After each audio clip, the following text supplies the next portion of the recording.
Hello and welcome into the live stream for everybody tuning in on YouTube. This is the 345th episode of the Dean Wither Show. Same thing to everybody joining us over on TikTok. We already have nearly 5,000 people tuned in on TikTok. Thank you guys so much for being here. Now, if you're new here, let me give you a quick rundown of what we're all about. We debate Trump supporters. We try to convince people to go from the pro-Trump side history to the anti-Trump side history. Donald Trump is genuinely one of the worst presidents of American history, and seemingly every single day now he does something new to prove it. So we have those conversations, and in doing so, we also go over the breaking news. So before we hop into that breaking news, I just want to say hey to a couple people watching live over on YouTube, like Maria, Mela, Agent. Welcome in, guys. Good to see you all. And now we're going to go and hop into the breaking news. It's definitely not good. So we've seen a lot of expansions in the last 24 through 48 hours to the war with Iran, and they're not good. They're really not good. And I want to be able to get through this all, Lucy, thank you for that galaxy, without fear-mongering.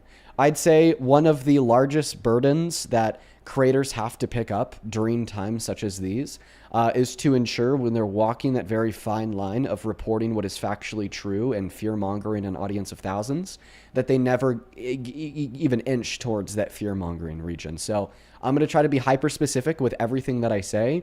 I'm not going to try to give my opinion on the subject. We're just going to try to stick around the facts. So here's the facts. This conflict, this war started between America, Israel, and Iran. 3 countries, 3 parties. Now, in the last 24 through 48 hours, it is now expanded to the inclusion of over 13 countries in one way or another, which is clearly not good. And some of these expansions are huge red flags that signal potential future involvement from other parties, and other expansions have negative impacts on you, although they may not signal a loss of human life to such an insane extent. We also have some updates surrounding the dead American troops and negligence on behalf of the American government for them dying, and we'll make sure that we go over that too here in a moment. So I told you that there was now 13 countries involved. Let's go ahead and go over them now. You have the United Arab Emirates, you have the United Kingdom, you have Saudi Arabia, you have Lebanon, you have Cyprus, you have Bahrain, you have Qatar, you have Syria, you have Oman, you have Jordan, you have Kuwait, you have Yemen, and you have Iraq. So let's go over the new involvement. First, we're going to start off with the involvement that you can expect to feel, the involvement that will hurt you. So less than 24 hours ago, Qatar shut down their production of liquefied natural gas. Why? Well, because they were hit. They had to temporarily suspend their production.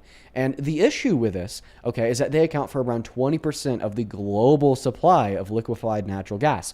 You stop production of that so suddenly, you shake the global energy market, you shake the global energy market, good things don't happen, bad things do, and usually those bad things are in one way or another passed off to the end consumer. So there's one thing that you're going to feel. Now, the second thing that you're going to feel, arguably the largest impact that I will feel, you will feel, especially if you're living in the States, is the fact that Iran shut down the Strait of Hormuz.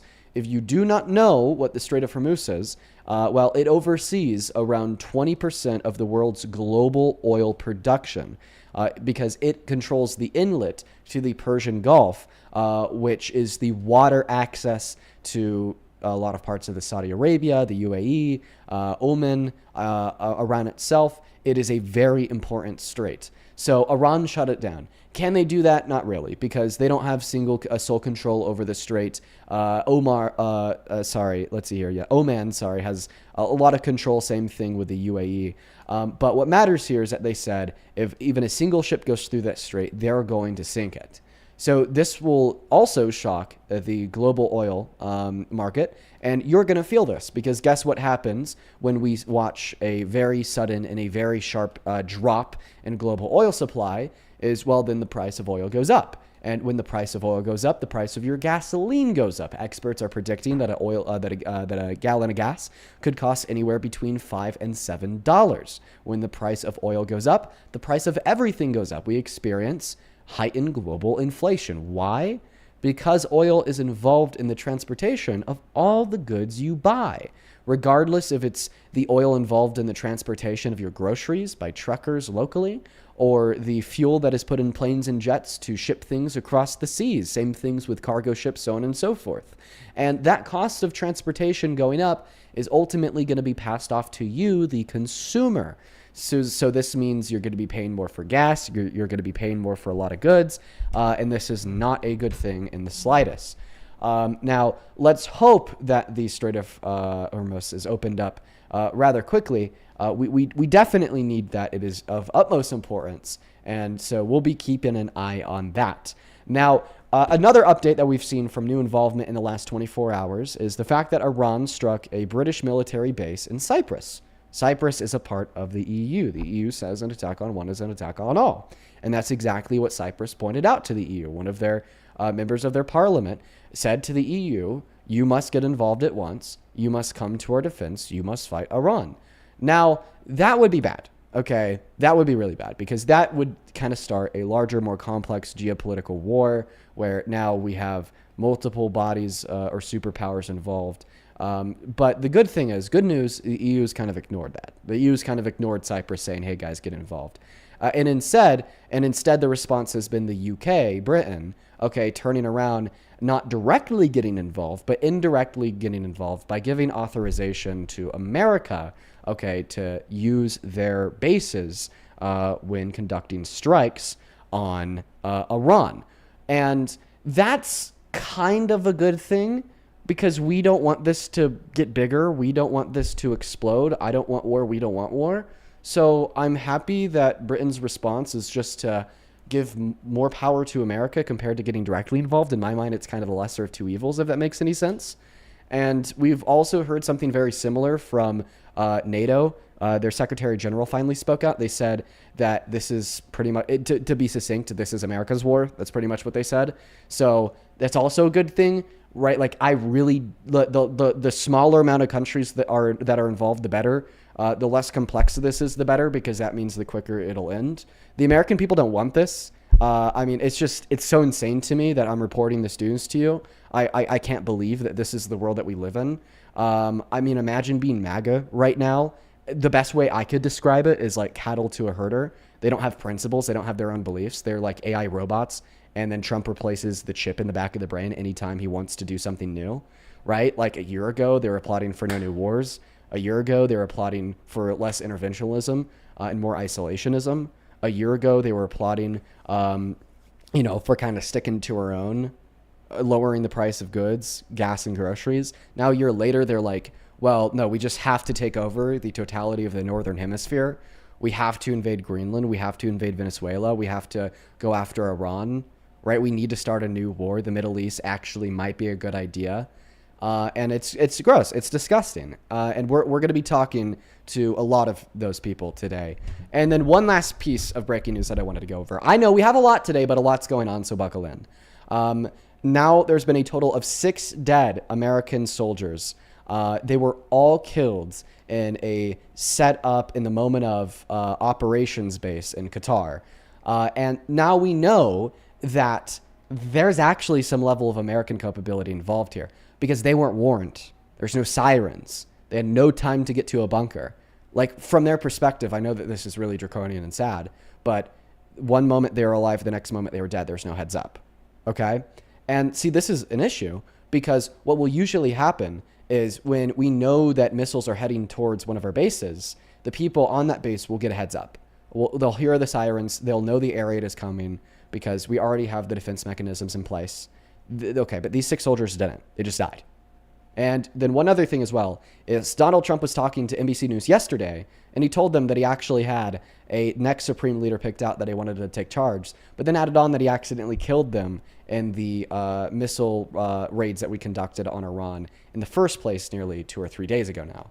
So it seems like the GOP doesn't really know what they want. It seems like the Trump administration is accidentally killing people that they want to make the leader. Seems like we're not giving heads up to our own servicemen and women that are just dying because we're not, ringing the sirens, ringing the bell.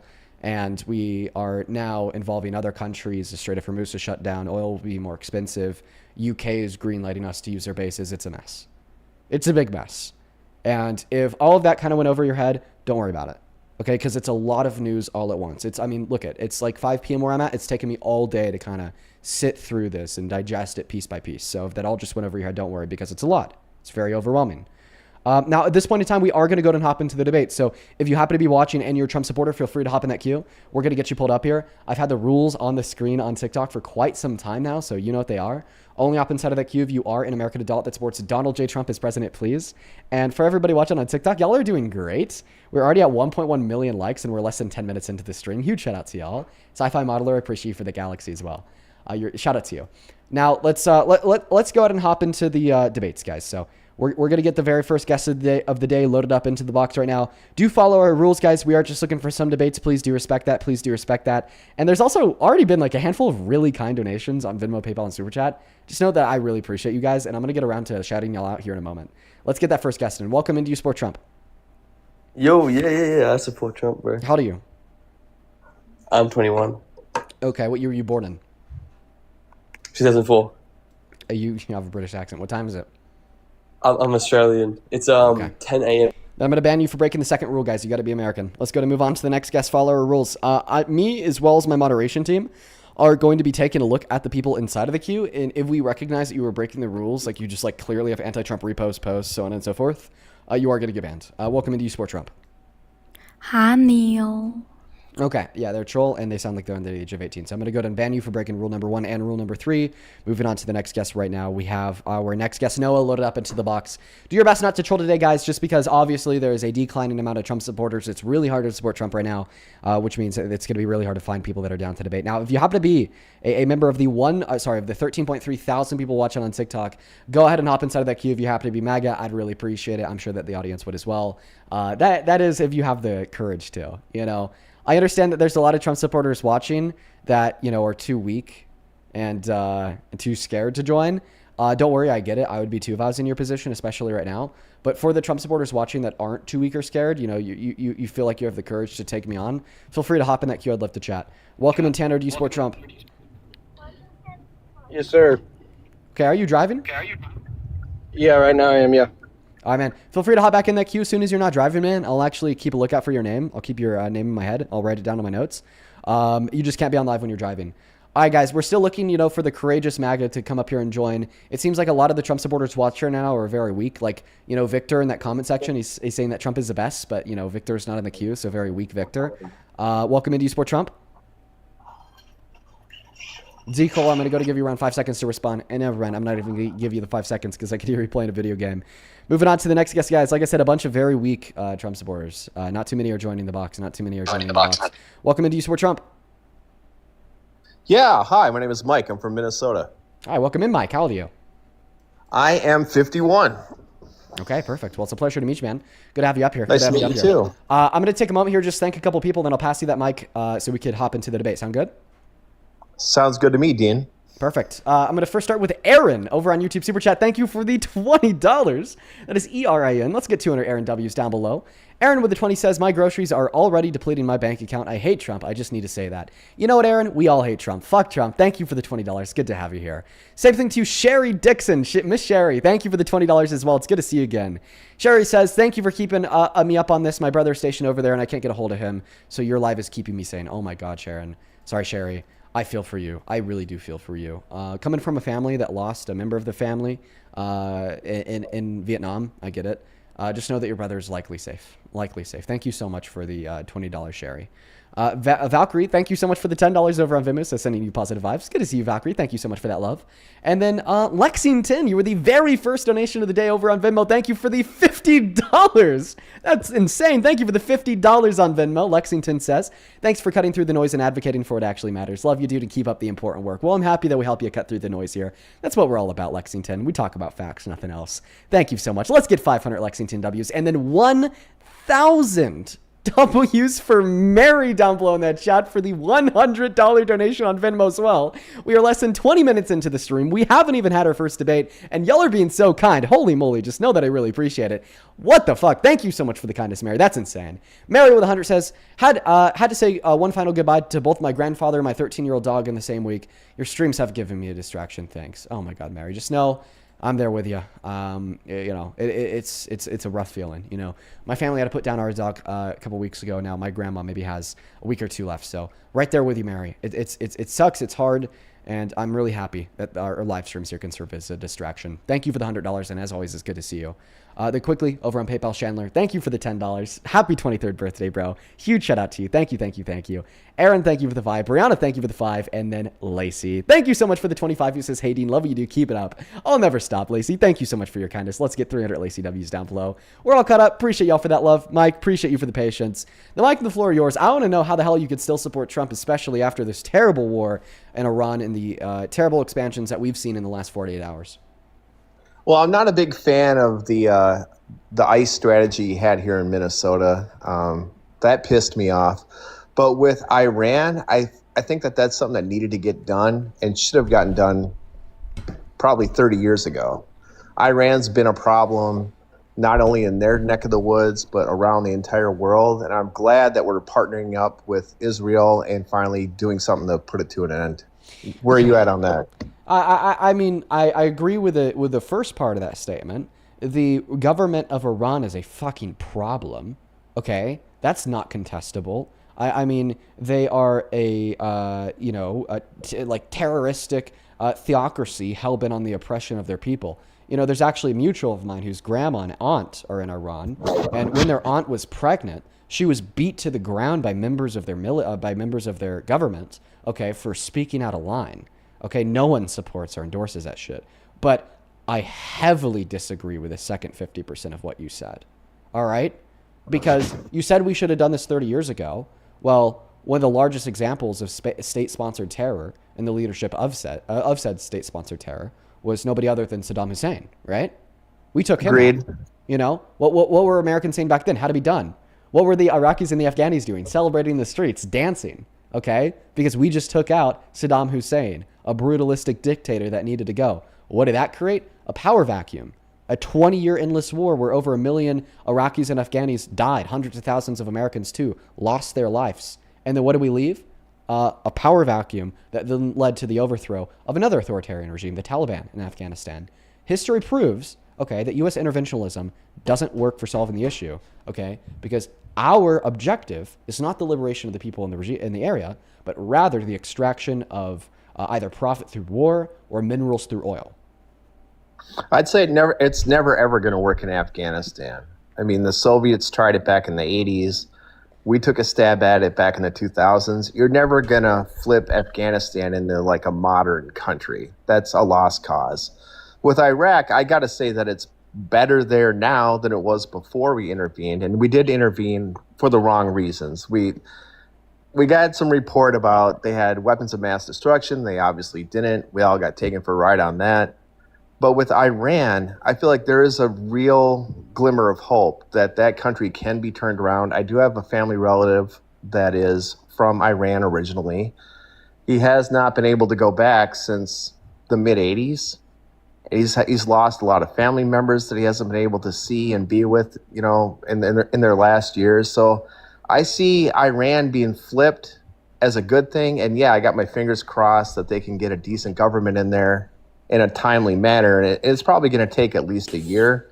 What do you think? Is there a chance for Iran that we can turn that into a democracy, or is it just going to be another Afghanistan? Iran, by the way. But anyways. Okay, Iran. So, sorry, it was annoying me. But now here's the thing. You said that, well, you'd have no hope if we were to attempt to do this in Afghanistan because we've already tried it in Afghanistan and failed. Well, what if I told you that we've already tried something similar in Iran? We have. Okay, 1953, CIA couped their leadership. Okay, replaced him with somebody that we installed. That led to the current regime who's in power via their overthrow in the 70s. Okay, we've already tried it, man. We already have. We've already done the whole regime change thing. Okay. So is it better just to leave it alone? Well, listen, I have a bad gut feeling when I think about just leaving it alone and doing nothing. But I just happen to have a worse gut feeling. Okay, going in there and bombing the fuck out of them. All right, because of what history has proven. I think that maybe we should try to find politicians more similar to what we saw under the Obama administration, working closely with a country like Oman, okay, who has good diplomatic relationships with Iran to negotiate better diplomatic agreements like the JCPOA that we had under Obama, right? I think that there is a very good way, okay, to channel diplomatic negotiations and relations through Iran, through Oman, okay, that we need to be taken advantage of. I just don't think that Donald Trump is competent enough as a leader in order to get the job done. Well, we did partner with Israel. I mean, that helps. And we did try the diplomatic thing for the last 30 years with sanctions, and it that worked. did nothing. And it worked with the How did it JCPOA. work? It did nothing. Well, we got the JCPOA out of it. We got them to stop making nukes. We got them to get rid of all of their enriched uranium. We got them to give us 24/7 access to all of their enrichment sites. Then Trump pulled us out. We can agree to disagree there, but What are we I disagreeing feel on? like Specifically, what are we disagreeing on? I'm sure that they were still making enriched uranium There's no evidence of that. while Obama was there, No evidence. while Trump was there, One while moment. Biden was no in. evidence. Sorry, no evidence. Oh, There's so much Like I evidence said, that they didn't. Like, we have I agree so with you much on a- evidence that they didn't. Dean, I agree with you. Oh, you cut out? On this one, we're not going to agree, but I'm not going to Okay. suck okay. up all then, your then- airtime. Then you're irrational. I'm sorry. You're irrational if you Okay, disagree. I'm irrational Let me then. tell you why. Let me tell you why. Because there's no Okay. evidence that that they were enriching uranium after the oh my goodness, JCPOA was put into place under the Obama administration. And there's a lot of evidence that they weren't enriching uranium because we had 24/7 access to surveillance feed of all their enrichment sites. And we had 300 in-person visits per year to all of their enrichment sites. And we personally oversaw the deconstruction of their enrichment facilities inside of the sites. And we personally saw the sale of all of their enriched uranium. And then the IAEA also continued to monitor their uranium enrichment during the totality of the deal being in place. There is a direct connection, okay, between Donald Trump repealing that deal, all right, and what we see today with him using weapons of mass destruction as a basis to make quote-unquote preemptive strikes on the country, preemptive my ass, to start a war. Well, look what Iran did to all the neighboring countries once that started. They started bombing everywhere, like Qatar and Oman, was it, and Saudi Arabia. They You're weren't already shooting wrong. missiles over. You're already How am I wrong. wrong? I How am don't I think wrong? they've. I don't think they've bombed Omar in a very long time. Sorry, Oman. Okay, I don't, but I they don't know, did I don't, bomb I don't know Saudi what Arabia. I don't know why I want to call it Omar. I want to call it Oman. That's what it's called. They did bomb Saudi Arabia, and Saudi Arabia Okay, had nothing but to do. you're jumping around the point because the point that I was contesting is when you suggested that they continued to enrich uranium while the JCPOA was in place, which is false. We don't know that. I think they did. What's You your say evidence? they didn't. Because they don't listen to anybody, dude. I mean, Iran is going to do what they want. That's Okay. what they've been But- doing for 30 years. They're going to but continue to do that. But they weren't just telling us that they weren't enriching uranium. We verified that claim every day. Like, literally, every day. Did it get any better for the people in Iran? Okay, before we talk about the people of Iran, I want you to respond to my last comment. Is it Iran or Iran? Iran. Okay. No, I'll concede that point. Okay. Maybe they weren't making enriched plutonium under Obama Right. Yeah. and right, Biden. yeah. Whatever. Sure. Can I ask you another question? Sure. And this is just going back to domestic politics. Okay? Okay. Because I think that Donald Trump started this war in Iran to distract us away from the Epstein files. What are your thoughts on only 3 million of the 6 million Epstein files that we know exist being publicly released? And then the DOJ saying that they're not going to release anymore, even though that's in violation of the Epstein Files Transparency Act. What are your I thoughts? think you're right. Donald Trump think you're illegally right. redacting his own name from the files over 950,000 times. And what are your thoughts on Donald Trump illegally hiding files accusing him of raping a child? I think he's guilty of all of it. And you support him as president? No, I support this action that we're doing right now. I don't support him as a good president. I didn't vote for him. I'm not MAGA. You're not a Trump supporter? No, I'm independent. Oh, I thought I asked you if you supported Trump when you first joined. I support this action that we're doing Okay. right now. Well, we're looking to talk to Trump supporters. I hope that maybe some of the thoughts in which I shared with you, right, on the war in Iran change your mind. And I also just want to let you know that you're like part of like the 5%. I think I saw a poll. Only around 5% of independents support the war in Iran. But you take care, man. We're just looking to talk to people that support Trump. But I mean, I appreciate you for the conversation on what's going on in Iran nonetheless. Let's go ahead and get that next Trump supporter loaded up into the box, y'all. Only up inside of the queue if you happen to be MAGA. I could have sworn that guy told me he did support Trump. Could have sworn on it. Only up inside of the queue of your MAGA, please and thank you. I'd really appreciate it if you did your very best to follow the rules of the live stream and make sure that you were double tapping away on that phone screen as well. If you want to support me in what we do here, you could actually find my Venmo and my PayPal in the link tree in the bio of my TikTok account, pin message over on YouTube, and the handle is at the top of the phone screen. A bunch of people in that chat are now saying he did. He definitely did. I don't usually get mistaken on that point. I usually get clarity that they're a Trump supporter, so chances are he probably lied, but whatever. Well, welcome in, Mary. Do you support Trump? Yes, I do. All right. Well, I got to kick you because that's going to demonetize YouTube stream. Got to get you out of here. Moving on to the next guest, guys. We got Ava loading up in the box, only joining the queue of your 18 plus American and MAGA. Over on Super Chat, thank you so much, Joshua, for the $20 over on YouTube. He says, wait until this guy finds out that we tried to do this in a run already. I know, that's what I shared with him, and I don't think he believed it almost. Thank you so much for the love. Ava, welcome in. Do you support Trump? Ava's not here. Thank you for the $20, Josh. And then Pajama, thank you so much for the $10 over on YouTube Super Chat as well. I did not know that. Show some love to Pajama down below while we are still looking for that next guest. Welcome in. Do you support Trump? Yes. Yes. You're clearly a troll. Get out of here. I'm going to ban you for breaking rule number 3. We got Toby FB loaded up into the box. Hey, Fassi, thank you so much for the $15 over on Super Chat. And thank you for sharing that verse with me, man. I had no clue that exists. Thank you so much, Fassi. Okay, that guy's making fart noises. He's definitely a Trump supporter. I think that's just how he talks. But, I guess we're going to look for Trump supporters that want to communicate in a dialect such as English compared to fart noises. Let's go to get that next guest. 2 Rots is loading up into the box. Randy, thank you so much for the $5 as well over on Venmo. And then Mr. Joseph, thank you so much for the $25 donation on Venmo as well. You are awesome, man. Joseph with the 25 says, this is to support all that you do. Love you, bro. Keep fighting the good fight, man. I love what I do so much. And thank you so much for supporting it. I'm really happy that you're enjoying the live stream. Show some love to Joseph down below in that chat, y'all. Welcome in. 2 Rots. Do you support Trump?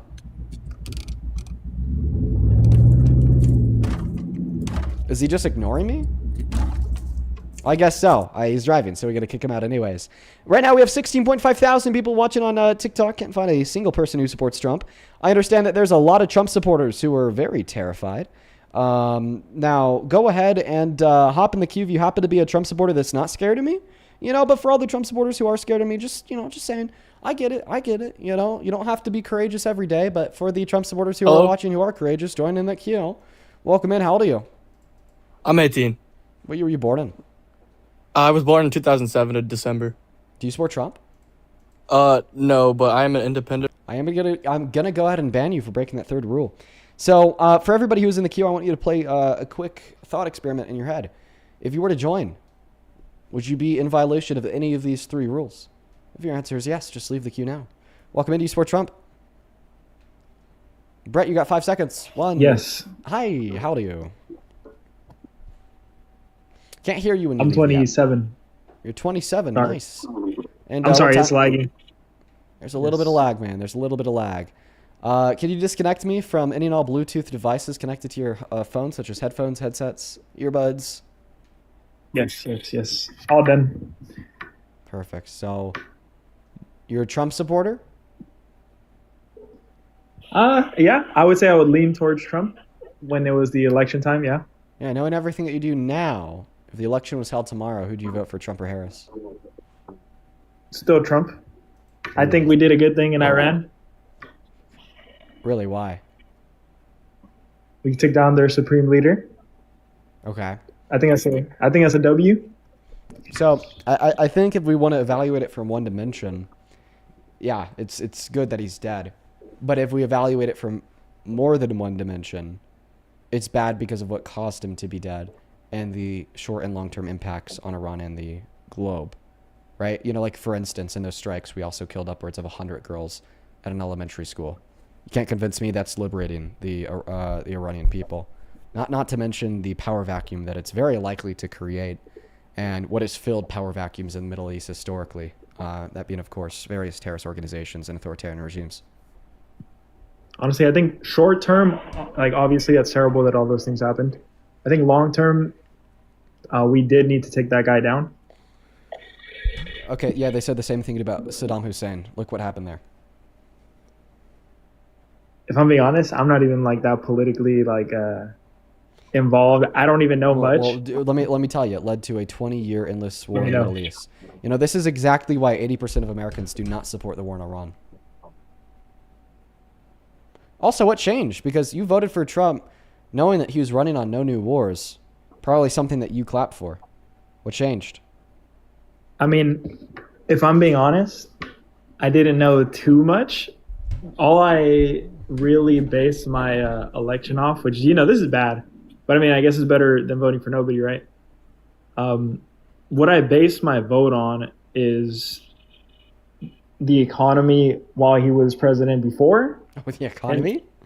And that was the only reason. If you only care about the economy, then you certainly shouldn't support what happened to the supreme leader of Iran. Because of what we did, they shut down the Strait of Hormuz, which oversees 20% of the global oil production on a daily basis. And because they shut that down, experts are projecting the price of gas to increase to around $5 to $7 per gallon, not to mention the global inflation for all goods outside of gas, because transportation for all goods on ships, planes, and trucks is going to get significantly more expensive, and that's going to be passed off to you. So this may be true. Whether or not it's true or not, all this FUD with the war and everything caused a dip in a lot of different places, which is a buying opportunity for me in like crypto and stuff. Yeah. So, I feel like you can say it affected the economy in a bad way. Maybe it will, maybe it won't. But I think it's more important to see. Global markets crashing creates a dip, and that gives you a buying opportunity. So all things considered, you're a fan. So I mean, not a fan. But so did you know that the Great Depression created a dip? By the dip. Right. So you support the Great Depression for the same reason you support Trump? No, I mean, I'm not. Wait, like why? Because by Trump. the dip. I'm not diehard Trump. First Wait, of all. why? But you think that the Great Depression was a good economic event in the same way you think that Donald Trump is a good economic president, right? I didn't say it was a great economic event. Wait, why? I but said they it was both an create opportunity. dips. But they I both said it was an create- opportunity. Yes. Donald Yes. Trump is creating the same great opportunities that the Great Depression created, right? That's not exactly the same. I mean, it actually does seem like it. Dips, right? Buying the dips. I mean, that's a bit of an extreme comparison, don't you think? No, I actually don't think it's an extreme comparison at all, because the Great Depression created one hell of a dip. I mean, do you think we're in a Great Depression right now? No, but we're in a dip. According to you, buy the dip. That's a good opportunity. So why wouldn't the dip of the Great Depression also be a good opportunity following your logic? I mean, it was an opportunity, though. Oh, okay. So yes, now we do understand how your logic tells us that Donald Trump is creating the same kind of opportunities that the Great Depression created, right? Listen, for me, it's not Wait, really no, I about want you to Trump. concede on that. I want you to say that out Or loud. Harris. I support Trump because he's creating the same type of opportunities that the Great Depression created. Correct, right? That is not at all what I said. But if you want to put words in Wait, my mouth, what's the you can say difference? that. You literally just said that, yeah, sure, I guess in accordance with my logic, the Great listen. Depression did create an opportunity. What's Why are you more denying that? important- No. You listen to me. I'm not going to listen to you. You listen to me. It's not Go like ahead. it's not like what I'm saying here is outrageous. This is what you are admitting to. You just told us less than 45 seconds ago that sure, yeah, I guess in accordance with my logic, the Great Depression created a dip. That's what you said. Okay? And earlier when Okay, we were it going did over the create a economic dip, still yeah. listen to me. You're not interrupting here. I'm not done speaking yet. Listen to me. I don't understand what the problem is with just like not talking Okay. for 20 seconds. All right. I haven't said anything. I was going over the very bad economic. Wait, why are you upset? I'm not upset. I'm just simply trying to get you to shut your mouth so I could finish my sentence. Yeah, I'm not gonna lie. You seem a little upset. How? What's telling you that I'm upset? How many times have I interrupted you? I haven't interrupted you at all. Four times in the last 45 seconds. I don't think I have. But with that being said, you wait, can wait, look at how the much world money in do you two wanna bet? ways. Look, Wait, no. At the world in two ways. Now you're gonna go on mute. Okay, listen. A lot of Trump supporters are petulant man children. I expect this. I'm ready for it. Every day before I go live, I know the kind of conversations I'm gonna have. You're nothing new, sweetheart. I know what I have to do in these scenarios. When we get the special type of petulant man children that are extra petulant and they interrupt me, Then they ask me why I'm mad. And then I'm like, I'm not mad. And then they say, yes, you are. Then I'm like, no, you just interrupted me. Then they're like, no, I didn't interrupt you. I have this really cool tool called the mute button. The mute button forcefully puts the binky in your mouth. It forces you to, at least on the outside, look like you have impulse control and that you could shut your goddamn mouth and wait for me to finish speaking. So right now you're on mute. It's pretty cool how that works. Now I'm going to finish my sentence. I will only repeat this to you one last time. I went over the negative economic outcomes, okay, of the war in Iran. And then in response, you acknowledge that they were negative, but you added on, well, they are also destabilizing the markets, creating a dip in the markets, giving you the opportunity to buy. So in summation, you were explaining to us that Trump is a good president because ultimately, at the end of the day, he's creating opportunities for you to invest in the stock market. Okay, I then brought up the Great Depression, then brought up the fact that created a dip in the market, and then I brought up how, in accordance with your logic, that would be a buying opportunity. You contested that. You said no. We went back and forth for another 30 seconds until you ultimately conceded. You said, yeah, Dean, I guess that would have been an opportunity. So then when I'm responding to that by saying, well, it seems like in accordance with your argument, Trump is a good president for creating opportunities in the same way that the Great Depression was a good economic event for creating the same kinds of opportunities. Or in other words, Trump is creating the same kinds of opportunities that the Great Depression created. And then you're responding to that by saying, no, Dean, those are totally separate. But they're not totally separate in accordance with your argument. Because all that is relevant to your argument is you like opportunities that give you an opportunity, funny enough, to buy stocks for a lower price, regardless of what causes that opportunity, including wars or market destabilization, which would include the Great Depression. Do you understand now, or do I need to explain it to you again? I sent you an invite to turn your mic back on. I understand what you're saying. Here's the problem, right?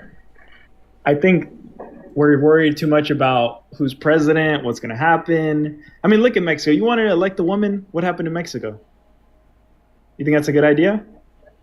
So we're just completely...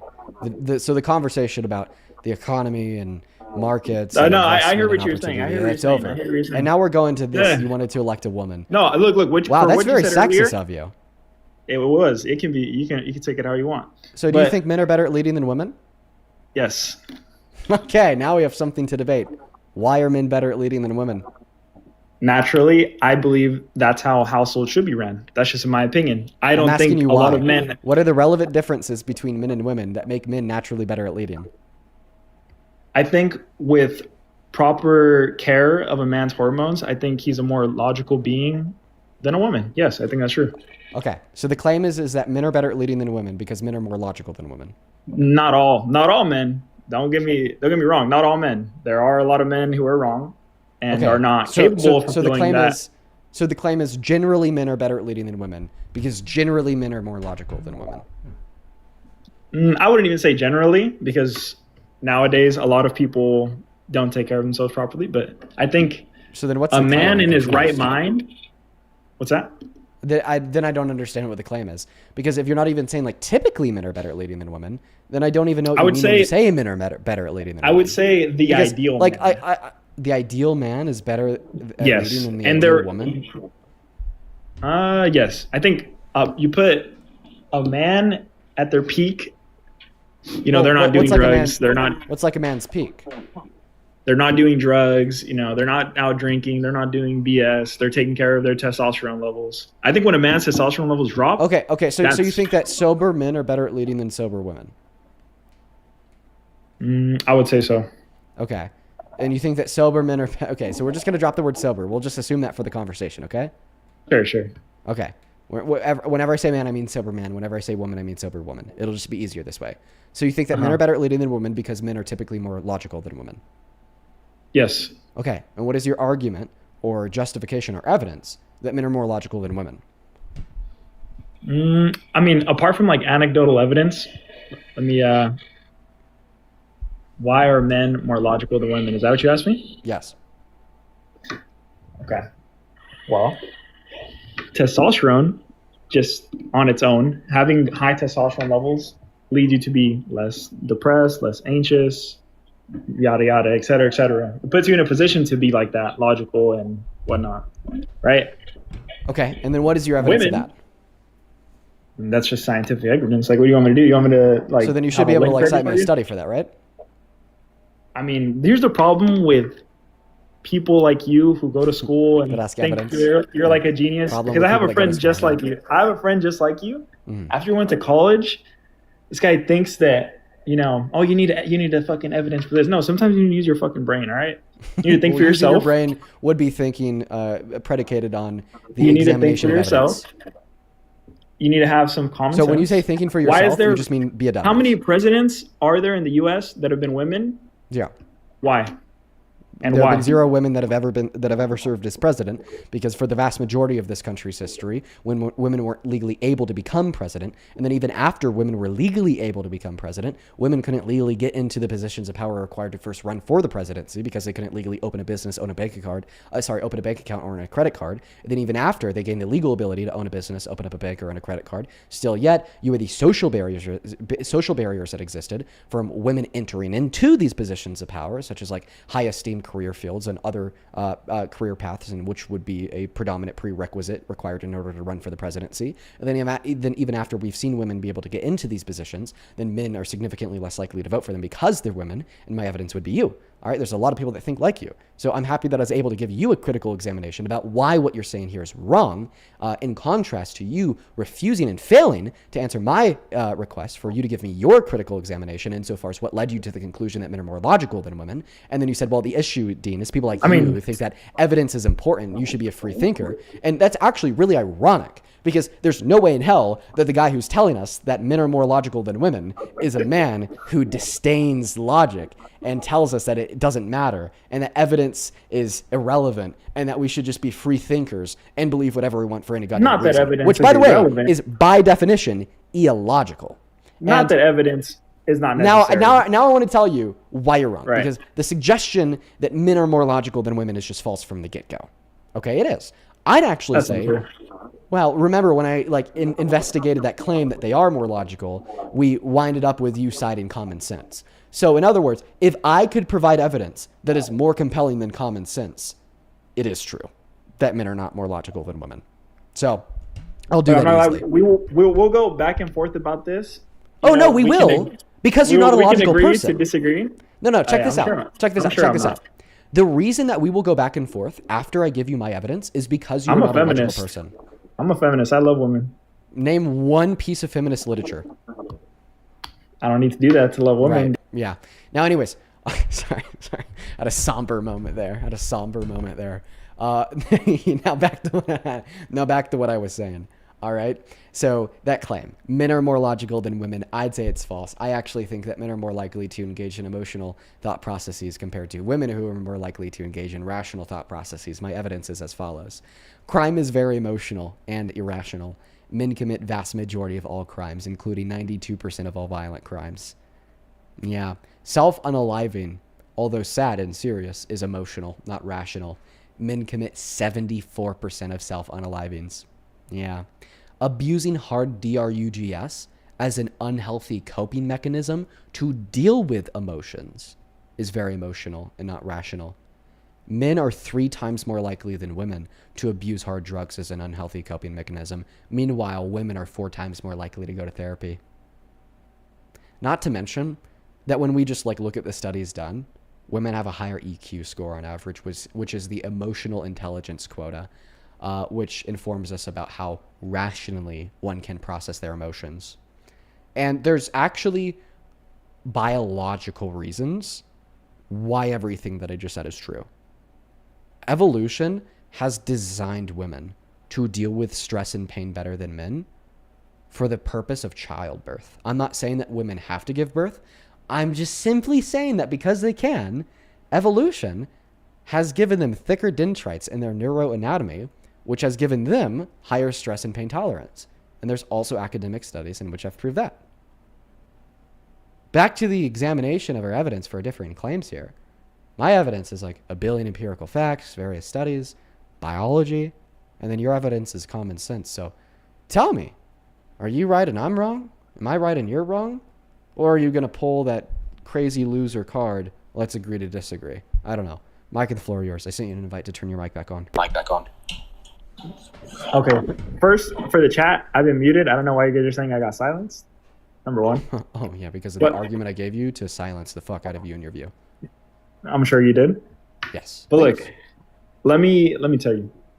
I think everybody needs to stop being pussies. You guys need to start looking for opportunities. Stop bitching about whether this person's president, this guy's president. Yeah. You know, Is this a men crash need out to phase? man up.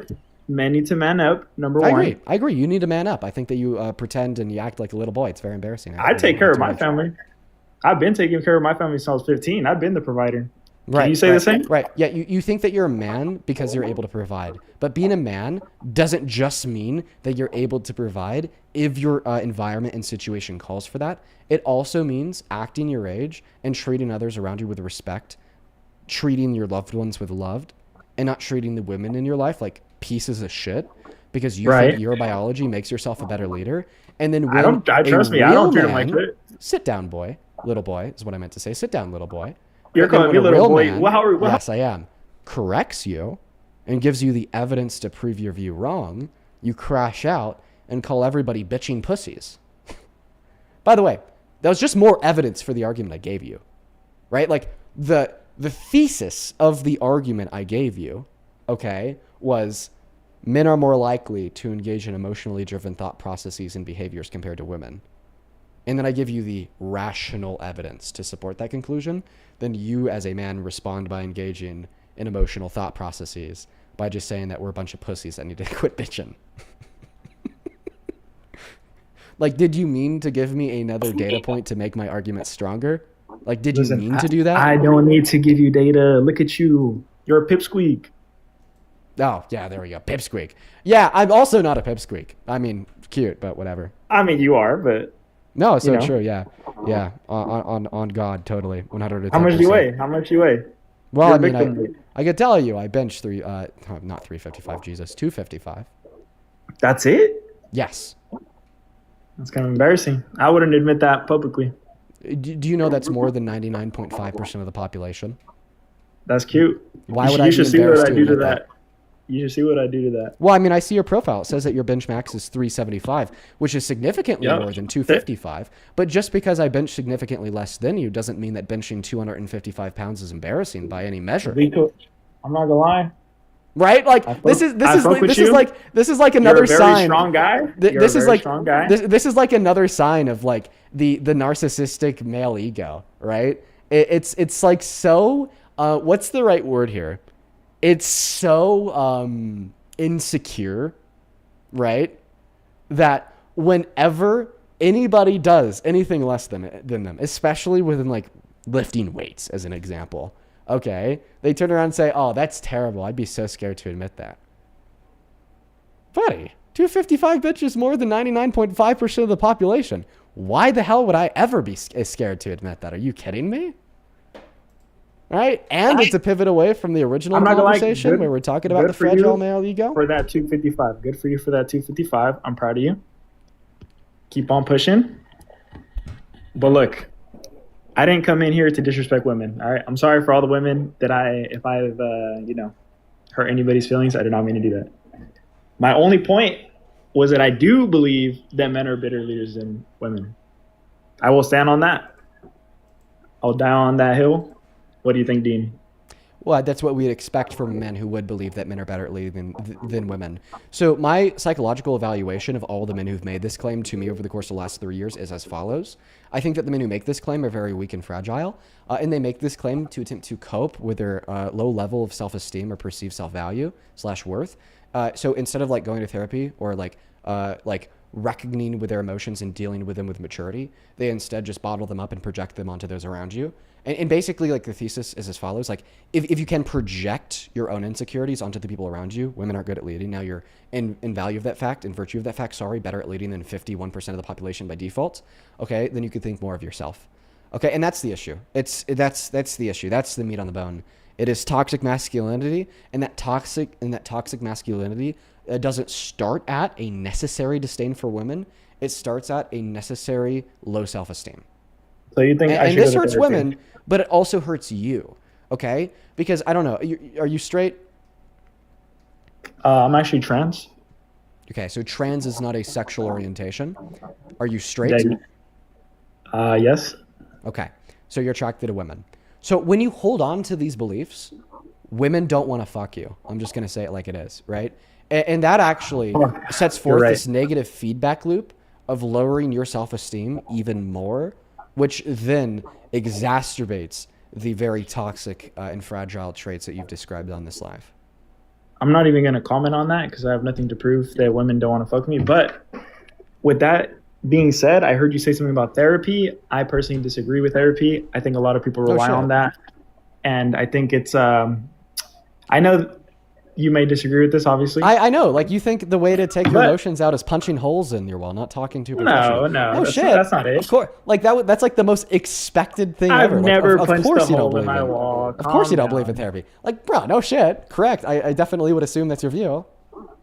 Okay, look, people need to start doing activities, making themselves better. Going to therapy is not going to get you better. Well, you understand that when you go and sit down with a therapist, they'll actually talk to you and help you work through your emotions, and will make recommendations of things that can help you overcome your emotions, like activities. You get that, right? That's the problem with men nowadays. You guys want to talk about your emotions. You guys need to start working harder. Be stronger. Okay, you understand that the fact that men tell other men not to talk about their emotions is likely one of the primary reasons why men account for over 70% of suicides?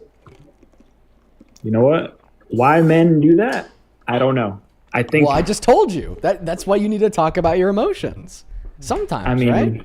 Like, I don't talk about my emotions. I don't feel like I have problems. This is what we learn in like 3rd grade, dude. We have to like deal with our emotions with maturity. We need to express them in the most positive way possible, so we could ensure our own health and the health of those around us. You jumble them up, you ignore them, you act like they don't exist, is exactly why so many men, in comparison to women, end up ending their own lives. I don't know if that's why men off themselves on a more So then you explain higher this. What percentage. leads to the fact that men have a higher self-unaliving statistic? Why? Wait, repeat that. I'm sorry. Why do men have a higher self-unaliving statistic? Why? Why do they have? I think we're going to disagree with this again, but I think men are in the position to be leaders more often. I think they usually are in a household, and being put into that position is obviously more stressful. Not that women don't have a stressful life when you're in a household, where the woman takes care of the kids and the guy works. Taking care of the kids is a stressful job as well. Maintaining the house, it is. So men are used to higher level of stress. I think they're put into positions of higher level of stress. Then explain to me why every single time I see a man do one of those period simulators, he, as you said earlier, pussies out within the first 2 seconds. You said a period simulator? Yes. I mean, I've never heard of this. So good at dealing with stress and pain. Now, do you think Put you could the handle period childbirth? simulator on. I'll put that shit on do right now. Do you think you could handle childbirth? Yes, bro. You could handle childbirth. I'm popping out twins. You crashed out earlier just because I suggested that your belief is wrong. I didn't crash out. I do not think out? that you could handle 9 months of physical and mental pain, stress, and turmoil, and then the physical trauma associated with childbirth. Right? Like, I'm so sorry. I think this you got suggestion. upset. Listen, I think that a lot of people deal with stress. A lot of men deal with a lot of stress. A lot of women deal with a lot of stress. 110%. But I think the reason you are inclined to believe that men deal with more stress than women is because women's stress is viewed as normal in a lot of scenarios. Like the insanity of childbirth is a typical conversation for a new married couple. A mother of 3 with the kids being within 1 year of one another is your next door neighbor. Right? It's not looked at like this super highly insane, holy fuck like thing in society. It's just life, you know? So I think that's what has led you to the conclusion that men are more likely to experience stress than women. But we're going to get that idiot out of here, move on to the next one. Only up inside of that queue if you happen to be an American adult that supports Donald J. Trump as president. Please and thank you. I'd really appreciate it if you do the very best to follow the rules of the live stream. Oh, but I don't want it to go understated there, right? You know, men feel stressed too, okay? 110%. I'm a man and I'm stressed the fuck out. I'm so stressed I had to start medication to keep my hair. So stressed out I was losing my hair. All right? You know, but anyways, well, welcome in. Do you support Trump, GMC? Yes, sir. All right, how old are you? 21. 21, what year were you born in? 2003, December 18th.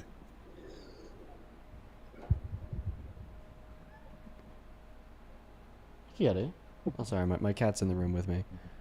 So you'd be turning 22 in December? You'd be 22. Yes, Liar. Moving on to the next guest. All right, let's go to get that next guest loaded up into the box right now, y'all. We got YBM Chi loading up in here right now. Momo's just sitting down there in the office. Cute-ass cat, bro. Yo, Spock, that is SPOK. Thank you for the $10 over on YouTube Super Chat, who says his listening skills are very poor. He can't even focus and respond to the points properly. Dude, that is honestly true of like so many of our guests. Come here, Momo. Come here. Come here, kitty. Wow. Momo will join us for a little bit. Thank you so much for that love as well as Kat. Thank you so much for the 10 Canadian dollars over on Super Chat, who says, my wife is a therapist. 90% of her clients are females. The other 10% are healthy, self-aware men who are strong enough to face their own shortcomings. Well, I appreciate you so much for that love, Kat. Thank you so much for adding that on. We're going to go ahead and hop into the next debate, guys. Only hop inside of that queue if you are an American adult that supports Donald J. Trump as president. Please make sure that you are honoring and abiding by the rules of the live. Momo's been a little bit of a stinker recently. She's been in a very playful mood like all day long, and the consequence of that has been like a couple attempted face slaps with her freaking cat claws because she's just trying to like mess around and play, which of course is cute. But her way of playing sometimes is a little aggressive. We're going to go to get that next guest loaded up into the box right now. Follow the rules of the live stream, please, and thank you. We got Finn loading in. All right, here we go, guys. Next guest is connecting to the live stream. Flynn, welcome into Sport Trump. Dean Withers. I'm interested in speaking about. I don't even know how you got up here. Do you want to leave on your own? No, I mean, I'm kind of doing something right now. If you want to kick me, that's chill. Good. Moving on to the next guest. We got Teddy loading up into the box. Hi, Teddy. What is that fucking profile picture, bro? You're a Jewish spy. That's what you are. Oh my goodness. Dude's like 4. Bro, somebody needs to go check on his parents. Nick Fuentes had a son and told no one. We're going to go to get that next guest loaded up in here. All right, we got Jacob connected to the stream. Lexington, thank you for the $10 over on Venmo, who says, about that last guest, a study of over 1 million patients found that those treated by female surgeons were less likely to experience major medical complications, remission, or death. You're right, that study's from the American Medical Association. We went over that very intensively around a week and a half ago on the live. That's a great study to look into. Welcome in, Fleetwood Mama. Do you support Trump? Hey, yeah, you know I do. You do? Okay, awesome. Would you mind giving me a moment? Don't act like we haven't spoke before. I recognize your name. I don't remember the conversations, but I recognize your name. It's a blanket. You remember me. Okay. Give me a moment here. We'll hop into the debate. I just want to thank a couple people. First and foremost, Laura, thank you so much for the $5 over on Venmo. Says, love to see Momo on live. Hell yes, Laura. And then Morgan, thank you for the $5. She says, that last guest infuriated me. I know, fucking insane. Then Anna Sophia, thank you for the $10. She says, sorry you've been stressed. Good to see you again today. Thank you so much for that love. And then Liz, thank you so much for the $25 donation on Venmo. Let's get 250 Liz W's. Thank you so much for your support. Liz with the 25 says, as a mother of 2 girls, I want to thank you for combating stereotypes with actual evidence. I wish I could give more. Well, that's what we do on this live stream, Liz. I'm happy that you enjoy it. Thank you so much for the $25 donation. Same thing to you, Ivy. Thank you for the $12. Evan, thank you for the $10 as well. Who said, I wanted to let you know that yesterday you gave one of your best debate performances I've ever seen. Keep up the good work. Thank you, Evan. And then Anna Sophia, this was 15 minutes ago. Thank you for the $30 donation on Venmo. Anna Sophia, you were awesome. Let's get another 300 Anna Sophia W's. That is so kind of you. Seriously, thank you for the love. Sarah, thank you. Thank you for the Cash App. Thank you for the $5. Dude. What's this? Are you done? No. Keep going. Go ahead. Okay. Anna Sophia, one last time, thank you for the 30. He says, you tell him, Dean, always advocating for us women. Always advocating Jaden, for thank you for the common $5 sense. on Venmo. Okay. You do Sorry, know it's that it it's a will reflex take at this longer if you like interrupt with the quips that demonstrate your own jealousy, right? It will take longer. I apologize. I was just playing around having fun. No, you don't need to apologize, but it's just going to like take longer, right? Also, jealousy is a bad look on you. You know, ages you faster. Thank you for the $30 on Sophia. Then Ashlyn, thank you for the $10, who says, can you explain how to vote for midterm elections early and can you do it online? And then Jake, thank you for the $6 as well. Appreciate you. Ashlyn, what I'd recommend is typing in early voting midterms followed by your state. So then you will get state and location specific advice on exactly how to get it done. Over on PayPal, I'd really like to thank Alex for the $15 donation, who says, speaking on feminist literature, I think everyone should read Invisible Women Exposing Data Bias in a World Designed for Men. It's an eye-opening book about how little women are thought of even in modern times. Good point, Alex. Thank you for the $15. Diana, thank you for the $10. Sarah with the $10, and then Caroline with the $10. I really appreciate you. Caroline, I appreciate you for another $10. You are so doing this on purpose. You are so doing this on purpose. I'm almost done. I just have like 2 more. Bullshit. And then Go ahead. Nevaeh, thank you so much for the $10. Show some love to Nevaeh in that chat. And oh my God, Tia! Guys, Thank this you is what happens when he's afraid to debate. He just keeps on thinking. Go ahead. No, Thank everybody. we're doing this before we even hop into No, the I've debate. been watching this for 30 minutes and you haven't done this to anybody else. Go ahead. Because we haven't thanked donations in 30 minutes. One Yeah, second. you're funny. Tia, thank you so much for the $200 donation on PayPal. Now Tia, you are so lying. Oh my God. why would I lie about Tia's $200 So donation? more people will send you money. Like, who sent you $200 just now? Yes, Tia sent me $200. Mm-hmm. Do you want to see That's it? probably one of your other, it's probably another account you have.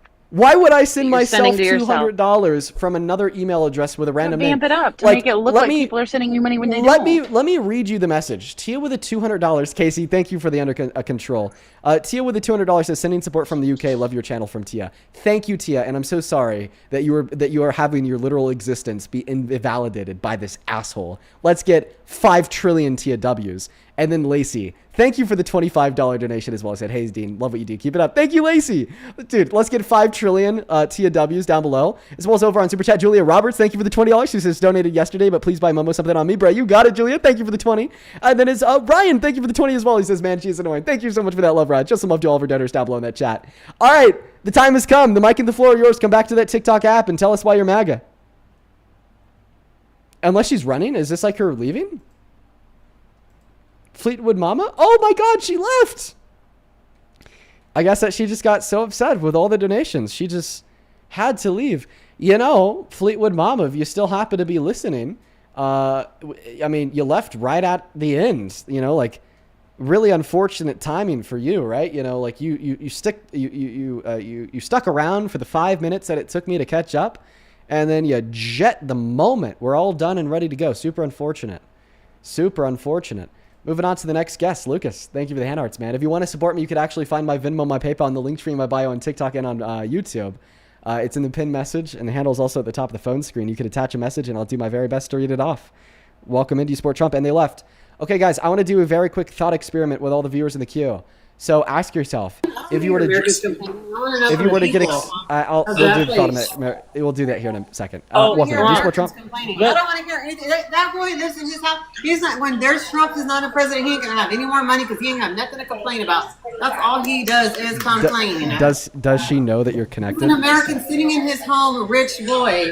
What about the people that live there? Who cares I don't what think he she says? knows. Aaron, hi. Yeah.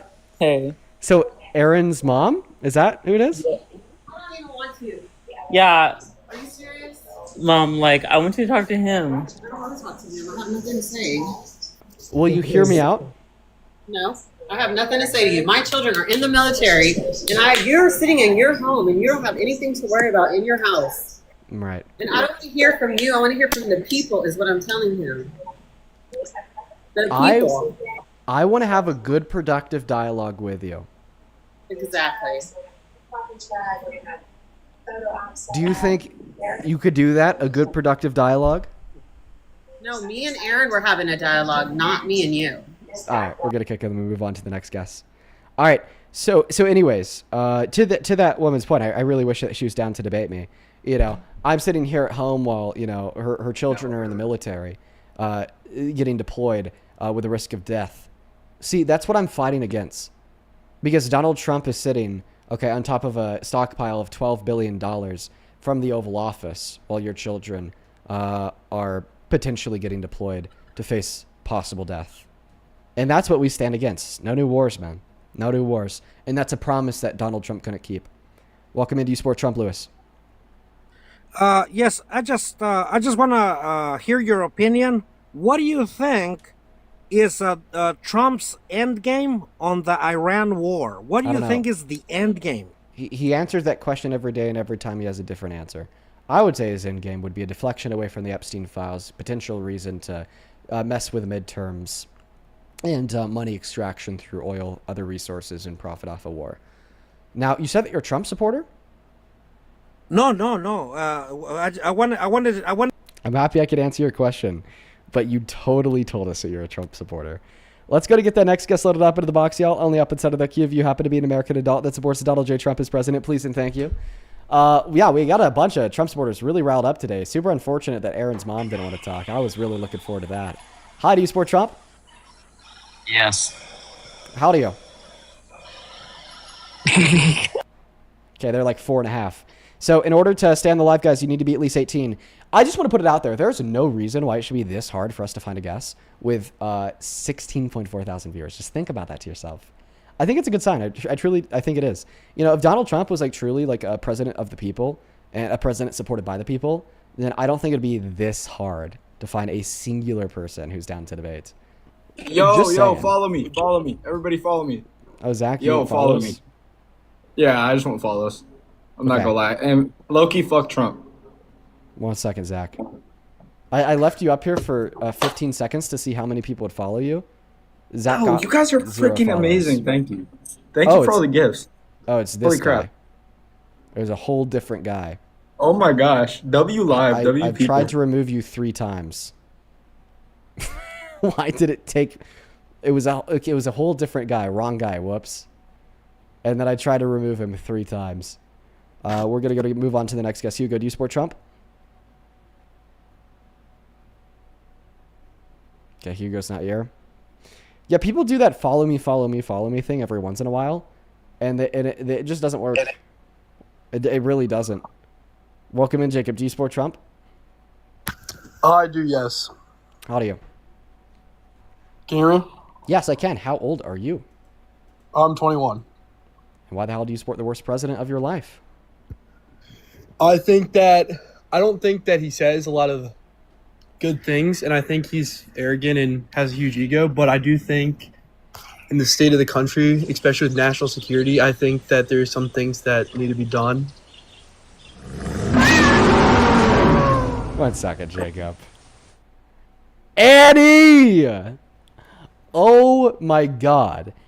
Annie! Thank you so much for the lion and the kitten. Is that the name of the gift? Over on TikTok? For everybody on YouTube, I know that you couldn't see it, you could hear it. Annie just sent one of the largest gifts on the platform. And at that, actually my favorite gift. It is so cute. It is so pretty. I really wish that the viewers on YouTube got a chance to see it. Thank you. Thank you so much for the love. MVP Annie, go to the hour. Show some love to Annie down below in the chat while this guest continues their argument. Thank you so much. Huge W, Annie, down below. Huge W, Annie. Go for it, Jacob. I apologize for the interruption. Fucking W, Annie. No, you're fine. I was just like, what was that for a second? I was like, it's pretty cool though. So yeah, no, I think it's just like almost at a point where I wouldn't say that it's like he wants to start a war. I just think that he's just listening to the Pentagon and he already did. People. But I'm saying that he's just listening to the Pentagon in general. I don't think he's really making these decisions. I think he's just following through with national security threats. Y'all always have a way. That's funny. So, I don't know. I see the same like logic when it comes down to what Trump is saying. You know, when Donald Trump says something good, like no new wars when he was running for president, you say, oh, he's great. He meant that. He stood 10 toes down. He's awesome. But then when Trump says something bad, like execute Democrats in Congress, then you hop to saying, oh, Trump didn't mean that. It was a joke. It was satire. Who cares? And then even when we look at his actions, like when Trump does something good, maybe from your perspective, like mass deportation, you probably support that. You're like, Trump meant that. He's awesome. He's great. Best president ever. But then when Donald Trump does something I actually don't support like that. undeniable, okay, well then just sub that in with anything else. It's just like an example. No, but I'm then not when saying, Donald Trump like- does something I'm not saying undeniably he's like bad of starting a war, then it's that same logic of, oh, Trump didn't mean that, right? No, I mean, I'm clearly not saying Donald he's Trump like a- meant to start a war. I don't know where the hell you're coming from. I don't think anybody knows where the hell you're coming from. You will not be able to burden shift blame, okay, from Trump for starting war in Iran. And if it was such a grave threat to national security, okay, well then why the hell did Biden never say a peep, and why were we fine under the totality of his administration? We need to destroy Iran because they purport a threat to our national security excuse is over and done. Israel's been screaming that they're going to have a nuke like next week since the 70s. We finally got a deal that prevented them from enriching uranium at all, and Donald Trump pulled us out.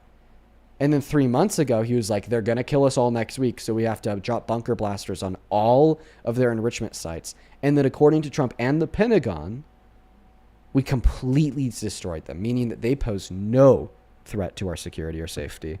And here you are less than 3 months later saying they're such a large threat to our security and safety that we have to bomb a girls' elementary school and kill over 100 children. I don't get it. I mean, do you not think there's a chance that there's a threat and they are close to building a nuclear weapon? No, I think that there's zero chance. I mean, I'm not like, I'll hear you out. I'm not going to exactly We bombed their facilities where they could enrich uranium. We did that. So you think it's no longer a threat at all? Yeah, no threat of nuclear weapons.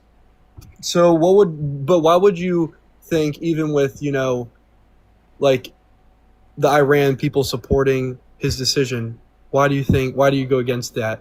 For the same reason that the Iranis and the Afghanis supported Bush's decision to take out Saddam Hussein. Their dictator's dead. Why wouldn't they celebrate? It is the power vacuum that is created and the American imperialism that follows that's the problem. So you think that wasn't an entirely bad decision? Yeah, I think it was an entirely bad decision, yes. But it seems like the country agrees that it was not an entirely bad decision. I don't think that you're tracking. I'm saying, of course, they'll celebrate when the dictator dies, but killing the dictator doesn't remove the regime. If Trump was killed tomorrow, Republicans would still be in power. And then after we create that power vacuum, it's more likely than not to be filled by authoritarian regimes. Like, you understand. I mean, I think that's a different example, though, because I think, United States is way different than a supreme leader. A president gets, put in office every 4 years. Not. He was 85 years old. Of course, they had plans for what the hell they're going to do when he expires. Clearly. I mean, that's true. I just think this has been a problem for a long time. And I just think that what has been eventually, a problem?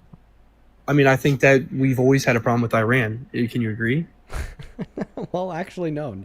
We haven't always had a problem with Iran until we decided to make a problem because they wanted to nationalize their oil production in the 50s, which meant less money for Britain. So then we couped their government and installed the leader that we wanted, which then led to the violent overthrow of the current regime in the 70s.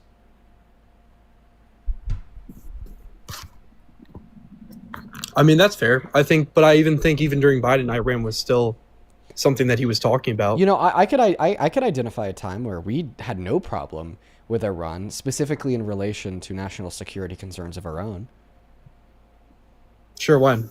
Obama. He got us to the JCPOA. He got us a deal with Iran. Iran agreed to stop building nukes. Okay, and then what happened? They stopped building nukes. Things were great. Then Trump pulled us out. But I feel like, why would he pull us out? Because it had Obama's name on it. See, Trump fucking despised Obama. That's where he got his start in politics from, was by claiming that Obama was born in Nigeria. And once he became the champion of the GOP, the champion of the right, quickly that trend followed. he amplified the hatred that the GOP already had, and then Obama literally became Satan 2.0 in the eyes of any Republican. I mean, in 2015, 2016, 2017, you know, if Obama told people not to eat their own shit, then Republicans would be digging up the sewer lines on Main Street, filling their mouths with as much human feces as they possibly could.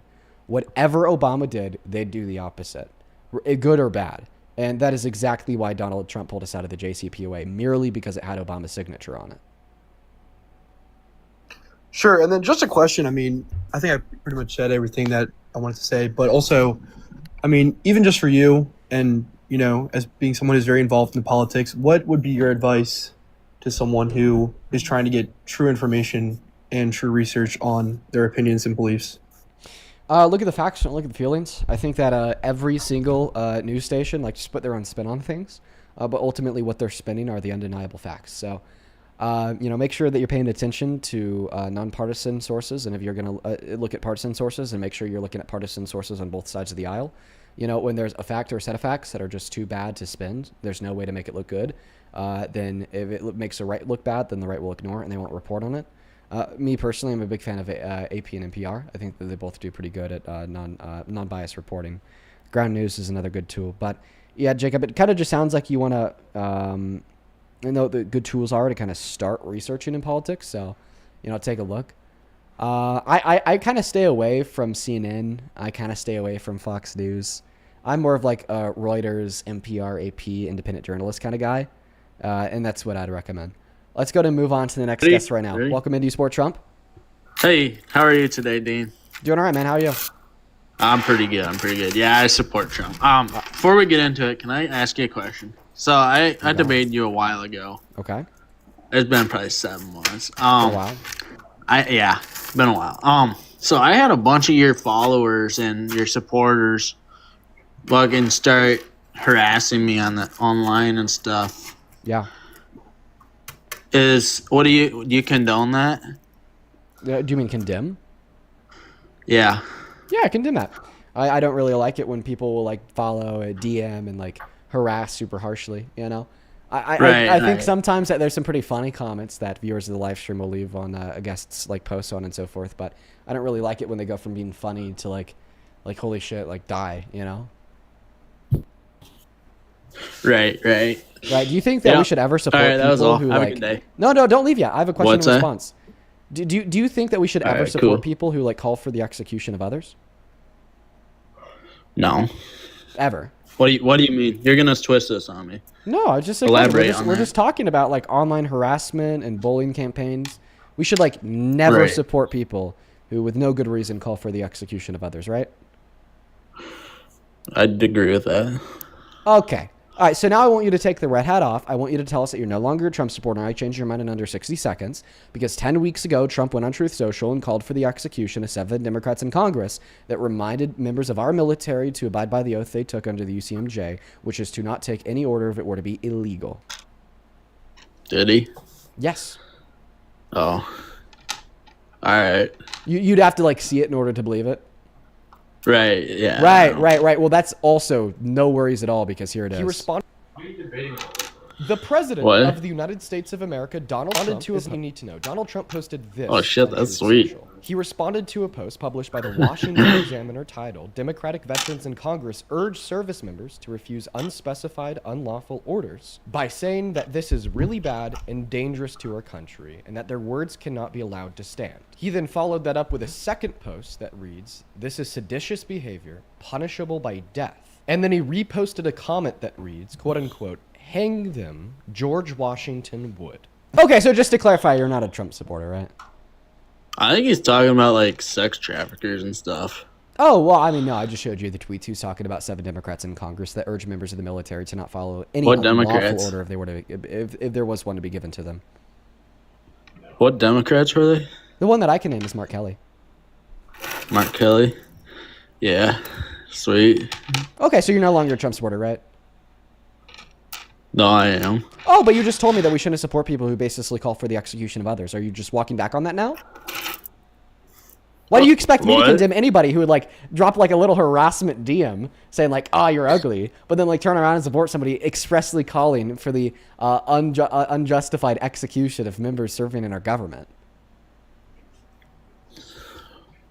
Well, what are they supporting? Are they supporting like? They're supporting upholding the UCMJ. Did you not just read the tweets that I showed on the screen, bro? It included this in the screenshots I put on your phone. Okay, Oh, I literally must the have missed headline. that. Okay. Oh, perfect. Then I'll just replay that. It's The super President of the United States of America, Donald Trump, is now Washington Examiner titled Democratic Veterans in Congress urge service members to refuse unlawful orders, saying that this is really bad, Really bad. and dangerous to our country. and that their seditious words traitors, hang them, so on and so forth. Can you replay that? Why? I missed it. You missed it a second time? Yeah. What were you doing? Oh, I was talking to my buddy. No, you're talking to the buddy the first time. We heard that, but we didn't hear anything the second time. I think that you're just fucking with me.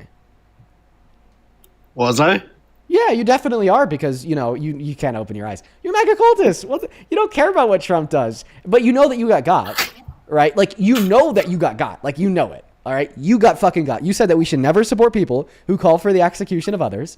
And there's like no way for you to work yourself out of this position. Like, it is such a got moment that you can't even like engage in like mental gymnastics to get yourself out. Right?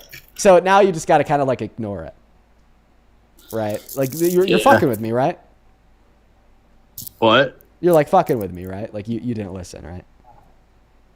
Oh no, I wasn't paying attention at all. Right. How many consonants are there? Probably like 7. Wow, I'm really surprised. Dude, it's crazy. What do I need to start doing in order to get them pay more attention? In fact, could we like build like a consult board of like, anywhere from like 20 to 50 elementary school teachers? Can we do that? Could you send me a DM if you're like an elementary teacher? Like I want to consult with you guys about different tactics and ways and things that I could do to like keep the attention of a petulant man-child, i.e. the average Trump supporter, for longer than 3 seconds. So like hit me in my DMs if that's something that you want to help out on. Maybe we could explore like pretty shapes and cool colors. You know what I mean? Like let me know. Like hit me up in the DMs if you have any ideas. Let's go to move on to the next guest. We got them loaded up here right now. Put on Bluey episodes. Maybe we should do like the split screen. Bottom 50% is like a Bluey episode. Top 50% is like my face, holding up pictures and colors and whatnot. Welcome into You Support Trump. Me? Yeah. How old are you? I'm 36. All right, man. Give me 1 second to thank a couple of people to catch up on Venmo and PayPal. Then I'll pass you that mic, okay? All right. Shailia, thank you so much for the $10 on Venmo, who says, my fiance put out training material today talking about how bad the Trump account is compared to a standard IRA. It's a joke. Would you please send that to me, Shailia? I'd love to take a look. Thank you for the $10. Mad Scramble, thank you so much for the $10, who says younger Iranians were more progressive than their government. Now we've martyred their dictator and bombed a school with no provocation. Every Iranian death proves that the Iranian grandparents are right to hate the U.S. Brace for the next 9/11. Okay, I want to say as far as brace for the next 9/11. But I definitely get what you mean, right? Like, because we killed their dictator in the same strike as bombing a school, like, we're definitely, like, influencing more Iranians to, like, be closer in proximity to beliefs of said dictator, right? Thank you for the 10. Good point. Then Jessica, thank you for the $6. I appreciate you so much for the kindness. And then Joseph, thank you so much for the $25 donation. Let's get 250 Joseph W's. That is so kind of you, man. Joseph with the 25 says, you're so patient with idiocy. I'll keep supporting you. Well, thank you for the support, dude. Shout out to you. Katie with the $10 says, be quiet. My favorite show is on. And then Morgan and Altered, I appreciate you both for the 5. We are all caught up over on Venmo. Let's quickly catch up on PayPal. Thank you for the $5 SD. Amber, thank you for the $15. Thank you so much for that love. Show some love to Amber. And then Nina, thank you so much for the $100 over on PayPal. Thank you so much for that love, Nina. Show some massive love to Nina. And wow. Okay. I'm actually reading the message. Hey, just wanted to say that I love your debates. I'm currently in your queue under the name Nina. Can't wait to debate you when you get to me. Nina, are you a Trump supporter? Let me know in a message under that donation if you're a Trump supporter. Trump supporter sending $100. Very kind of you. Julia, thank you so much for the $15 as well. Thank you. Shout out to you. And then fucking hell. Y'all are going insane today. Riley. Thank you so much for the $100 donation as well on PayPal. Let's show some massive, massive Riley down below. Thank you so much for the love, man. I don't deserve a penny of that. You guys have been so kind today. Thank you so much for the love and the generosity. That it's just hard for my brain to compute. Thank you so much. Riley with 100 says, hey, Dean, I grew up in a very conservative household, and the brainwash is still so embedded it feels wrong in my gut to be a leftist. But each stream I watch of yours, it makes me lean left more and more every time. You know, Riley, I get that. I get that. When I started leaning towards the left, I had that same gut feeling like I was doing something wrong. It is just so crazy how deep and far the brainwashing can go. Thank you so much for the $100. Like I said, that is very, very kind of you.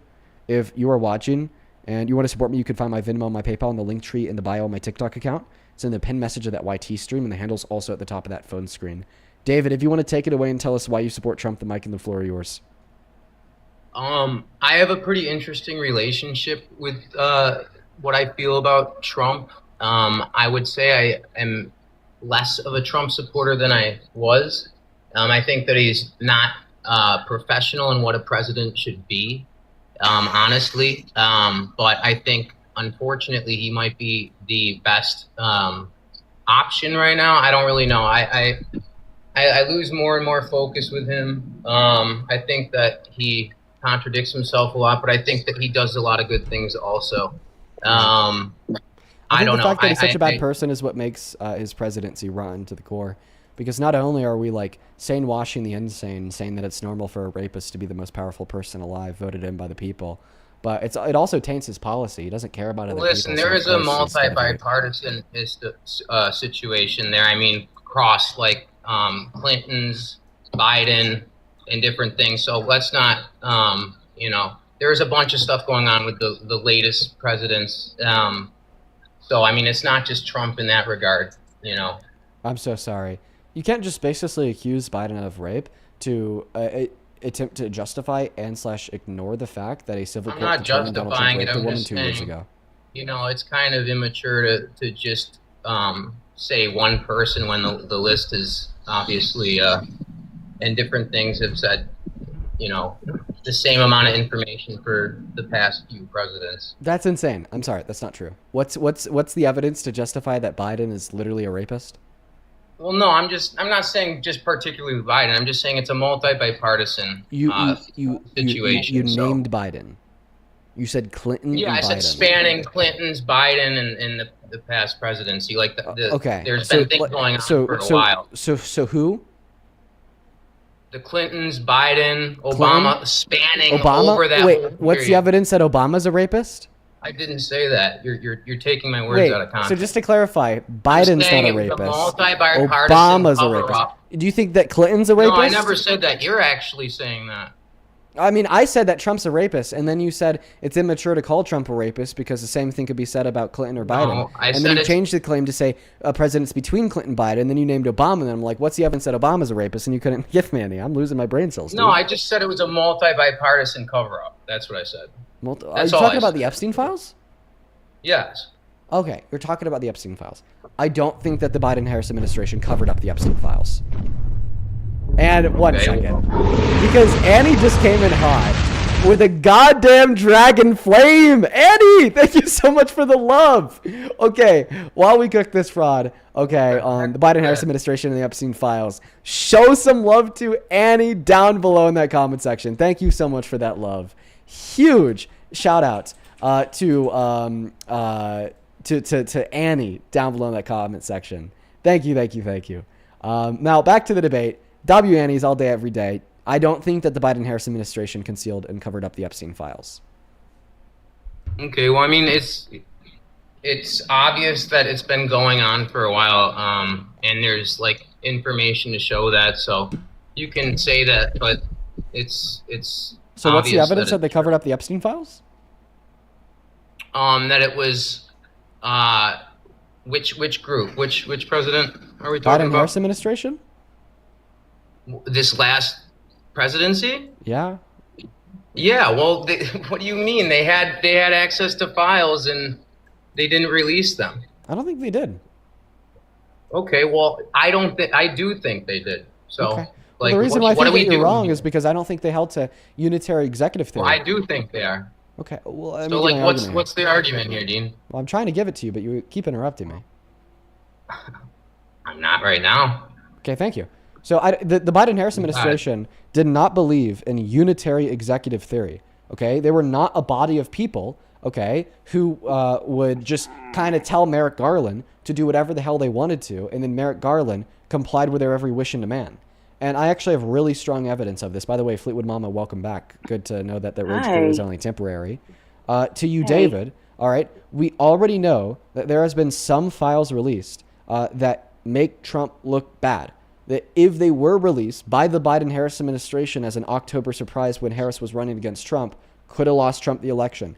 The files that I'm referring to more specifically here would be like Trump's birthday letter to Epstein, where he depicts the naked body of a girl and he's like, may every new day be another wonderful secret. Or Epstein's letter to Larry Nassar, where he's like, Donald Trump shares our affiliation for young sexually attractive girls. Keep in mind, Larry Nassar is another child sex pest. He was convicted of like 100 billion trillion counts of child rape, okay? All right. Or like the 8 accusations, including the 2 credible accusations made against Trump, including those made by credible accusers that also accused Epstein and then won multi-million-dollar estates settlements from him.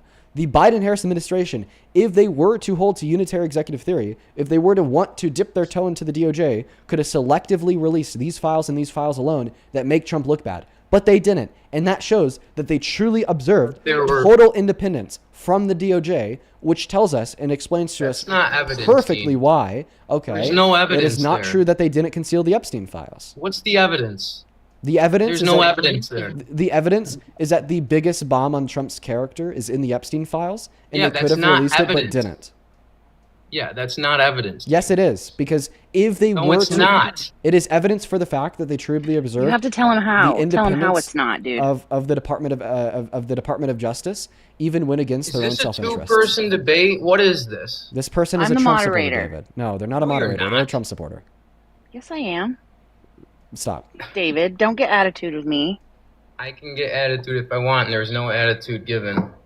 I'm just saying, now someone else is on. I sat through like 2 minutes of this stuff. Then a dragon came out of nowhere. I could have gotten hurt. I mean, it's hostile around here. You could have gotten hurt? Yeah, that was a big dragon, man. You're trolling. No, it was a joke. It's called me being funny. Okay, so once again, the fact that the Biden-Harris administration did not release files that made Trump look bad demonstrates that they truly did is this a debate between me and you, and is this the moderator? No, they're another Trump supporter. They're on your side, David. Obviously not.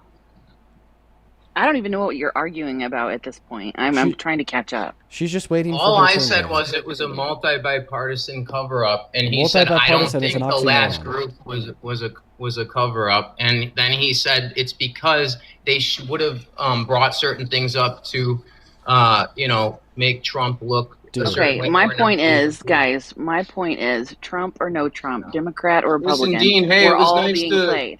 have this debate with you, brother. David, thank you. Don't look for a reason to run. I want you to respond to my point. Fleetwood, if you No, I'm not going to be on here with another person. We can have a debate back and forth. Fleetwood, you cannot do you have just me promise sit for a minute and to be a half. quiet until he's done? I'll be respectful. No, Okay. it's good. I'm excited David, that I got to jump on. You're just looking for a reason to run. Annie, I appreciate you for that meteor shower. Thank you. You're looking for a reason to run.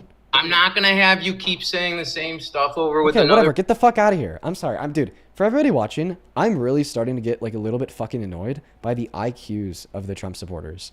Okay? I don't expect the people that join the live to be the smartest. Like, you kind of got to be a little stupid to still support Trump.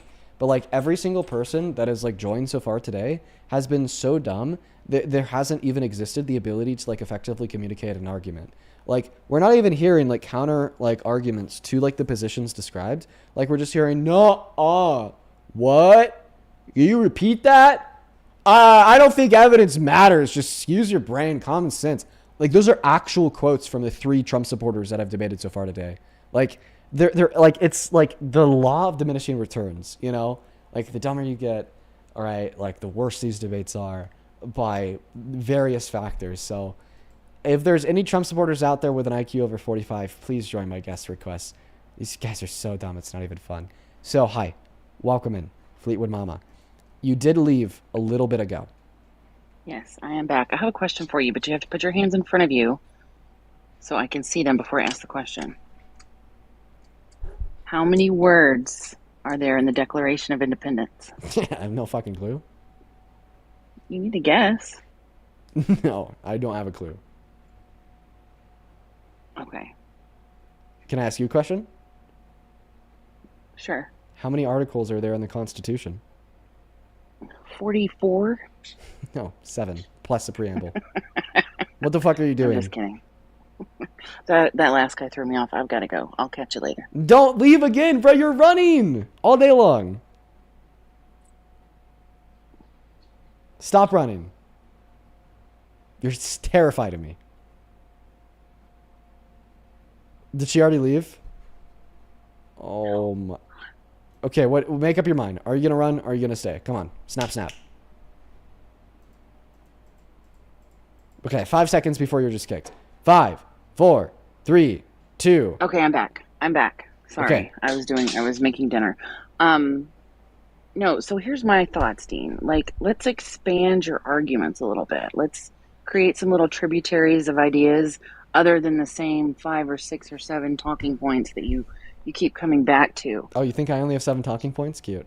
No, I know there's a whole bunch more. Yeah. But every time I listen, it's just the same question.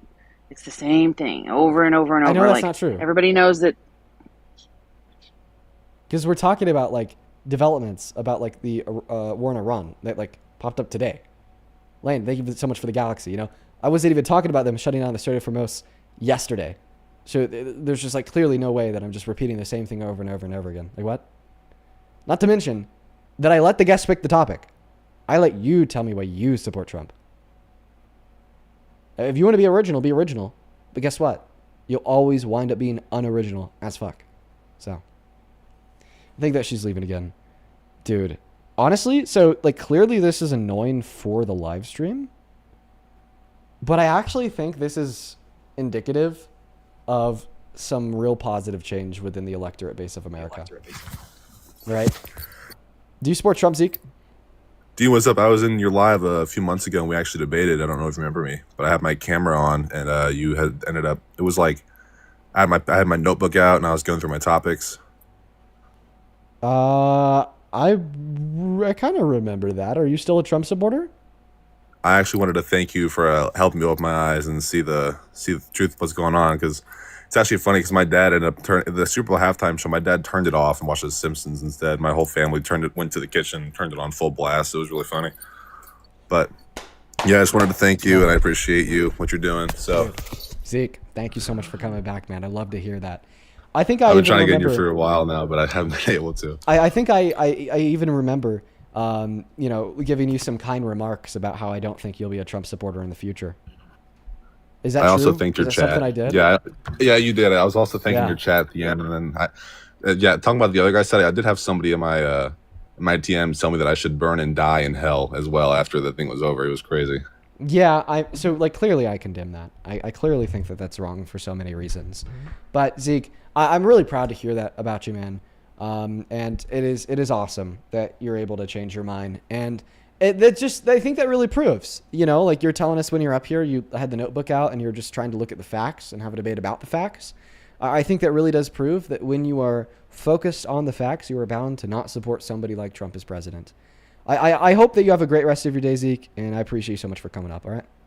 Yeah, thank you. I was 100% open to hear anything you had to say, and I will be for the entire future. So I appreciate your time, and I hope to talk to you again soon. Yeah, man. Appreciate your time as well, dude. That's cool, man. That's really cool. Also, something else that I think happens is I think some of like the rather insane Trump supporters will send hate DMs to the guests as like, I don't know, what's a good analogy here? Like a false flag, if that makes any sense. Welcome in. Do you support Trump? Yes, How old are you? You sound like you're like 9. I'm 21. What year were you born in? 2003.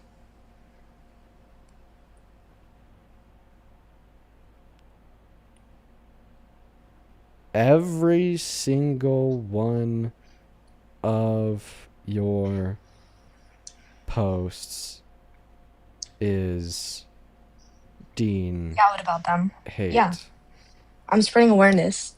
Wow. We're going to go ahead and move on to the next guest because you couldn't be 23, born in 2001. Or you can be 21, born in 2003. Okay. Here's the next guest I'm going to bring up. Rebecca Hernandez. Rebecca, you are in the guest requests. I'm going to hit the accept button. Do not run. If you run, you're scared. Don't be scared. Don't be scared, Rebecca. She ran. Fuck. God damn it. God. I've been trying, dude. I've been trying to get her on the line for ages now. Because she posts the most. You see that emphasis on the M? You see that emphasis on the M. The most outrageous shit about me. And she has for years. For years. Excuse me. It is terrible, let me tell you. So I would love the chance to speak to her. Rebecca, if you still hear me, don't run. Get back in that queue. Randy, are you a Trump supporter? Yeah, I am. How old are you? 32. Okay, what year are you born in? 6/9/93. Cool, man. Also, hey guys, it just got confirmed. Going out to LA tomorrow to shoot a very interesting Jubilee video. It'll be quite the catch. All right, man. Before we hop into our debate, I'm going to thank a couple people, then I'll pass that mic off to you. Brett, thank you for the $10. Thank you so much for that love. Show some love to Brett down below in the comment section. And that's awesome that you were awarded the Employee of the Year. Fuck yes, Brett. Avery and Kimberly, thank you so much for the $5. And then Lexington, thank you so much for the $50 donation, who says policy matters, character matters, respect for democracy matters. That's just a basic standard, and Trump is not it. I couldn't agree more, Lexington. You have quickly become a leading voice in our community here. You always have something really positive and intellectual to say, so thank you for sharing, Lexington. Let's get 500 Lexington W's down below. Seriously, thank you. We're all caught up over on Venmo. Let's quickly catch up on PayPal. Thank you for the $14, Jane, who says, hey, Dean, former kindergarten teacher and current psychology professor here. I think it might be a lost cause trying to keep the attention of your MAGA colors, but huge respect for your efforts. That reads like so funny, considering the fact that you're a literal psychology professor. That's funny as hell. Alana, thank you for the $10. Who says, love what you do. Thank you so much for that support, Alana. Joe, thank you for the $10. It's good to see you, man. Shout out to you. And Julie, thank you for the 5, and Madison with the 2. We're all caught up. Take it away. Why are you MAGA? How could you still support this terrible president? I mean, Trump is so horrendous. You know we talked before, Dean, right? I recognize your name. I recognize your profile picture. I made you laugh one time. I said that Trump know how to suck a mean dick. I do remember that. You just randomly said that Trump knows how to, he's gone. I do remember that. I don't know why he left. I do remember that. He's a Trump supporter, and just randomly in the middle of the conversation, he said that Trump knows how to suck him. Listen, if, I don't know. I wouldn't laugh at that in any other situation. But because of just how random it was, I laughed my ass off. Let's go ahead and get that next guest loaded up into the box. Only up inside of that queue of your MAGA. Like I said, he ran away. We got Love Ola's loading up. Actually, where's Nina at? I'd love to get Nina up here. She said that she wanted to debate and that she's in the queue. I don't know where she's at.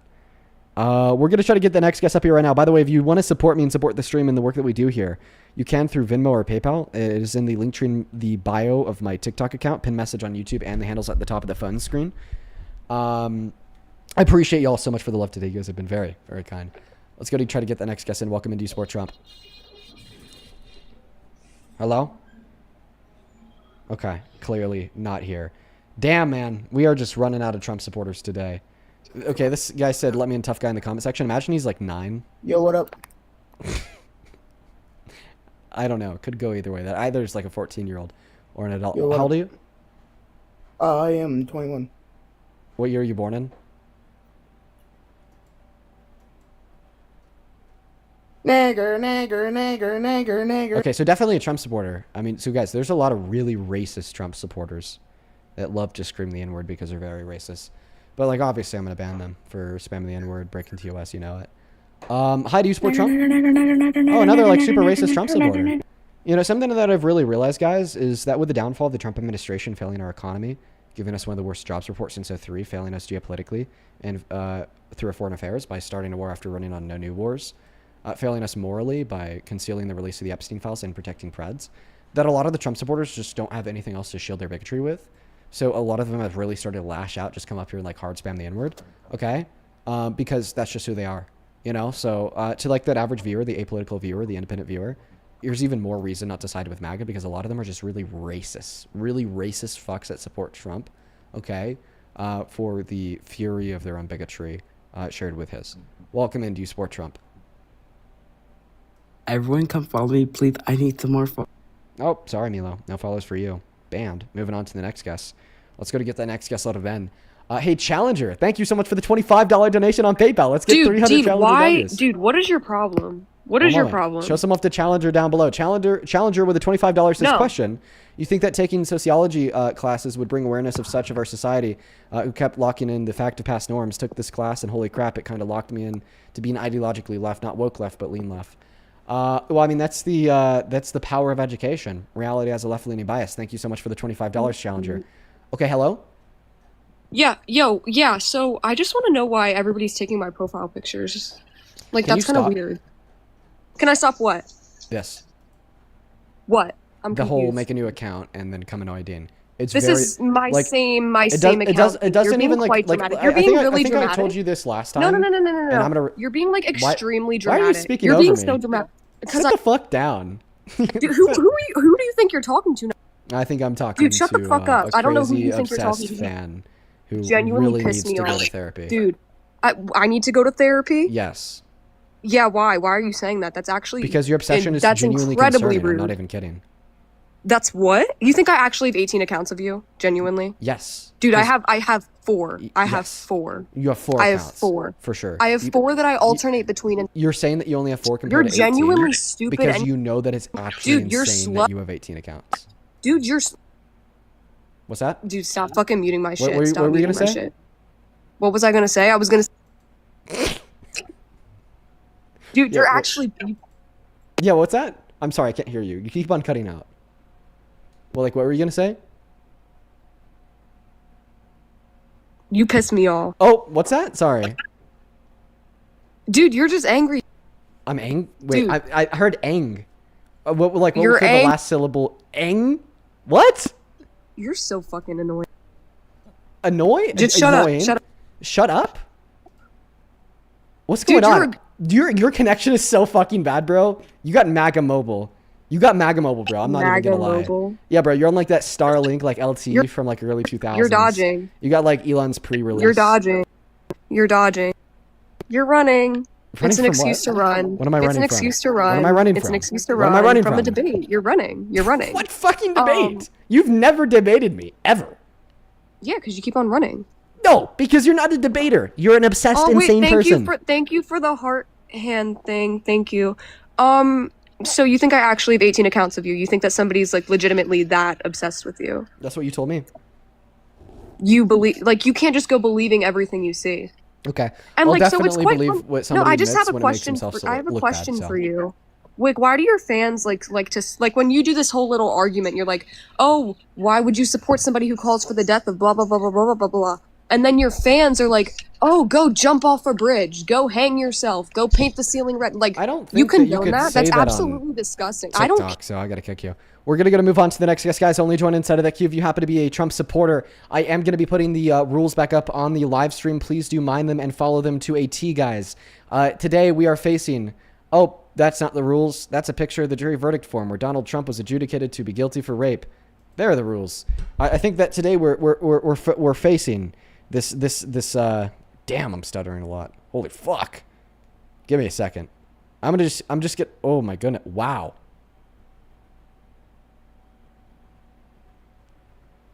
That was bad.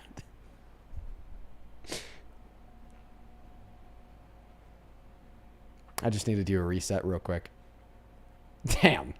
That was bad. Okay. Starting again.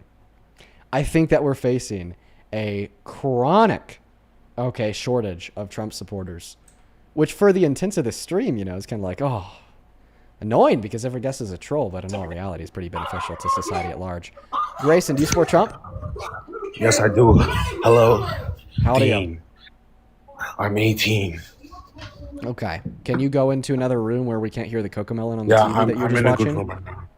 Yeah, I just left.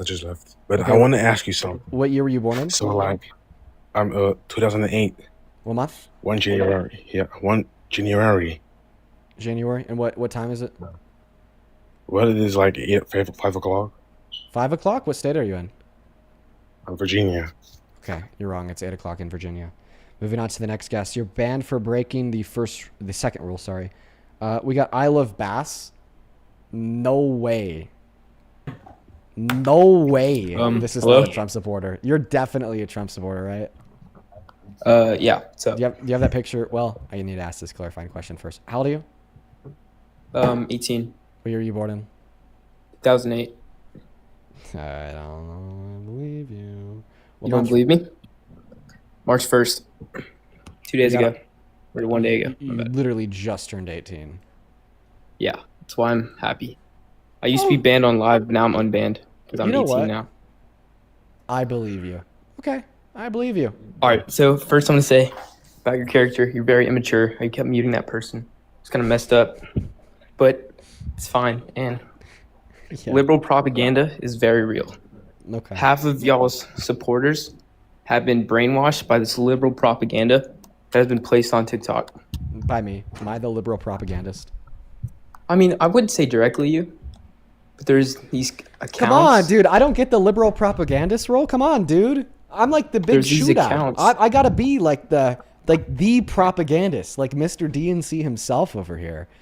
Do you understand the extent of my liberalization of the moldable minds of the youth? Before I went live, I posted a video mending the minds to propagandize them all. 2 hours ago, it already has 500,000 views. Oh my God. I'm going to make them all into trans, Antifa, Muslim atheists.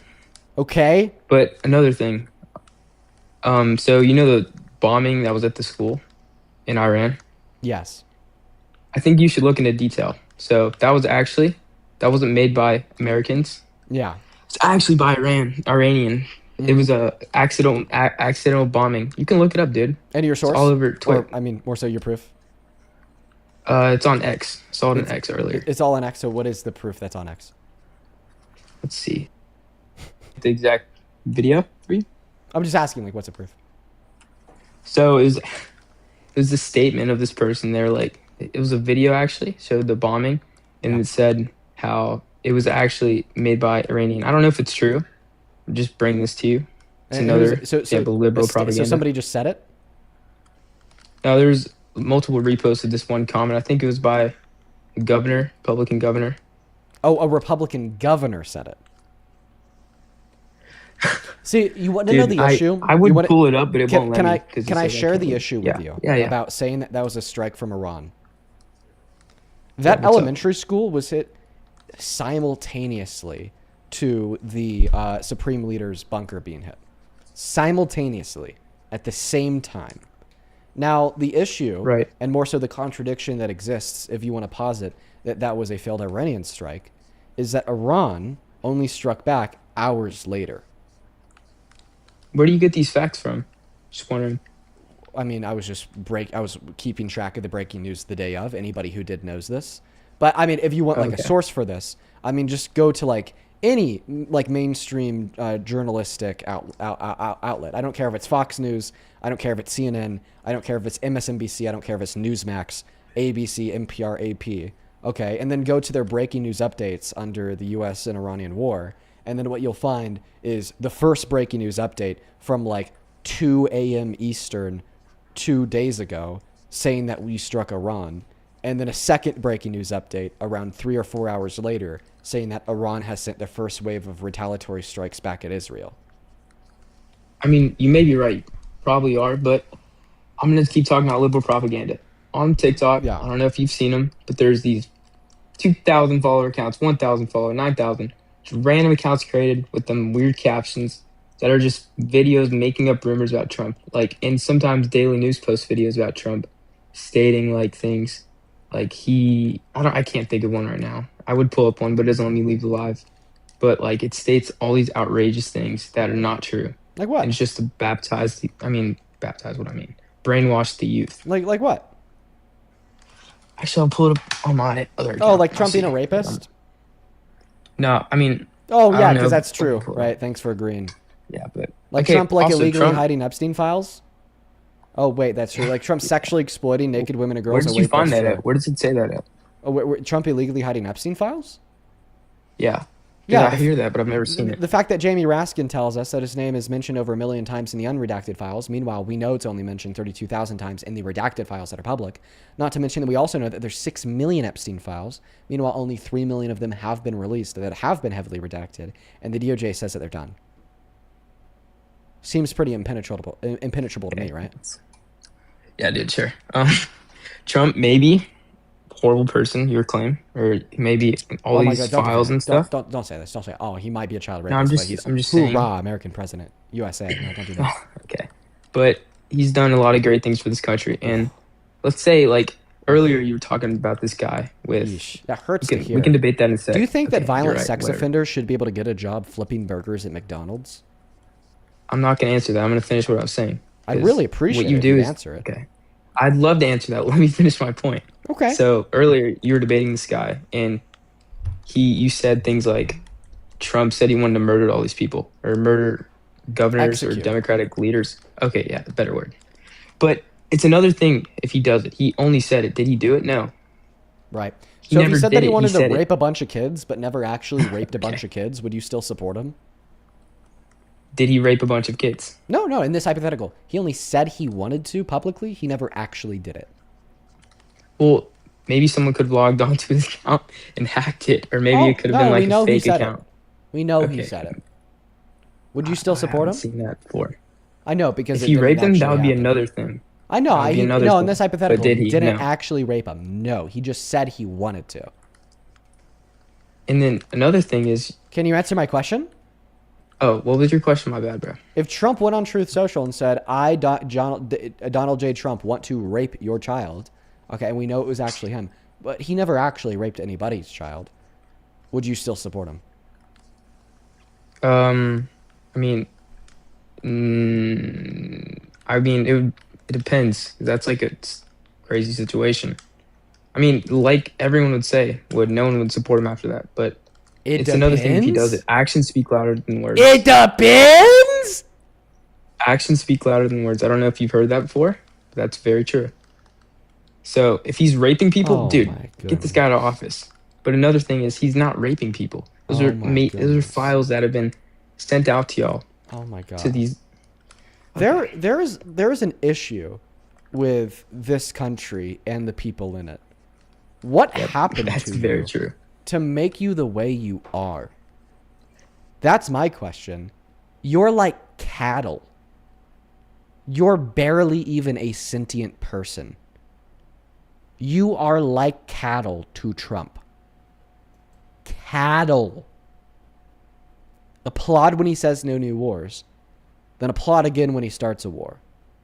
Applaud when he says I'm going to make groceries cheaper. Then applaud again when the prices increase by 3%. Applaud when he says, I value isolationism. And then applaud when he says we need to go back into the Middle East. Applaud when he says I'm going to end Russia's invasion of Ukraine on day one. Then applaud again when he's saying he might be able to get something worked out over 1.5 years into his term. You're like cattle. I mean, that's all you are. And I think that this only further demonstrates that point to be true. You're sitting here telling us that you'd still support him as president if he went in front of a podium, during the State of the Union, and said, I want to rape your child. It is such an insane view. I don't even know how to respond to it, if that makes any sense. Right? Because in my mind, just the first thing that comes up is clearly, if the president says they want to rape kids, they shouldn't be president. I feel like saying that you want to rape children is beneath the Oval Office. If you say that you want to rape children, not only shouldn't you be president, you shouldn't be employed at any business. fuck, honestly, you shouldn't be able to like freely roam around this country. You should be thrown in jail or worse. But from your perspective, like, oh no, it depends. I don't really care. As long as they don't do it, I'm totally fine with him being the most powerful man alive. What is the disconnect between the two of us? Can you explain it? Because I can't. Sorry, it said that I was muted. I guess you muted me. I wasn't talking anyways, but so what was that last thing you said? Kind of lagged out. The question. Can you explain the disconnect between the two of us? Because I think the disconnect. If somebody says that they want to rape kids, even if they don't do it, they're so far beneath the Oval Office, they should be beneath the jail. But from your perspective, you don't care. You say it depends. You're actually still fine with him being the most powerful man alive. And then your excuse is to say, well, like, actions are more powerful than words. Okay, well, here's my thoughts.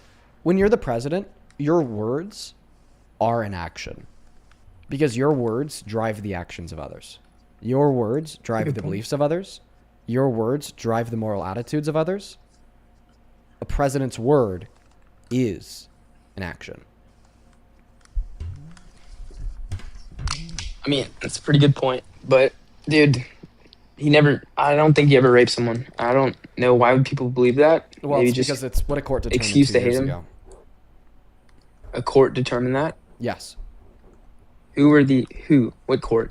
A civil court determined with Back a up your unanimous site. jury ruling of 9 that he raped a woman by the 9 name of people. Eugene Carroll. Now, who are these people? Were it citizens? The Or was it jurors? like Yep. Yeah, citizens. Dude, that is completely biased, dude. If you got all Democrats in that jury, dude, that's horrible. What are you saying? Do you know who If you got selects the all jury? Democrats, is it a public jury? Yeah, it's a public jury. Do you know who selects the jury? Yeah, you get picked. Like, okay, so you don't know anything about the jury selection process? Do you know anything about the jury selection process?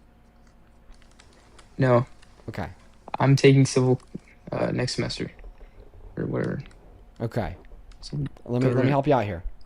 So during the jury selection process, okay, the lawyers of the defendant and the prosecutor will work together to come up with jury selection rules. They both get equally fair input, and most typically they'll also both get a handful of freebie cards where they could just throw potential jury selections out. All right?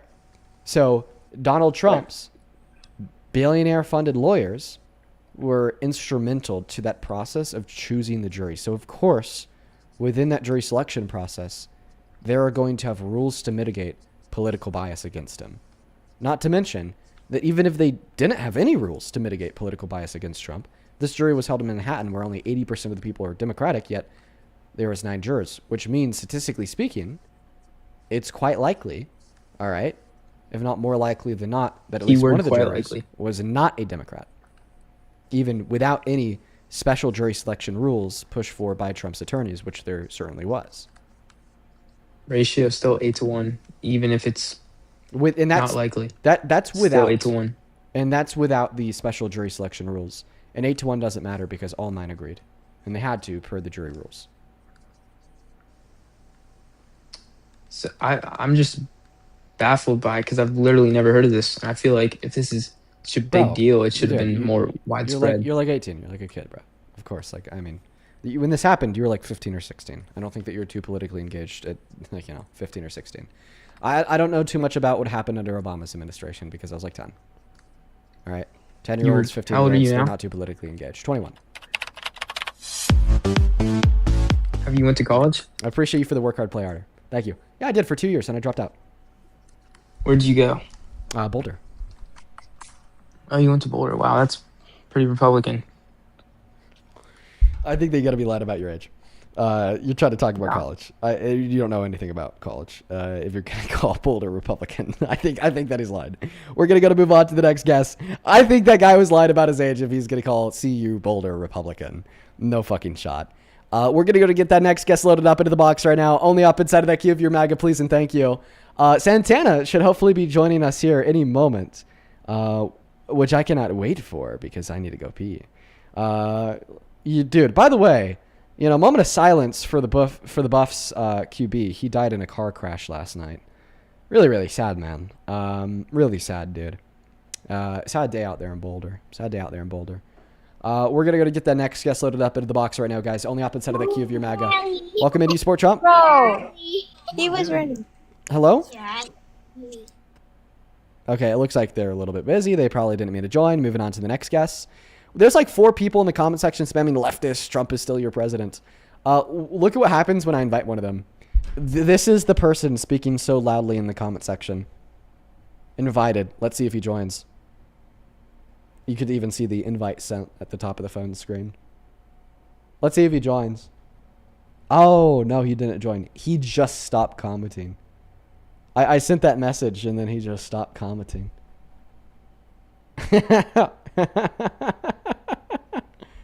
Oh, what about this person?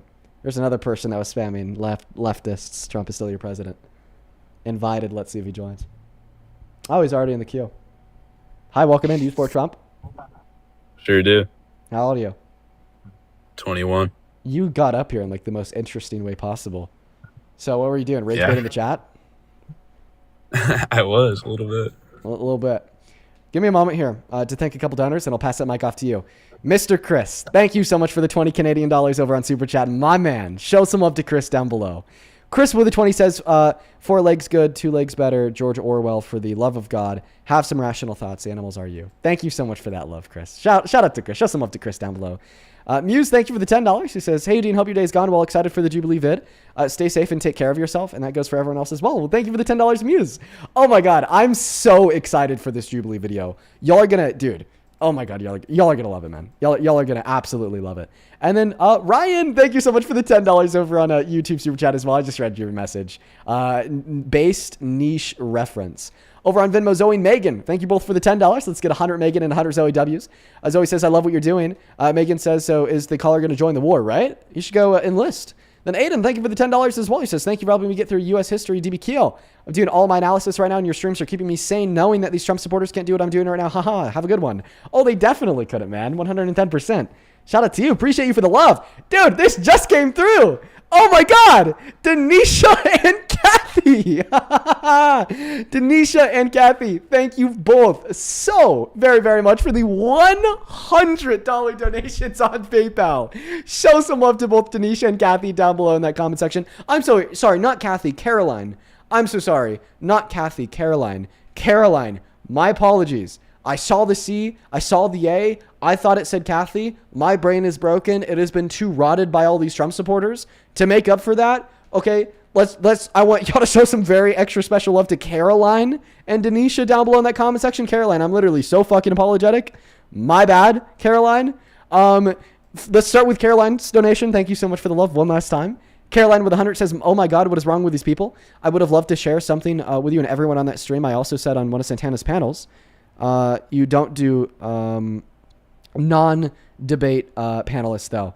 And sadly, it doesn't fit into a donation, so there's that. Keep teaching, please. Well, Caroline, just know that I appreciate the hell out of you. And it's good to hear that you are engaged with the community. You said that you came up on Santana's panel. I'll have to ask him about it later. Thank you so much for the love. And then Denisha with a $100 says, that was hilarious. I think when people go on stupid rants, you should implement just acting like they cut out. Yeah, just start acting like they cut out. That'd be pretty funny. Thank you for the $100, Denisha. Dude, show some massive love to Caroline and Denisha down below. The goats of the hour. So fucking real. I appreciate y'all so much. Not a bone in my body deserve that much love. Eli, I appreciate you for the $14 on PayPal. He says, now that it's been a few years, did you actually steal the baby Jesus? No, I didn't. That wasn't me, Eli. Thank you for the 15. Nina with the $10 says, hey, my account name is _Nina_. Don't know if you can see it or not. Nina, what is the screen name? Because that's what I see. Because I'd love to have you up. Jody, thank you so much for the $10. Who says, I served the country with honor for well over 18 years. Want to go back by waking up dedicated each day to try to help everyone struggling with their morals, life choices, faith, friends, family, social acceptance, and confusion. Proud of you. You matter. Well, thank you so much for your service, Jody. Thank you so much. Huge shout out to you. We're all caught up. Go ahead and take it away, man. Tell us how you literally support the worst president of your life, Mr. Trump. Good Lord. Thank God you're done with the grift. Does it ever get exhausting? Does it ever get exhausting grifting? Well, I'm not a grifter, so I wouldn't know. Dude, I could have microwaved ramen, ate the whole bowl, hop back on here, bro, you would have still not been done. Yeah, so All right, I definitely do take a moment to thank my donors. If anything, I think that's like definitely a signal that I'm not a grifter. That's just something that I've done since I literally had 30 viewers and like 10 followers. And I definitely understand that it can take up quite a lot of airspace now, but I just genuinely have so much love and appreciation in my heart for the people who support me in the stream. So, all right. I support him. I support him on the immigration, on deporting the illegals. oh, his mass deportation is very anti-American. Terrible for us, terrible for them. Illegal immigration. Yeah, deporting all undocumented immigrants, the way that Trump is doing it, or just at all, is anti-American. Semantics. I think you mean illegal, because I know you like to point to the law. Yeah, so who you call undocumented immigrant, or who you call illegals, or who I'm calling undocumented immigrants, the reason why I call them undocumented immigrants is because I think that we should give them a little bit of their humanity back, and the term illegal takes that away. We already take so much of their humanity away, regardless if it's Trump, fear-mongering, and using them as a scapegoat, saying that they're all here to like kill your children and they escape to mental institutions and prisons, which is false, okay? Or dehumanizing them by infringing on the constitutional rights by giving directives to ICE to arrest them without due process, or deporting them without due process, or sending them to be tortured in another country, right? There's just so many systems of dehumanization that apply to them. I think we should give them a little bit of that humanity back. And I hope that you'd agree that we should give them a little bit of that humanity back if you happen to be a Christian, just saying. You know, what would Jesus do? Who's torturing them, bub? Oh, yeah, Zeke in El Salvador. So they're being forced to kneel from 9 p.m. until 6 a.m. And when they fall out of exhaustion, they get beat by the guards. Don't believe me. Believe the multiple independent human right watch organizations on the international stage, completely detached, far and away from American politics. Is this where you like run away? Because there's like clearly like no good response there. How many people were sent there that weren't supposed to be? How many people were sent there that weren't supposed to be? Well, I don't know what you mean by weren't supposed to be. I mean, I don't think that anybody is supposed to be sent to CCOT. Maybe except for like the super like violent people. Like I don't really care about them. Probably argue that they still shouldn't be. But I mean, let's see. How I'm gonna have to look into the has being Trump forced to sent kneel. to CCOT. Let's see.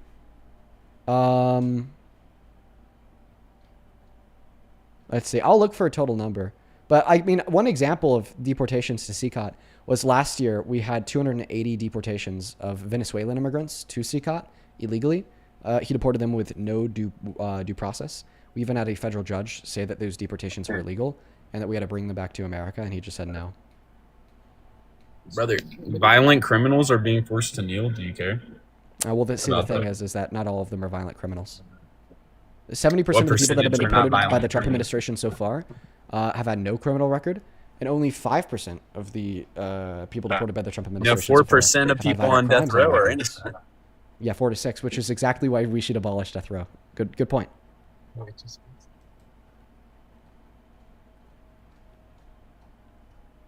I'm just saying there's nuance, but regardless, I mean, I don't know. You're playing a semantic game with this, all right? They're illegal for the sake of the fact that they're crossing playing our the semantic game border. because you care that I don't want to dehumanize them by using your semantic word, Mr. Illegal. It doesn't deem them non-human. It deems them illegal in our nation. Check this out. Yeah, so somebody breaks a federal law, commits a victimless misdemeanor, you call them illegal. Somebody commits 34 felonies, rapes a woman, sexually exploits women and children, and infringes upon the first, second article, and 7 amendments of our Constitution in less than a year, and you call them president. Is that not a little bit backwards? You gotta view it through the lens of Trump. I'm debating you on immigration, bro. Yeah, I know. Okay, immigration. Maybe the So we'll fact just that ignore they... Yeah, right. Yeah, obviously, so maybe just the ignore, fact ignore that the hypocrisy. Yeah. Ignore the hypocrisy. What is one way that mass deportation materially benefits this country, please and thank you?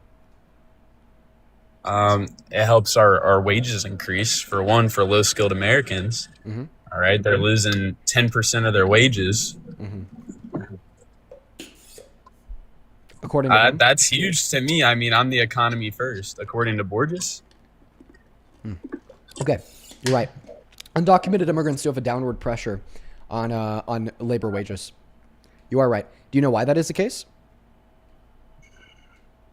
Why don't you tell me? Oh, okay. It's because they have less bargaining power in the labor force compared to citizens. More bargaining power equals higher wages. Think of it like unions. You are going to get paid more on average if you're a part of a union compared to if you're not a part of the union, because the union gives you more collective bargaining power. The same way citizenship gives you more collective bargaining power. The reason being that when you're not a citizen, when you're an undocumented immigrant, you don't have long-term survivability in the market. Your employer could exploit you by reporting you to ICE over your head. When you're not employed, okay, well then you kind of just die because you can't access any federal systems of benefit, no food, no shelter, so on and so forth in 40 of our 50 states. So you're more likely to accept a job for lower wages. Clearly, the solution here. Would you argue a safe path to citizenship, a legal path to citizenship for them? Yeah, clearly. Clearly, the solution here is amnesty. So why did mass? So why did it not work for Reagan? Well, I mean, actually, I'd argue that it did work for Reagan. We'll get into that in a bit. How is that? Clearly, the reason why I'd argue amnesty here is because one moment. I mean, if you'd allow me to finish here. Clearly, the reason why I'd argue amnesty here is because that's a way to fix wages. Okay. Without destroying the rest of the economy. That policy. I mean, why? After he implemented it, we didn't see a drop in wages. We didn't see an increase in undocumented immigration. Why do you hate it? But we did. And yeah, we've had an increase in illegal immigration. No. I don't think that we did see an increase in illegal immigration following Reagan's amnesty. I don't think that's true. We did, and I'll have to find a source for you on that. Okay. All right. I'm certain of it. All right. But like clearly here, all right, I think what I want you to respond to is the meat on the bone, that there's a way to ensure that wages aren't reduced for low-skilled workers without destroying the rest of the economy. Because when we do a mass deportation, like sure, okay, we're taking that pressure off of like the wages of low-skilled laborers, 110%. But we're also forcefully expelling 8.3 million of our laborers, 11 million of our consumers that have generated a total economic surplus with legal immigrants of $14 trillion over the course of the last 30 years. According to the American Immigration Council, they personally paying over $1.1 through $1.7 trillion into the GDP per year on top of paying over $100 billion in taxes. So, right, like clearly mass deportation is not the right idea. Why do you want to exploit them? It's not exploitative. It actually helps you want them to be here. They face. The amnesty? That's what you would propose for that, even though that's a bipartisan failure. Why is it a bipartisan failure? Just out of curiosity. Can you give an argument? I just want to say, between 1990 and 2007, the U.S. unauthorized population tripled from 3.7 million to 12.12 million. And in 2019, around 10.3 million people were living in the United States without status. Okay, can you respond to my question, please? But I thought that it didn't increase. Yeah, we could talk about that after you respond to my question, please. And by the way, you'd have to isolate for like expected increases in undocumented entry, right? Like clearly we didn't see an increase in undocumented entry under the Biden-Harris administration because Reagan did amnesty in 1986. And I think when we account for expected increases in undocumented entry, that studies have demonstrated. Isn't it because we that studies have demonstrated that it didn't lead to an increase in undocumented entry on its own. But I want you to answer my question because I don't think that you did. All right. Like, what is the big issue with mass amnesty here? Why do you think it's just such a colossal failure? In contrast, in comparison, you're still cutting me off. Why is mass amnesty worse than mass deportation? So you really don't think that it incentivizes illegal immigration? You know, it's happened once. Oh, it's happened twice. It's happened 3 times. Why don't we just open up our borders and let's just have America, Mexico, bro? Okay. So point number one. Historically, I don't think that. So point number one, historically, I don't think it's true that Reagan's mass amnesty incentivized more undocumented entry because it was just one round mass amnesty. Okay, but the second thing I'd say here is I understand how like seemingly it would increase undocumented entry.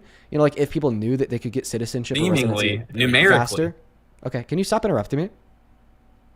Are you just afraid that you're wrong? I mean, no, I just want to be able to finish numerically increase. There's a real. I just want to be able to finish the sentence. That's all. And I have delineated to you, but you go on. Okay, well, I mean, I've already demonstrated to you why the argument of which you made was false. You just didn't respond to my demonstration, ignored it, and repeated your sentence in the middle of mine. I would really appreciate it if we could have this conversation within a linear dialogue, which would include not crashing out like a petulant child the moment I'm making a good point that's cooking your ass.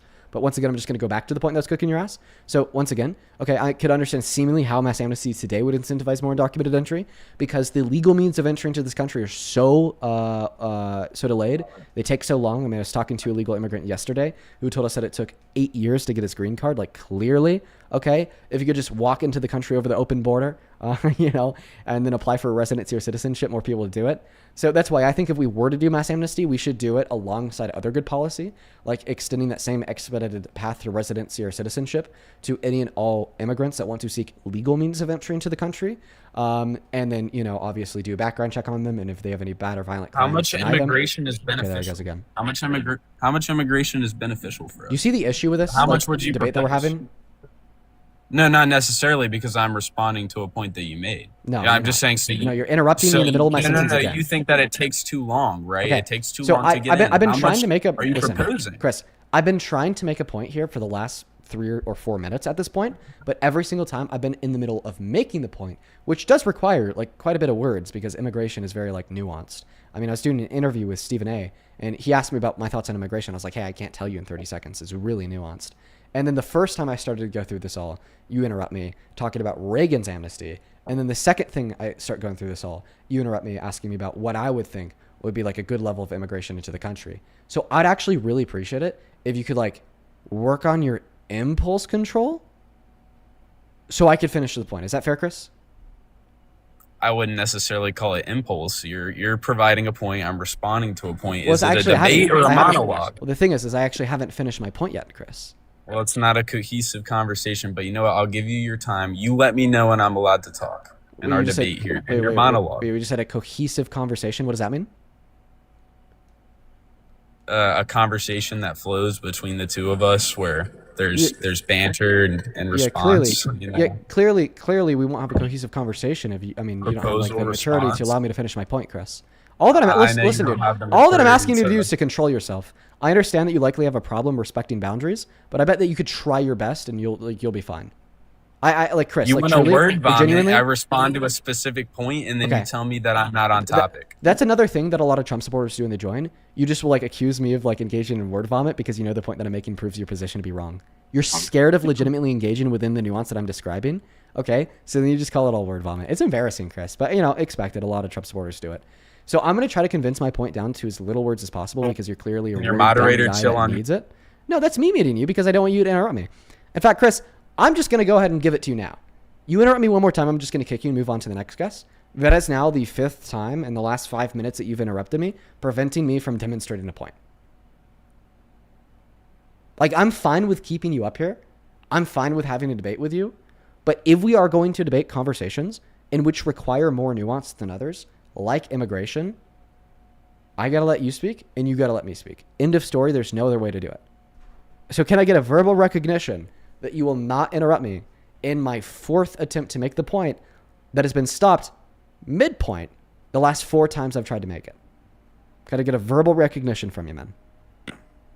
You have the floor, Dean. Good boy. Good boy. I knew you'd say that.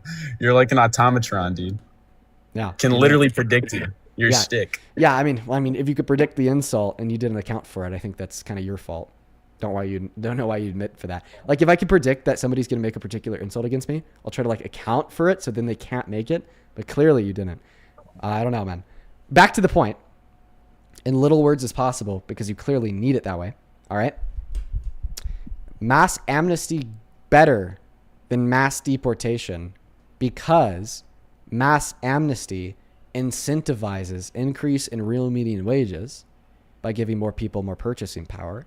Mass amnesty incentivizes more tax and GDP contributions. They have more money. They make more money. They pay more taxes. They spend more money. GDP growth goes up. Mass amnesty incentivizes growth in American companies because now they're spending more money on American companies and they're able to work for more American companies. On the other hand, mass deportation bad because destroy economy. American Immigration Council tells us that undocumented immigrants pay $1.1 through $1.7 trillion per year into the GDP. IRS tells us that they pay over $100 billion per year in taxes. And destroys American laborers by firing 8.3 million of their laborers and forcefully expelling 11 million of their consumers, meaning they have less productive capacity in both the supply and the demand end. And maybe this is one of the reasons why last year we had the worst single-year job report since 2003 if we account for recessions. That's all. What is your response to the comparative analysis of the economic outcomes of mass amnesty compared to the economic outcomes of mass deportation? Okay, so one, my phone battery's getting low. I'm about to go inside and charge that bitch. So you have the floor here in a minute to go read off your little donations, but that aside, all right. So first of all, I suppose I would respond to how is it raising? So it's raising the median income range, right? But then it's lowering the low skilled Americans range. Why would you want to benefit the oligarchs and the people in power, the people trying to benefit off of this over, benefiting those low skilled native born Americans? Why is that your prerogative? Oh yeah, mass amnesty, alleviate downward pressure on real median wages for low-skilled workers by giving the undocumented immigrants who are bringing those wages down more bargaining power, which was what was bringing. But it lowers it 10%. So how does that align? Because of the lower level of purchasing, bargaining power that they had because they're undocumented immigrants. When they are no longer undocumented immigrants and are now residents or citizens, they have more bargaining power, so they don't have that downward pressure on wages.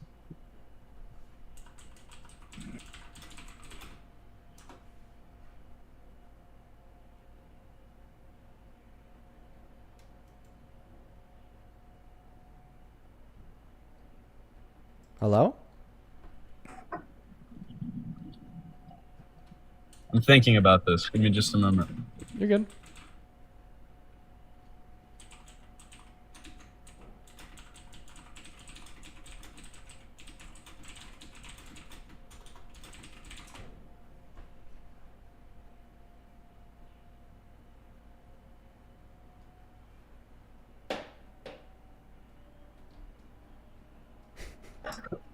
So first of all, what are we going to do about the problem of it incentivizing illegal immigration to begin with? So again, at that point, why don't we just open our borders up? Because I feel like that'd be a better. I could respond to that question as soon as you address my comparative analysis of the bad economic outcomes of mass deportation compared to the good economic outcomes of mass amnesty. You ask a good question, by the way, and I have a good answer for it. But let's just keep that compartmentalized into its own topic after we address the point that we're already on. Once again, not dismissing the question. It's a good one. All right. I think to begin with, the problem is that people are engaging in illegal immigration. And because in its namesake, we should probably deport those people because they've already committed a crime. Dude, so either you're smarter than this, Chris. Either it's not a crime. No, I think you're smarter than this. So either it's not a crime or is it so why don't we just make it legal for there to be, an open border and just nobody's illegal coming into our country? Why don't we just do that, Dean? Is there any problem with it at all? Can you admit to that? So this point was not as good of a point as the one about what can we do to disincentivize more undocumented entry. This one is just like rage baity. But once again, it's not actually addressing my comparative analysis of the negative economic outcomes of mass deportation compared to the positive economic outcomes of mass amnesty. I don't know if I have many other ways to word this, so I'm just going to be like honest and direct. Sit down, stop pivoting. It's embarrassing. I want you to address the economic outcomes. Responding to that comparative analysis by saying, we should deport because illegal in name is not addressing the comparative analysis of the economic outcomes. So just try better. Listen. So by flooding the market with low skilled workers by 10%, that lowers wages. That's just irrefutable. Okay. What actually lowers wages, once again, is the fact that they have less bargaining power. Not that they're entering into the labor market. Because with the entry into the labor market, they're making massive contributions to those producers, giving them the ability to turn around and hire more people. That's what happens in a stable, prosperous economy. The issue is not the labor entry. It's the fact that the labor entry Can you refute my source? Lower bargaining power. Can you refute my source on that? On those figures I gave you? I mean, I don't think that I necessarily disagree with your source. I'm not sure it's to the extent of 10%. That's kind of crazy. But so then, do you have to concede that it's not a good, market ideal for us? Okay, I'm not conceding anything because I never made the claim that undocumented immigrants are idealistic for the market. I think that's exactly why I endorse mass amnesty. I certainly think that's how you're framing it. Bro, you're actually an idiot. I've repeated this a billion times. Holy shit. What we need to do is give them pathway to residency or citizenship so then they have more bargaining power. Dude, how many times have I repeated this? The reason why undocumented immigrants have downward pressure on wages is because they have less bargaining power, because they could be deported, because they don't have long-term survivability in the market, because they can't access federal social safety nets, so on and so forth. Clearly, those things are going to drive down the median wages that they're willing to accept if they want to get a job. So if we remove And those if you things would by listen making them to me, residents or Dean, making then you them would citizens, understand I'm talking about this from the perspective of amnesty. That's where these figures come from. Flooding the market with low-skilled wages. So you say that with legal low-skilled immigration. laborers. So legal immigration reduces wage growth. Huh? So you're saying One more that time? You're saying that legal immigration reduces wage growth. Mass amnesty, buddy. That's a lot of people to legalize at once. That is a problem. That's why it didn't work for Reagan universally. So it's not even the issue. But see, the thing is here, they're not flooding the market because they're already in the market. Yeah, that's a problem. Okay, but you said it was them flooding the market that reduced wages. Well, that can't possibly be true if they're already in the market. Therefore, it's not about amnesty. It has to be about new immigration. Duh. As legal workers, bub. Meaning they'll be getting paid more. Yeah, your friend in the background just disputed your point. He said meaning they'd be getting No. paid more. That's an increase You in can't wages, pay dumbass. 10% Your more point is that they'd be people getting more paid money. less. Dude, oh my god. Dude. How are your- they going to tell pay your friend, that many more no, people? No, tell your friend to shut up. Tell How are your they friend going to pay that many more people? Oh, it's just you. No, How many- it's me. It's his friend, idiot. Yeah, how many times have you guys been on my stream today? Not at all. Not at all. man. I'm reading, you know. I'm out here. I'm Yeah. out here trying to make Yeah, my points. yeah. You know You what come I back. mean? You come back up like once every month to try to make the same point. Then it always goes the same way. I mean, there's many points that we can debate. My No, my but this biggest is issue like with the you, I think- same one that is made every single time. Aren't you a social democrat? Why don't we talk about that? One moment. When will Defend you that learn? to me. No. Oh, now you want to move on. Funny. When will you learn that you can't I win would the love immigration to. debate against me? I always win. I win every time. You win every time, and that's why you still haven't addressed the negative economic outcomes of mass deportation, like I asked you to 15 minutes ago. When But why will you haven't you learn? addressed Let me the clarify here. negative Let me Come clarify on here. now, bud. Go read the When will features. you Go learn? read One it. moment. When will you learn that you can't win the immigration debate against me? When will you learn that you never? I guess we'll never know what he said. So my general rule is to like let one person up one time. Sometimes I'll break that rule and let one person up 2 times. Sometimes I'll break that rule and let one person up 3 times. I've had that same conversation with that same guy over 10 times. Bro, eventually they got to learn that they just can't win the immigration debate. Welcome in, Santana. How you doing? Good. Can you hear me okay? I can.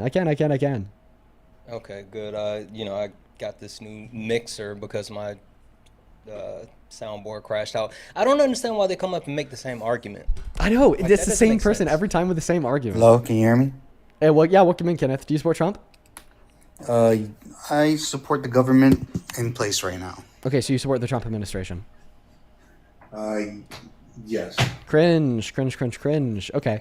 I'm going to thank a couple Yeah, people. because I'll be completely honest. There's some things that don't make sense, and there's some things that do make sense.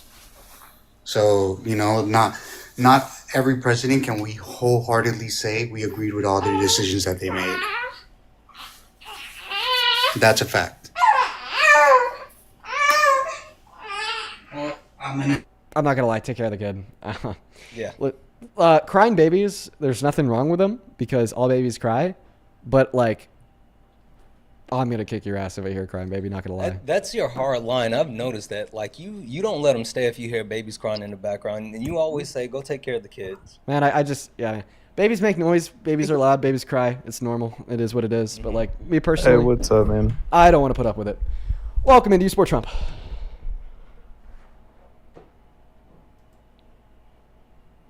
Hello? Can you hear me? Yeah. Do you support Trump? You can't leave the hear you TikTok when app. you go back out. Yeah. When you can't see me, we can't hear you. Oh, I gotcha. You support Trump? Yes, I do. How old are you? 27. Perfect. I'm going to thank a couple of people that passed you the mic, okay? Let's see here. Nicholas, thank you for the $1 over on PayPal. I appreciate you. Then Tierra, thank you so much for the $10 over on PayPal. That is TIERRA. Show some love to Tierra down below. And Madison, thank you so much for the $10. Thank you so much. Madison says, I'm an elementary school teacher and would love to connect. You mentioned something earlier, but I can't exactly remember. I DM'd you. Yes, I need to build the coalition of the elementary school teachers. Let's go. And then one more over on PayPal. Oh my God. Dude. Miss fucking Kathy. Queen Kathy is back in the building. Kathy, with the $200 donation on PayPal, says, thank you for what you do. This guy is trying so hard to sound intelligent. Kathy, thank you. I mean, it is honestly just kind of getting crazy at this point, and I mean that in the best possible way. I'm so fucking grateful for you, Kathy, but you are like literally so fucking kind to me. I will never know what I have done to deserve such an unprecedented level of love. Thank you so much for your support. Show some love to Kathy down below. I'm going to be spending, big ballin' with those $200. I'm going to buy all the snacks in the airport tomorrow. And that is a promise. Dude, come on. I just want to see 2,000 Kathy W's. And then one big one over on Venmo. Miss Sabrina, thank you so much for the $50. She says, I strive to have your level of patience one day. Love watching your debates. Thank you so much for that love, Sabrina. Let's get 500 Sabrina W's down below. And then Melina, thank you for the $15 as well on Venmo. Thank you. And Sabrina, the only reason I have the level of patience that I do isn't because it comes natural to me. I actually like innately kind of struggle with like the opposite of patience. Like I'm predisposed to like anger, right? Kind of sometimes. And these have really helped tame me. Yes, sometimes. Yeah, only sometimes. You support Trump. Why do you support the worst, most disgusting, putrid piece of shit as president?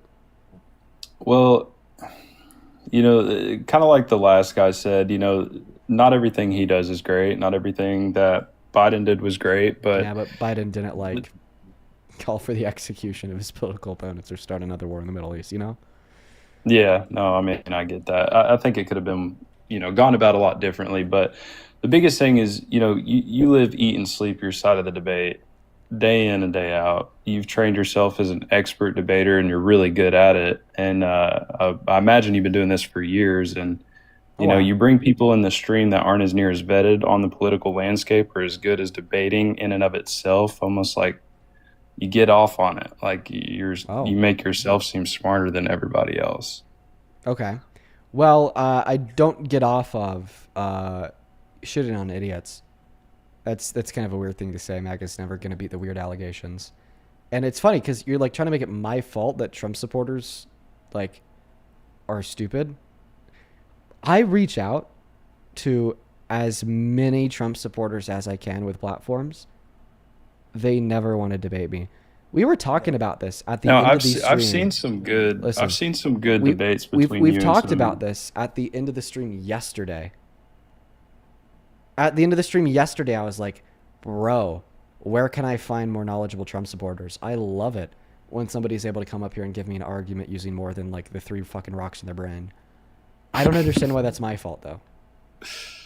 Yeah, I mean, I think it's just the media that you're using, TikTok. I mean, I've seen some really good debates between you and, Republicans for sure, that I did really respect on both sides. Y'all both did really well. But I think TikTok is just downgrading what you're actually capable of. And you're talking to, your average. I'm flying out to LA tomorrow to sit down in person with a Republican and debate them. Now, there you go. Do you want to get on to why you support Trump? I'd really appreciate that. No, man, that was it. I'm not going to sit here and claim that I'm an expert in politics. Wait. But you came up here and made a claim that, Dean is trying to make himself look smarter than other people. And you actually have the opportunity to show that all Trump supporters aren't, cavemen or whatever, and even lay out a coherent debate. You don't even have to be an expert. I mean, if you can speak, clearly and at least get something across. I'm one of those people that are, I mean, I'm not, the way I think about things and the way I believe in things are going to stay on my side of the fence. It's not going to do any difference to sit here and go back and forth and banter. think the biggest thing I wanted to get across is I usually Wait, hold jump on. But here. so you don't understand? Like, do you not believe in the fundamental principle of being able to hash things out in the town square, like being able to at least have an open forum where people can hear different sides and then make a decision as far as like what side fits them better? I mean, like there's people I listening that's absolutely on the fence. It's not about us up here. I It's about the absolutely people do, that's but listening. I think someone of Dean's caliber, it's really important to be able to reciprocate the same, level that he's able to. You're just saying that it's important for me to also like actively seek out debates with like larger people on your caliber. Figureheads on the right that may know more. I agree. Yeah, because most of the people you're going to be, that are going to be on TikTok. Yeah, no, I mean I actually agree with that take. I'm always looking for like the higher caliber Trump supporters with platforms on the right to talk to. I'm gonna kick you because you said that you didn't want to debate. Weird coat, but I mean that last statement you made, I agree to it. I mean, I wish, man. Open invite to anybody and everybody to join the live. Ben Shapiro came through here tomorrow. Let him up. Like they act as if we wouldn't want someone who can actually hold a debate and not crash out or run or slur. Like, yeah, what man. are we talking about? Yeah, man. Like I mean, yeah. If you're here for a genuine debate, I'll debate you, no matter who you are. Trump himself could request, but clearly, I mean, this weekend we gotta go hit he wouldn't be too high caliber. Patrick, do you support Trump? Patrick, hello. Oh, Patrick left. What about you, Shay Linkay? Do you support Trump? Oh, hey, this is you, my boy. Hey, Hi, do you support Trump? This is my boyfriend. Are you talking to Yes, he does. Okay, like an actual. I thought. Okay, Yeah. I misinterpreted that statement there. Okay. Shaylin's boyfriend. You're Hi. talking to. Yes.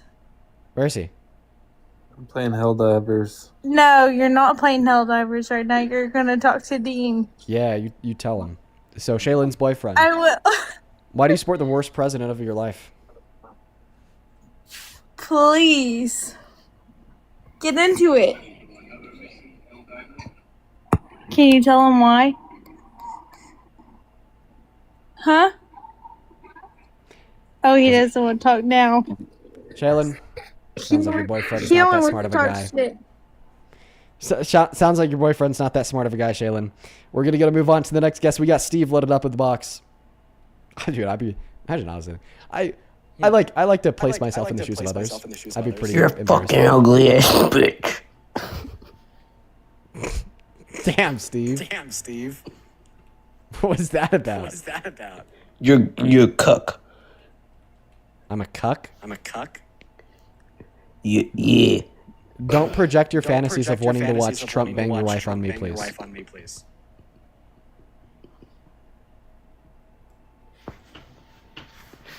Shut up, bitch. We gotta get that next guest. bro. Yeah. We're gotta get that next guest loaded up into the box. That's crazy echo. All right, man. Yeah. Let's get that next guest loaded up in here, y'all. Only opposite side of the queue if you happen to be MAGA, an American, and an adult, please and thank you. Wow. Biddy B. Brooks. Thank you so much for the $100 super chat over on that YouTube stream. Biddy B. Thank you so much for the kindness. That is insane. Thank you so much. Biddy B. Brooks with 100 says, lol, you got to get the polka dot paper and large crayons when a guest needs it, bro. I know. No, listen. I need to buy a whiteboard. An actual whiteboard. Maybe I should order that. I need to order that today. It'll be back by the time I'm back home. That'll be a great thing, a great idea. Thank you for the $100, Brooks. You are phenomenal. Welcome into You Support Trump, Colin. Yes, I do. Gee, you're like, how old? Nigger. Okay. Very racist. Very typical for Trump supporters. There's a lot of Trump supporters out there that are very, very racist.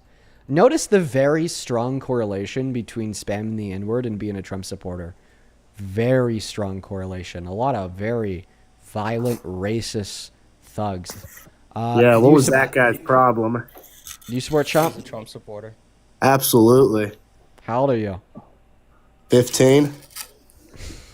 Dude. This is what they have left. It is. I know. Like, I was saying this earlier, right? For the intents and purposes of the stream, it's annoying.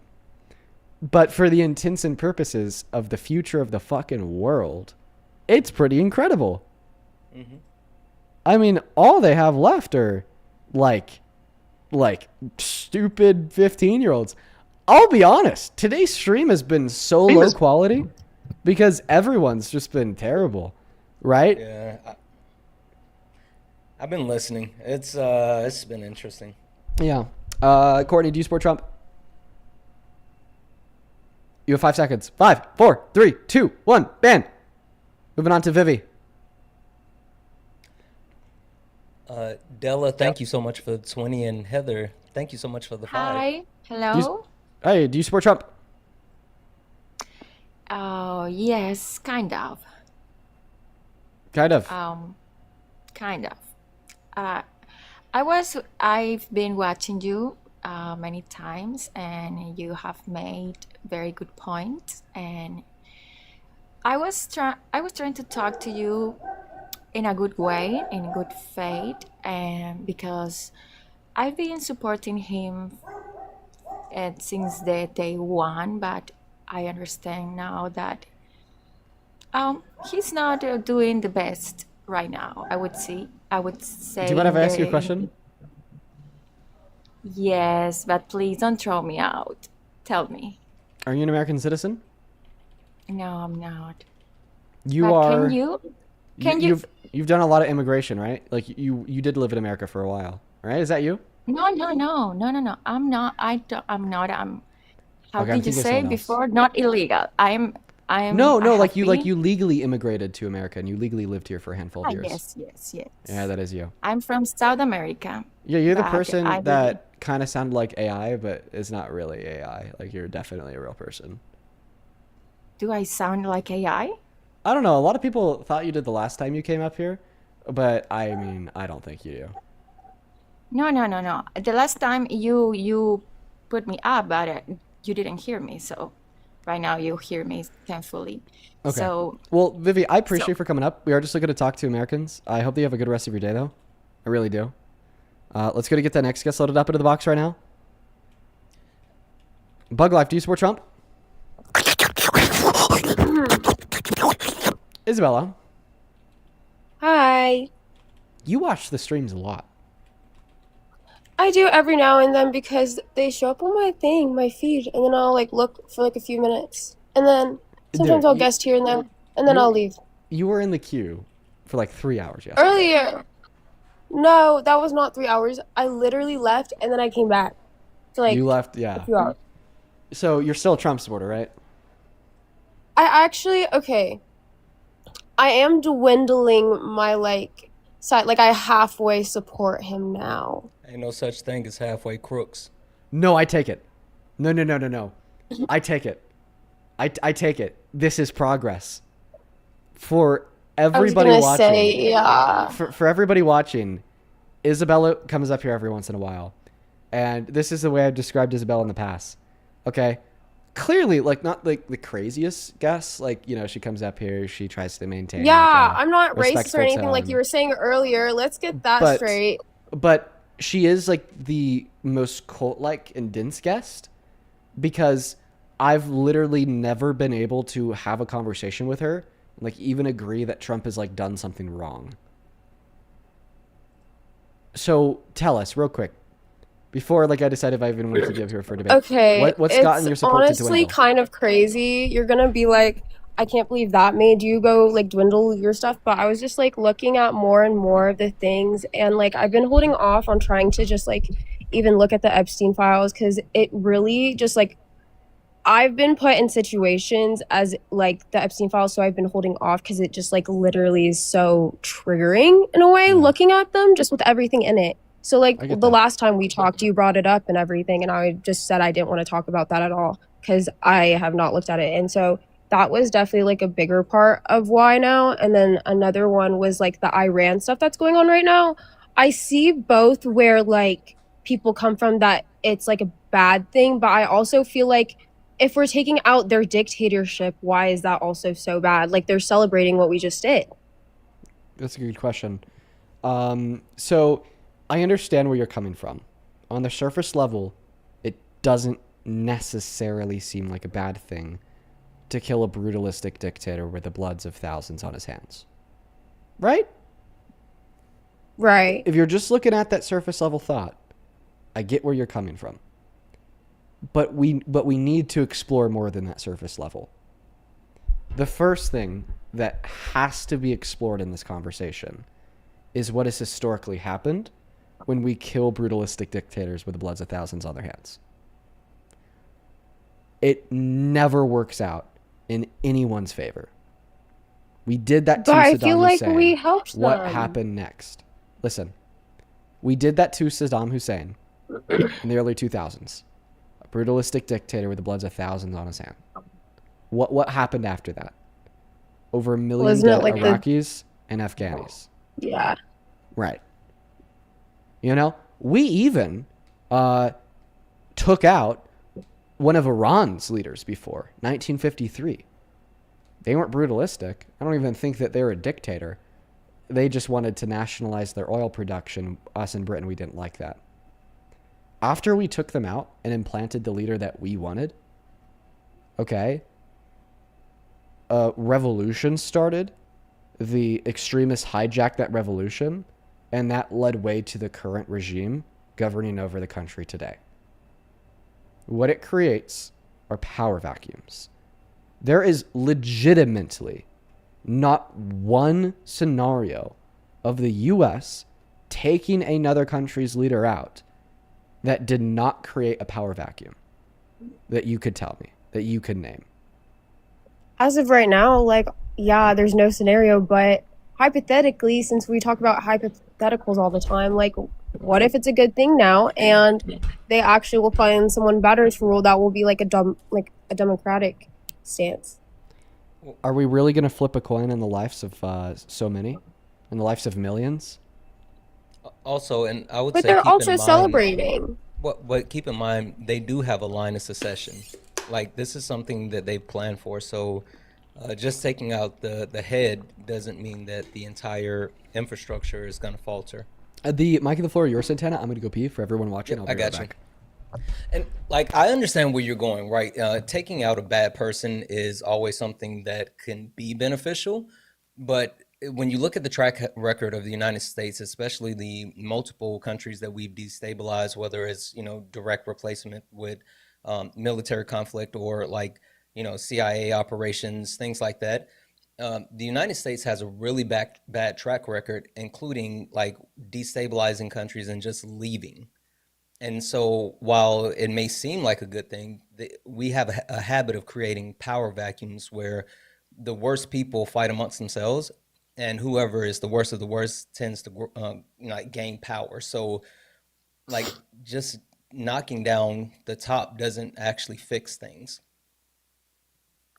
I see that, but that's only happened with back in like Iraq and everything, I feel like. No. Now it's a new. It's like, happened throughout the entire history of our country. Like, we've been involved with multiple operations. Again, not only like public operations, but CIA covert operations, especially throughout the global South.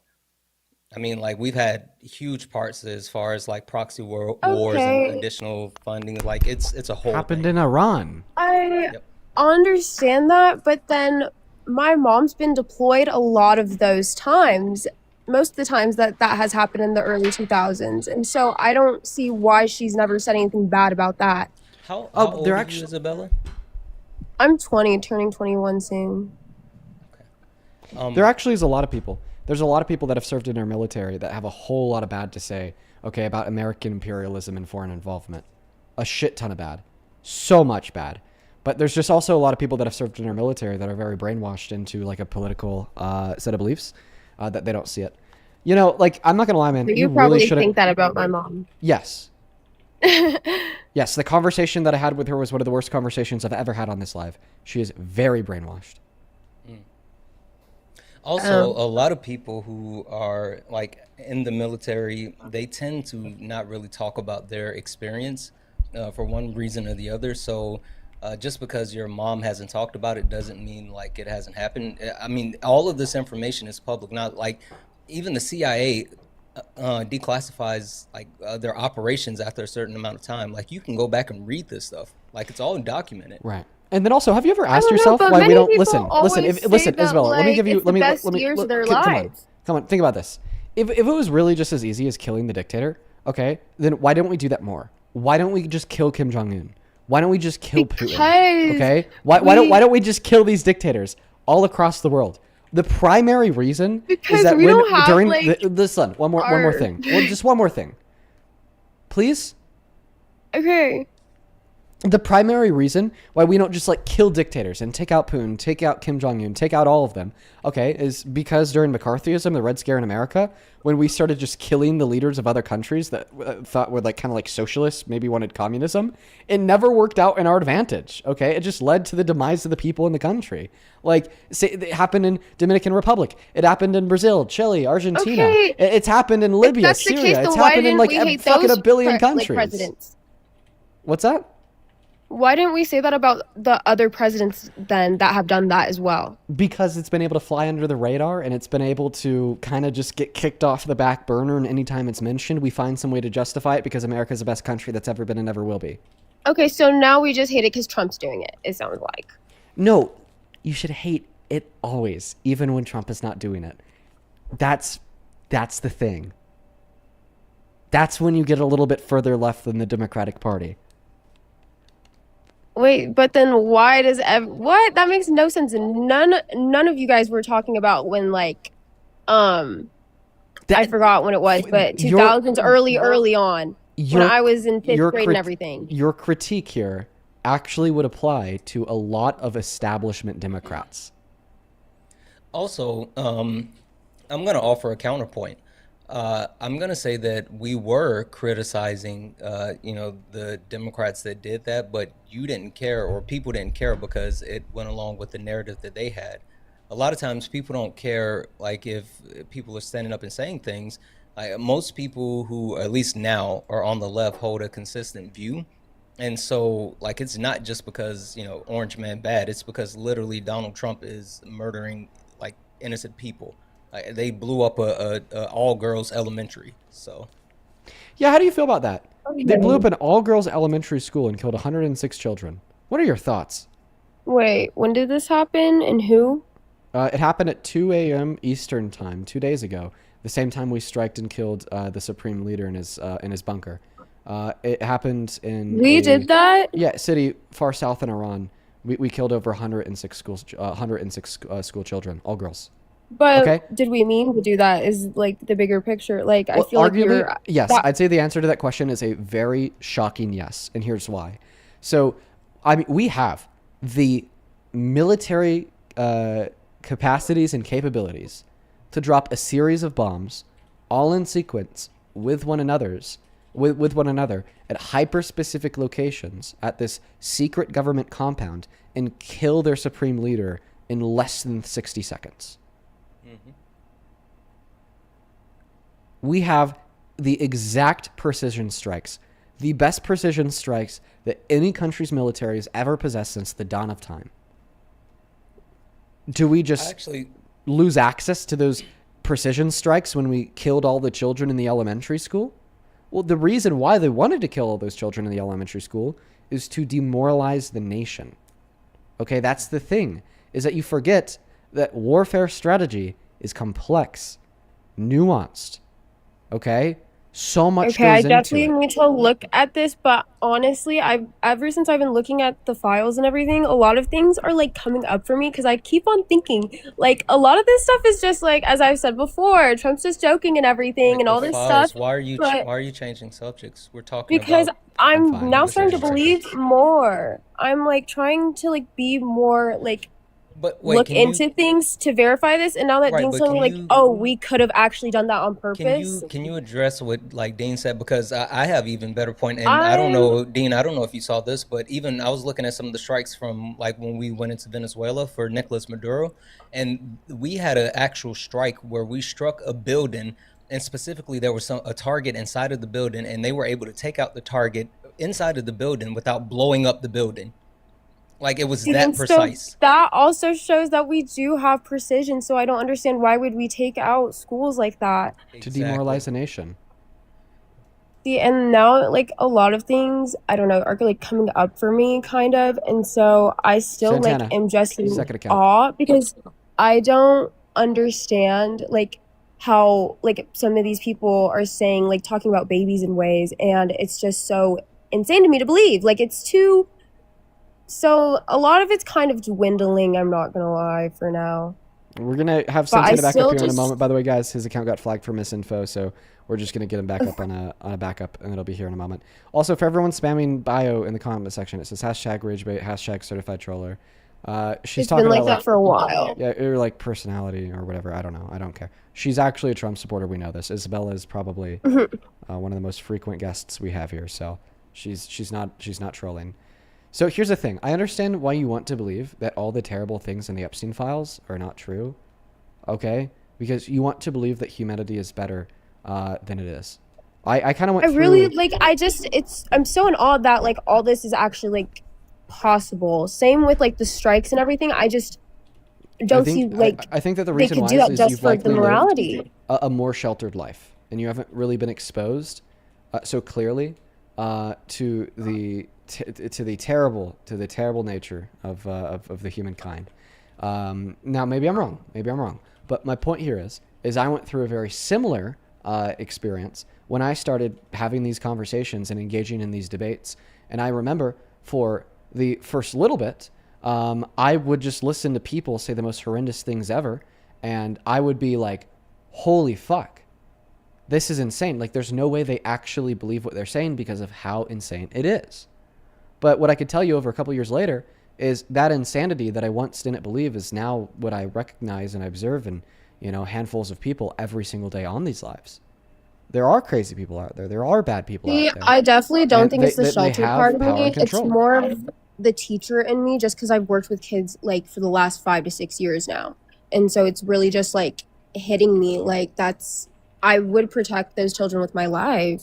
Like that's insane to like see and read, and so then also like the schools and everything. That like hearing that too, because I didn't like see that anywhere, and that we have such like precision and everything and the capabilities to avoid to do that as well. Like when it comes to children, that really like hurts. And I'm like, now that's why it's also down to like 50% now. Like not, I think support it with all my heart, but I'm like, oh my gosh. I think every single one of us knew, okay, just how little Trump cared about children when we heard him say it was funny to walk into their dressing rooms to look at them naked. See, but I just thought like that back then, those weren't taken as seriously, but now that's like, oh, he doesn't seem like he really does care. Like we've gone for like years now back to that, and he still hasn't said anything about it either, or like showcased anything like apologetically or anything like that. And so it's just like, I'm like questioning if he's grown or not as a person since then. So, well, obviously not if he's having his DOJ refuse to release the Epstein files to find Congress breaking federal law and having his name redacted over 950,000 How is he times. having like them do that though? I feel like because of he's unitary not the one executive theory, and how far he's reached into the power and control of the DOJ. Maybe if this happened under, maybe have a feasible argument that if the DOJ were to fuck up and do something bad, that we couldn't necessarily say that it reflects on Biden. Okay, especially if there's not a vested interest in the DOJ doing that bad thing that we could clearly prove Biden has. But when we're talking about Trump, okay, he believes in unitary executive theory, which if you don't know what that is basically the notion that the executive branch of our government has much more power and control than we've thought they have for a long time now, and that Trump is just completely justified in controlling any department or agency under him, including the Attorney General, the DOJ, and all of his other cabinet picks for every other position. Okay? And he has used that to then weaponize the DOJ to work in accordance with his vested interests.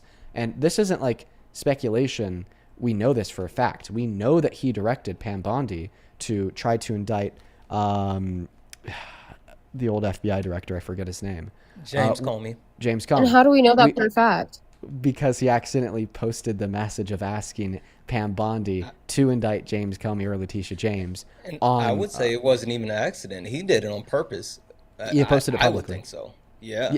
He posted it publicly. Who posted this? Donald Trump on Truth Social. He was like, Pam Bondi, I'm See, directing but you to like go I said after this Letitia last time, James. no. See, I've said this before. Like other people have literally like his account on the thing. So like him and his ex, like that's not Not other that people. one will always. Donald I don't Trump ever take it specifically. like for Wait, real. that's not true. Donald Trump specifically, like recently before this came out after like the Obama video. But he had a video after after he got back in office and talking about how there's only a handful of people that have. There's one specific person that has like his password, but there's like a small handful of people. So it's not just like anyone can do anything. Like I think it was intentional, but Also, at the very least, he mistakenly did it. It was just signed by Trump. If you want to say that he has staffers posting some things like memes or whatever, fine. This was signed by Trump. It was a message signed by Trump. Go indict Letitia James, signed by Trump. Donald J. Trump, the president. Yeah, but it was like a screenshot or something, wasn't it? Posted onto. No, it was just a message. How did he sign it? Like, he put like the dash on Trump. Yeah, dash DJT, President DJT. Yes. Yeah, but other people can type that in too. Okay, would they do it without his direction? I don't know. I don't know their social media stuff. No, like clearly, this is an actionable statement directed to the Attorney General of the Department of Justice, telling the Attorney General of the Department of Justice to go indict somebody. When you see a message on the president's personal social media saying this was by the president, Donald J. Trump, using the power vested in the presidency to tell the Department of Justice to go do something for him, it's him. But they didn't do that. They did, actually. They did. They indicted Letitia James, or at least they tried to, before their indictment was shot down because there was no corroborating evidence that was sufficient to support the indictment. It was Steve, so but like bad he's that, tried to do some. See, that just shows he's tried to do stuff like this before, and like it's always shot down, just like the Supreme Court has done. Listen, I want Santana to be able to add something on here, but then I want to tell you how this rat backs into the point, because remember, this rat backs into the point. Okay, why does it fall back on him for the DOJ breaking the law? But Santana, make your point. Yeah, no, I was just gonna say it was so bad that the actual was the district AG or whatever in Virginia that he originally wanted to indict him. Like she ended up getting removed, and it was a whole thing because he was trying to force people to actually go after James Comey and Letitia James. Like that, it was actually him trying to force it, even though there was no case. So after that happened, he finally got someone else to actually go through it, and it was thrown out like after having them up for testimony and everything, and they said it was unfounded. But for Trump, it was just about going after the people he deemed to be enemies. Oh, sorry. Wait, what did you say towards the last half? For Trump, it was just about him going after people he deemed to be his enemies. Oh. See,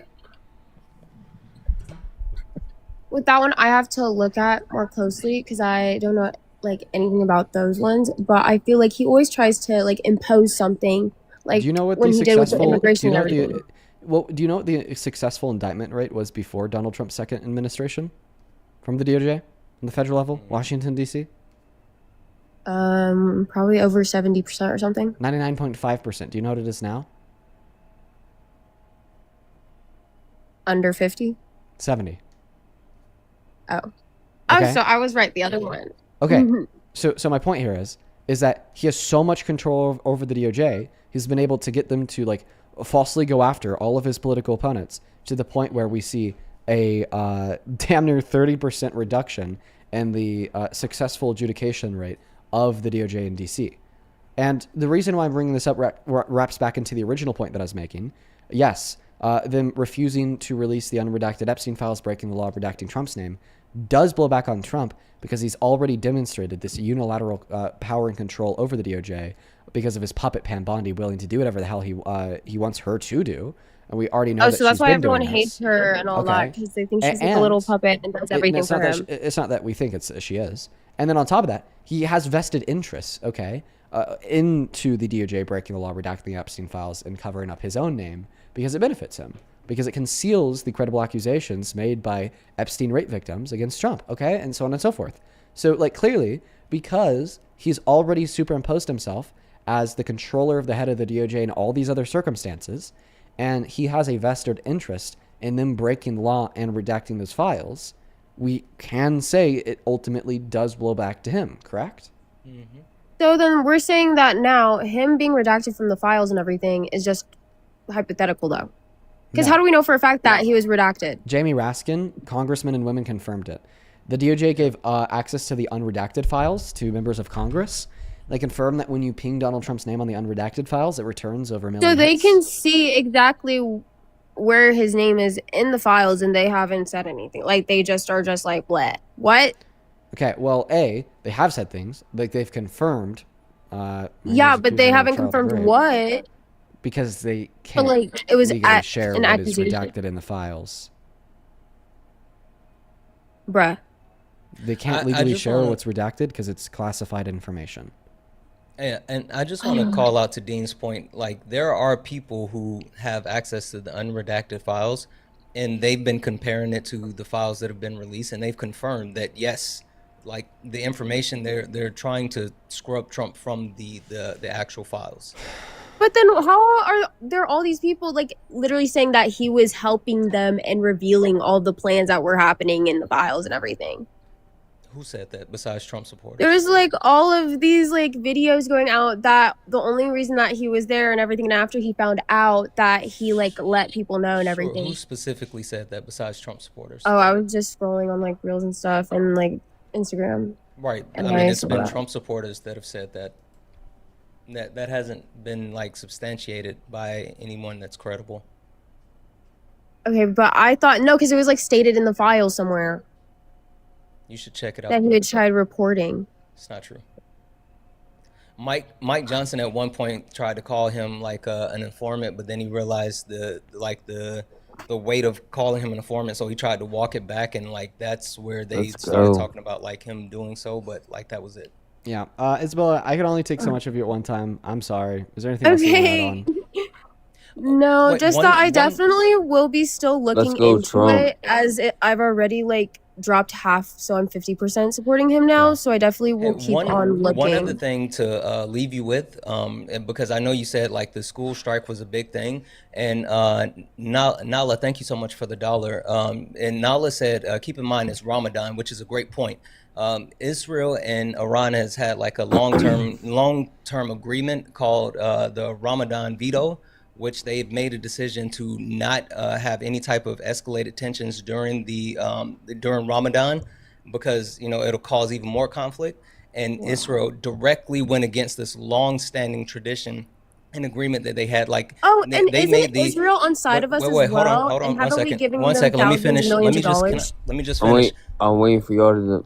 One second. I'm almost done. Okay. The point is, they made the decision to attack during the holy month, knowing that this would be a bigger thing. So it's super intentional. That's it. That isn't, yeah. Okay, I'll definitely look into more of that. And that just speaks more towards how much we've haven't we been giving Israel millions as well?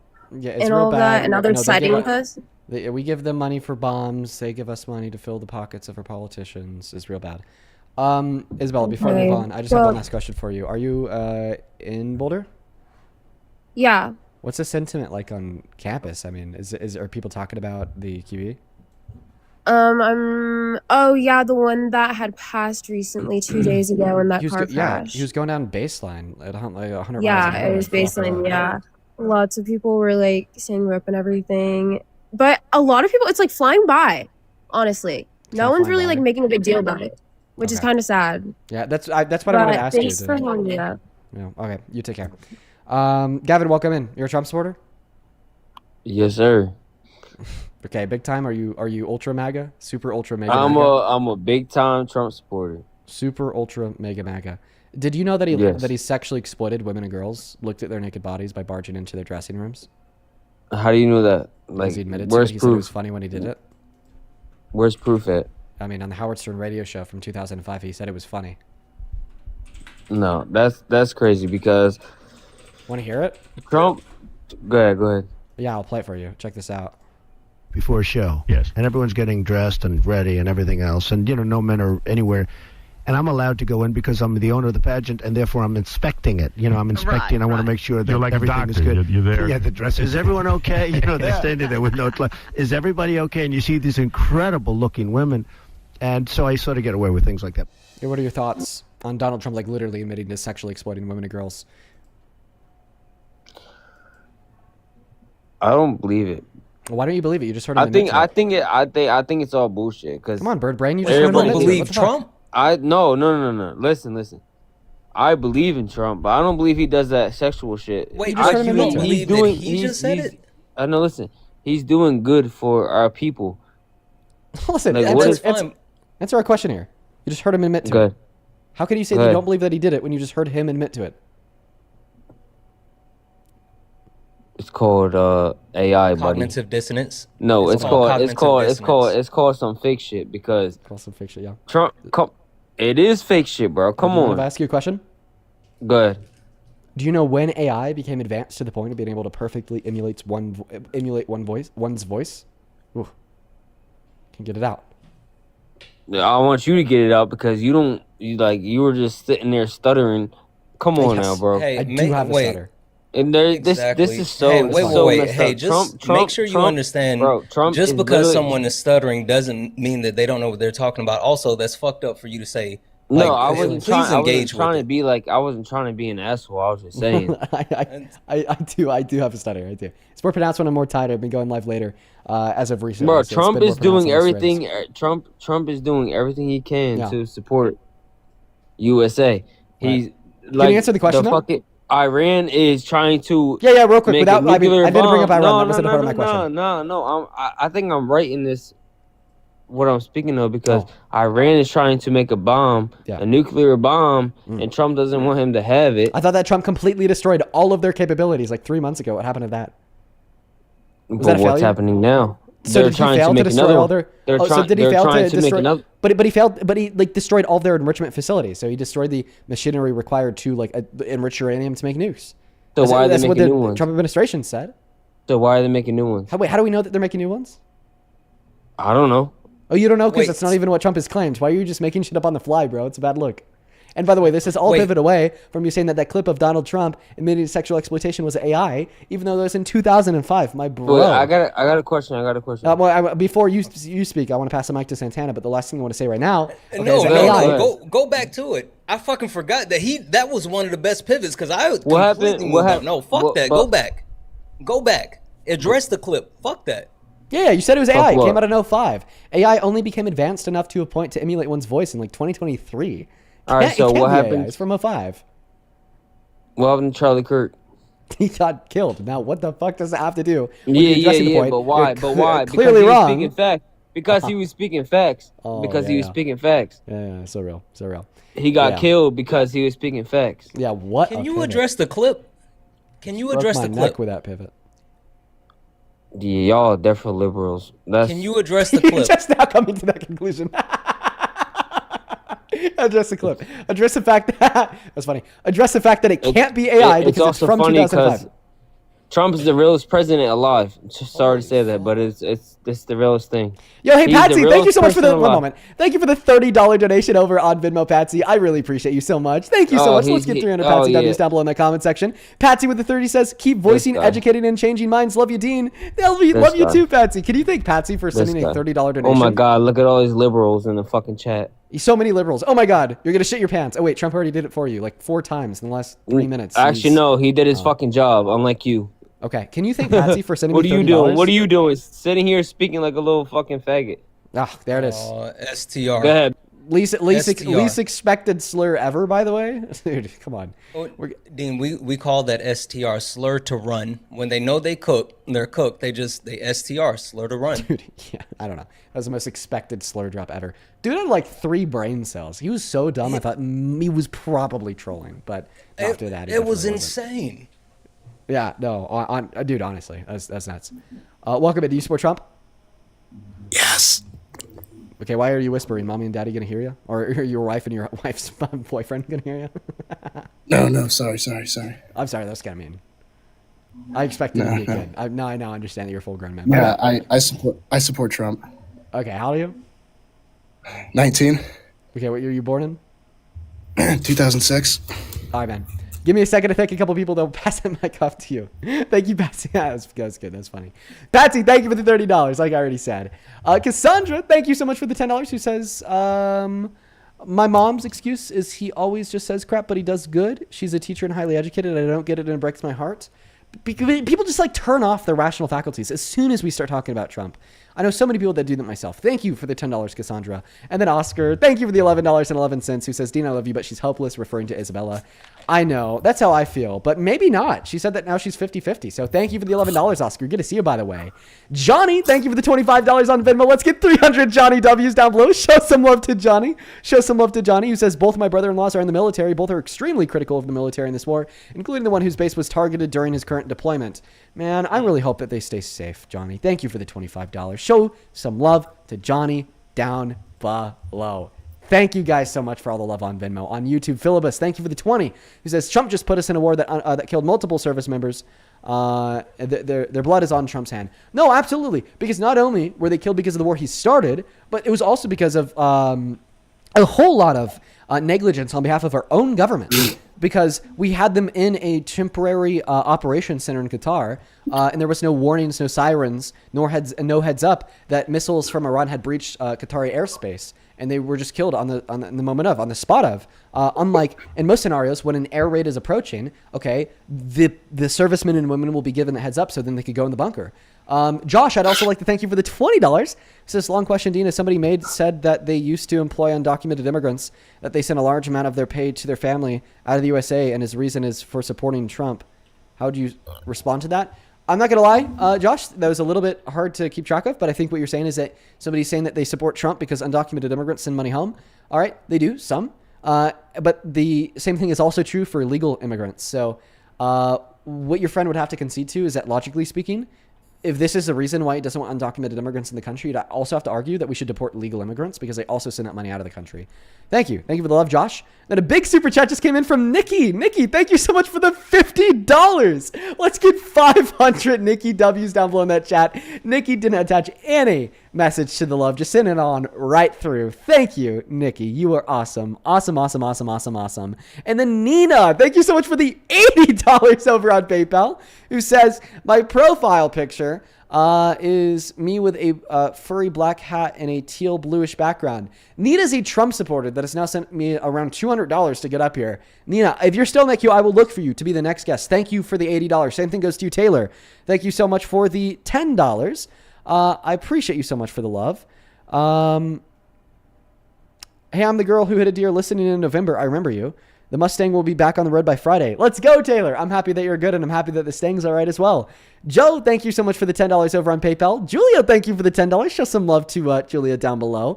And then Christine, my God, thank you so much for the $100 donation on PayPal. Huge shout out to Christine down below in that chat. Let's show some massive love to Christine. Thank you so much. That is so much money. Oh, I do not deserve that. Thank you for the love and generosity. While we're hopping into this debate, show some love to the GOAT, Christine, down below.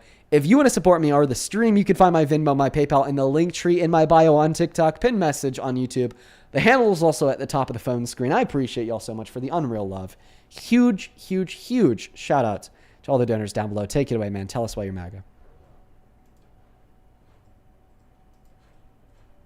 Joe. Hello? Hi.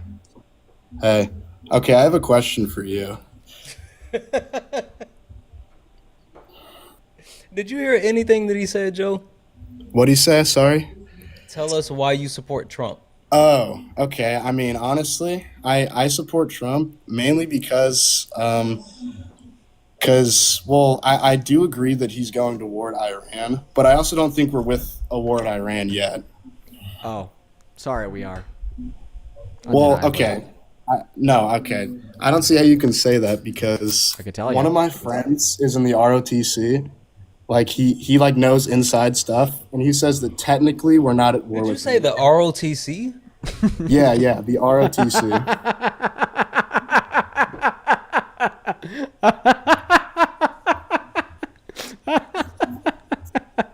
This is a troll. It's a good one. If this is a troll, it's a good one.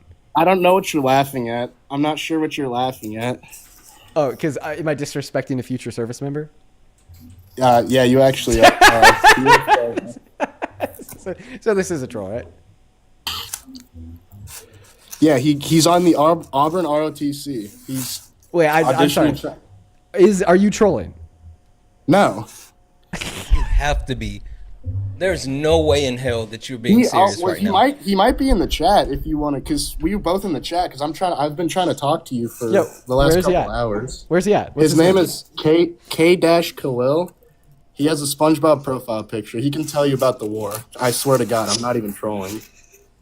So you have an ROTC member who's gonna come up and tell us about the war. Is this him? Yeah, that's him. That's him. Okay, so you are a future service member?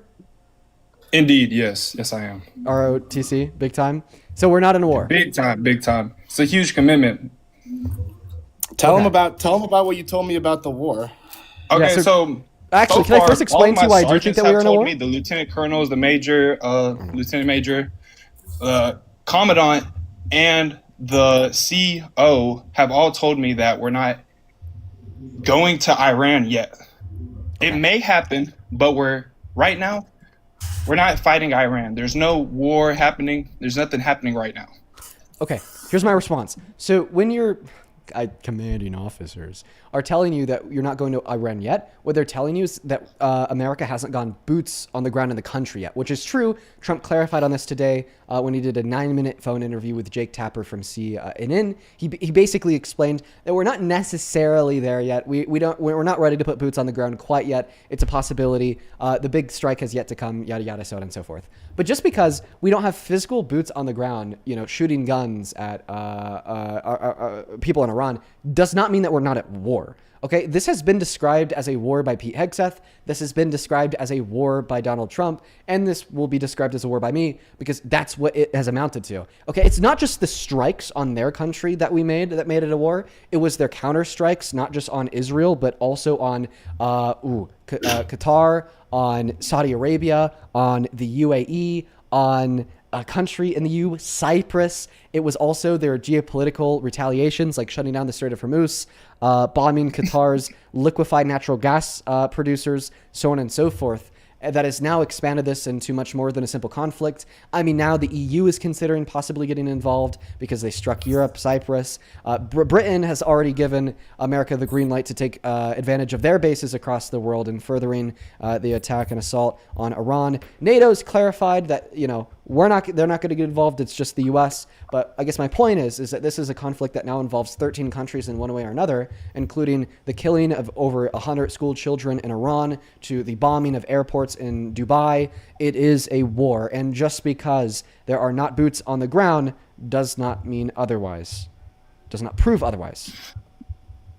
Charlie Kirk said it best himself. Some people might have to die for justice. Okay, so you accept it's a war, right? I mean, no, we already killed their leader. It's no war. Did you just It's quote never been a Charlie war. Kirk? You know what else Charlie Kirk said? We are Charlie Kirk? Well, okay, well. Do you know what Charlie Kirk said? Well, what else did he say? Oh, let me share this with you. I'm pulling it up now. Give me 1 second. I can't see. Here we go. Charlie Kirk says, and I quote, "This is insane. Regime change will result in a bloody civil war, killing hundreds of thousands and creating another massive Muslim refugee crisis. Toppling a leader is never as easy as you think. It's almost always results in further conflict, a civil war, and chaos. Resist this." So if you want to quote Charlie Kirk, then say we are Charlie Kirk and arguing, okay, that we should go to war with Iran. Well, then why don't you quote Charlie Kirk when he says, and I quote, "resist this"? Isn't a civil war within the country? Civil war is within the country. So within our own country, so not Iran. Okay. Well, last time we tried to do regime changes, not only did it result in civil war, which is why we had over 1 million dead Afghanis and Iraqis, but it also resulted in the 20-year endless war where we lost over 1 million American troops. Third time's the charm. Third time's a Okay. charm? Fucking Okay, idiot. well, if the third time was a charm, then we would have had a success in the 70s. You understand that we've engaged in regime changes, which has led to dead citizens and wars since like the 50s with over 18 countries, right? So if the third time was a charm, we would have been successful way back when. You know, like this isn't even, let me clarify, this isn't even the first time that we've tried a regime change on Iran. 1953, the CIA conducted a regime change on their leader because they wanted to nationalize oil production, kicking Britain and America out, meaning that we made less money. So we did a regime change. We installed our own leader, which actually led to the violent overthrow of the current regime. So obviously, you should drop out of the ROTC. You are no patriot. Okay, well, I think you'd better serve this country as a fry cook. And I think that a hang on. majority of the viewers Also- would agree with me. 80% of Americans across political aisles and leanings do not support a war with Iran, and that's a fact. Hold up. Okay, Also, wait. I found. Hold Okay. on. I wanna throw this in, and this is for Okay, you throw it in. SpongeBob face or whatever. Since you're in the ROTC, so I've never served, right? But I have a ton of friends and family that have served. And do you know what it means when they start serving steak and lobster in the chow hall? They must got some extra funding. He's No. he's ROTC. He doesn't know this. It's not like an Okay. actual. So, you know, the people, The lobster, any of man, the service, the hold lobster give you- on. give you disease. Any of these service members that are in the chat know for sure what that means. That is a sign. That's an indicator. It happens every Go time before deployment. Exactly. They serve steak and lobster. They literally do that every time. Literally every time. And guess How would what you they've know? been You've eating? never served. Again, I not only do I have friends but family who served in the military, who are actively in the military, like actively. I mean, I had steak and lobster before I went on my deployment to Fort You're in the- Jackson and then my deployment to Fort Eustis. And You're in we the didn't go to war. ROTC, bub. You didn't deploy to shit. No, training. You said your deployment. You didn't deploy to shit. Well, it's active in that current period. I am technically active according to my contract. I get active all the time too. I didn't deploy. Like you didn't deploy. You're in the Active ROTC. where You're- I completed you're training, You're half a step away from the color guard. Stop it. What's a color? Color guard. Never mind. What's that? Don't even worry about it. Okay. Well, hang on. I found this article. It says, according to the IDEECC, it says here that the Iran war, this will be probably one of the most successful ones we've ever had, or the attempt we've had. You can look it up if you want. IDEECC. don't look it up. Don't look it up. No one look it up. No one look it up. No one look it up. I might have. I have a bad feeling about what that means. No. It's not even bad. Hang on. I might have misread. It just means I don't even eat cottage cheese. Okay, you're trolling. Take care. SpongeBob guy, are you a troll too? Yes. Am I a troll? Yeah. That's his friend. They're two didiots. That's damn idiots. You both are idiots. Dude, you gotta come up with a better word than idiot. You gotta come up with a better word than that. You gotta come up. Like, I see where you're coming from there. Like, damn idiot. Okay. But I don't think that's it's not the first thing that comes to my head when you say idiot. Let's go to Was get it that Diddy? Everybody's been saying that. Listen, quick story. I was thinking about doing like a podcast one time, and I was thinking about like counteracting red pill culture or whatever, and I was gonna call it the blue pill podcast. And I told my wife, and she was like, "Oh, you can't use that." I was like, "What do you mean?" Blue She pill? said, "The blue pill, Viagra." Oh no, blue I was like, pill I didn't even think of that one. No. Blue. That's not the way it would be. I don't think people would take it that way. I don't think people would take it that way. We're gonna move on to the next guest. While we are, okay, you're gonna know who you are when I say this. You're gonna know who you are. I don't know if like many other people will. Well, I mean, I don't know. They definitely will.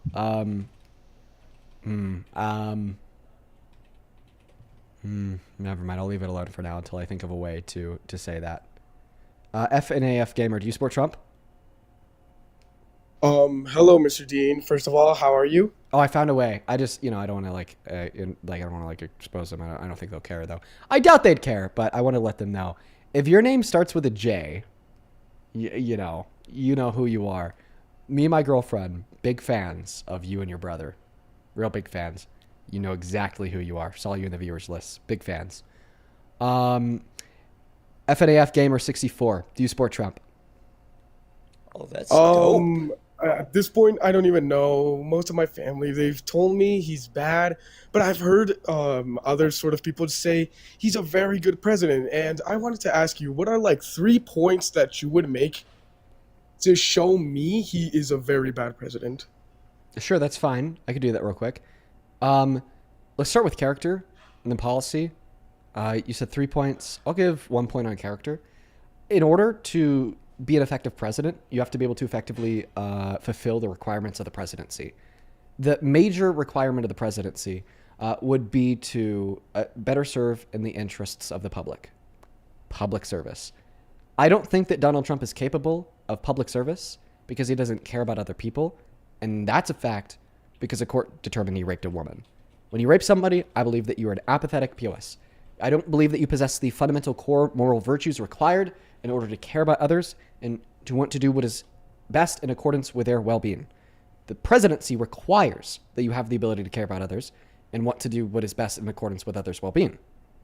He doesn't fulfill that. He can't be president, kick him to the curb. And that leads to reason number 2 and 3 is his policy is detrimental for the people, right? Like the big beautiful bill, that's his biggest thing so far. Cost $5 trillion, kicked 10 million low-income Americans off of Medicaid, 3 million low-income Americans off of food stamps, reduced the purchasing power of over half of this country according to the Center on Budget and Policy Priorities. Really big deal, especially in consideration of the secondary fact that we already have 51,000 low-income Americans that die every single year via lack of access to healthcare. There's my second reason. That was a detrimental piece of terrible legislation. And then my third reason would be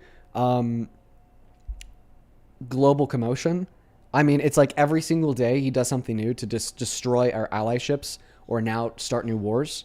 Okay, when he ran on no new wars, when he ran through peace through strength, now he is starting a war in Iran. We have 6 dead American servicemen because of him, and destroying our transatlantic partnerships by threatening to invade Greenland or imposing tariffs on the totality of the EU after renegotiating a trade agreement to reduce tariffs, right? Like, I mean, I feel like those are 3 really big reasons to not support him. In my mind, if I had to add a fourth, and this is in my mind, like the biggest reason, I just think that he is a threat to democracy and a threat to checks and balances and a threat to the Constitution because he thinks that he's above democracy, he's above checks and balances, and he's above the Constitution. He truly is, right? From Trump's perspective, there's nothing above him. This is exactly why 100 days in, he told ABC that he didn't know if he had to hold by the Constitution or not. This is exactly why in December of 2022, he went on Truth Social and he said that he just wants to terminate the Constitution because the Constitution is what prevented him from installing himself for a second term after he lost the 2020 election.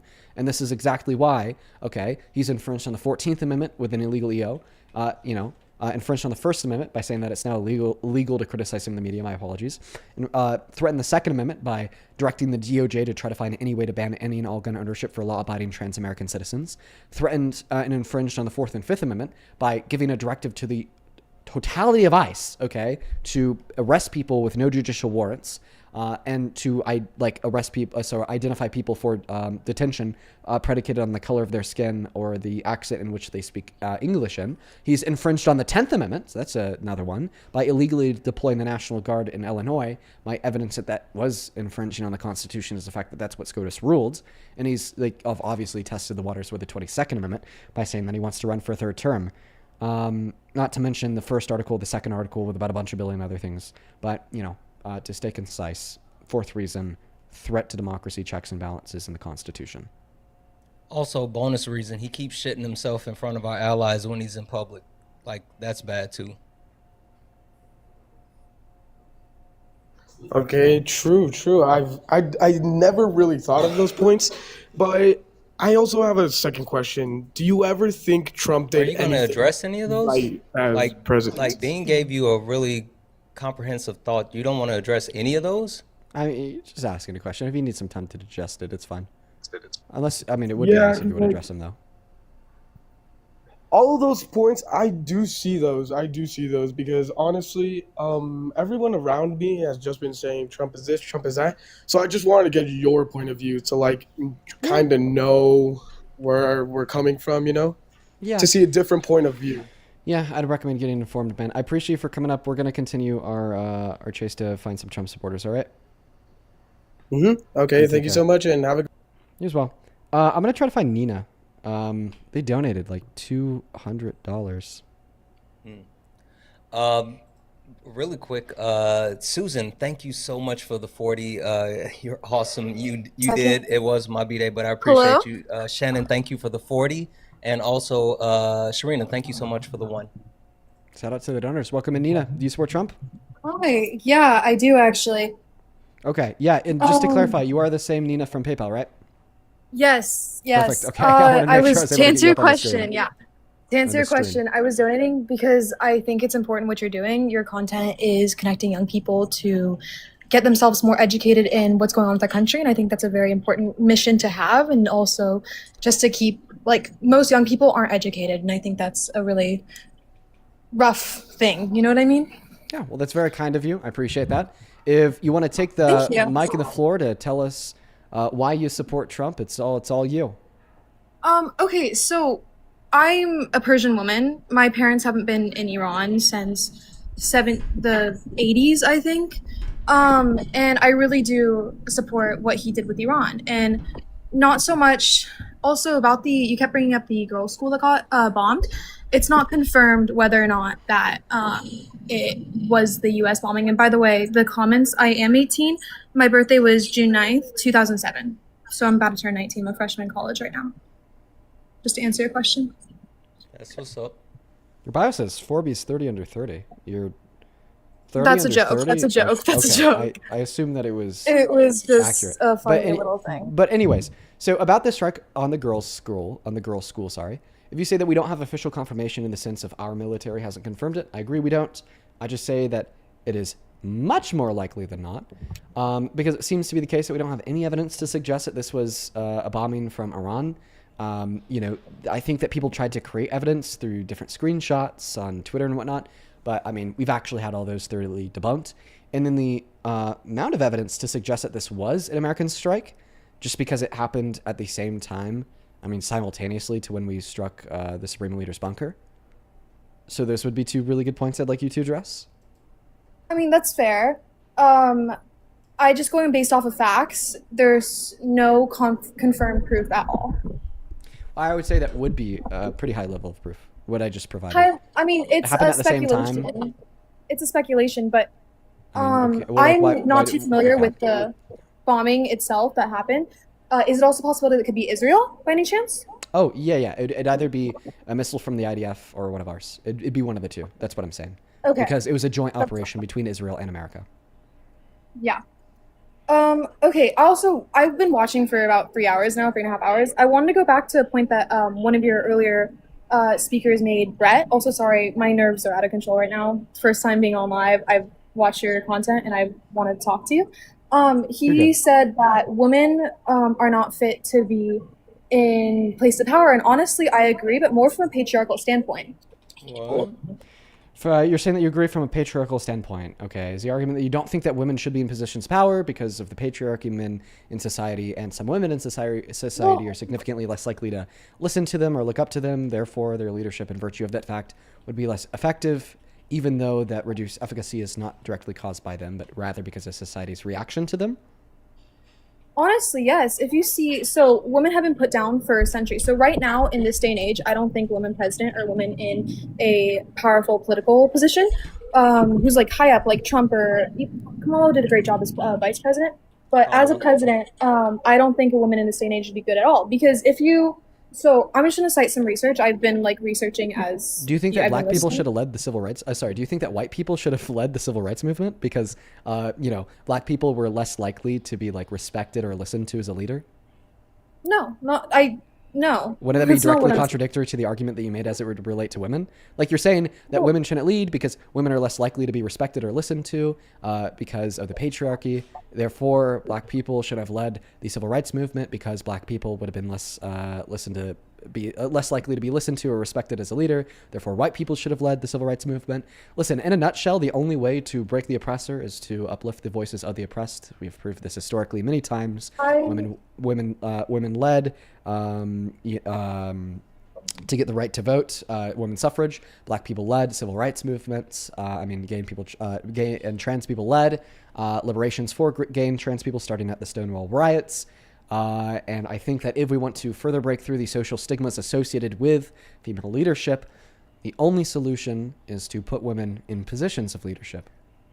I agree with you. I just also don't think... a quick add to that, like that's the whole thing is it's not just about the person, it's about the seal of the presidency. Anyone standing behind the seal of the presidency will automatically get that respect on the world stage. I disagree with that, honestly. Like, I mean, you hear Trump making these misogynistic comments and sexist comments about women himself, right? And yet he's not disrespected from any of his peers in the global political stage. That's because of the seal of the presidency. It's because he's if he wasn't the president of the United States of America, he would be a doddering old fool. Like, literally, no one would, if he wasn't the president, no one would allow him to get away with the shit that he says. So, like... But before he was president, he was saying the shit that he was saying. And no one was letting him get away with it. Were there any repercussions for the 2005 interview that you brought up earlier?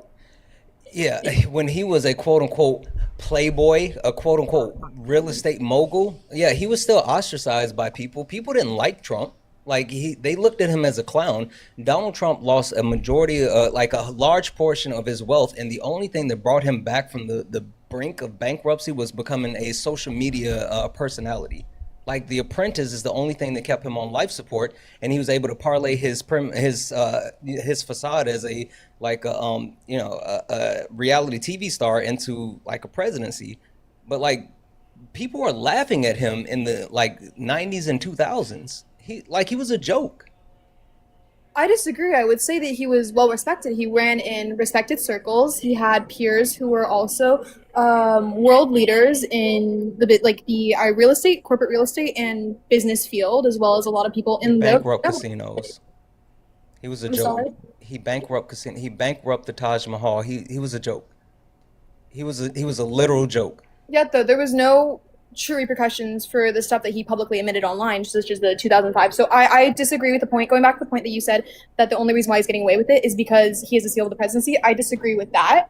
I do think that the general world, like as a woman myself, I completely agree that the world has a negative stigma around women in power and women in political power as well as business power. My parents both own a company, and my father does most of the consulting and networking because people don't take my mom as seriously as they do my dad, right? And so that's what I'm trying to say. I don't think that a woman in power at all. There's a difference between your mom being in a business and the president of the United States of America with the largest military in the world. I hear what you're saying. And yes, there are discrepancies when there comes to the patriarchal system and how people are disenfranchised. And hell, if you're not a white man, then you don't sit at the top of the patriarchal system. Everyone is marginalized for the patriarchal system if you're not a white man.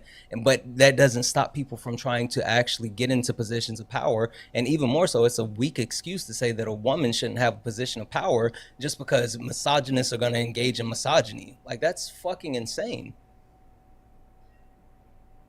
I'm not a sexist. I'm not misogynistic. You have internalized misogyny. Yes. I disagree. No, because I really thought about this. Like, you're literally spouting, and you're spouting misogynistic talking points. That's internalized misogyny. But I'm trying to say, I don't think now in this day and age, a woman in power would have helped our political presence and like global presence at all, right?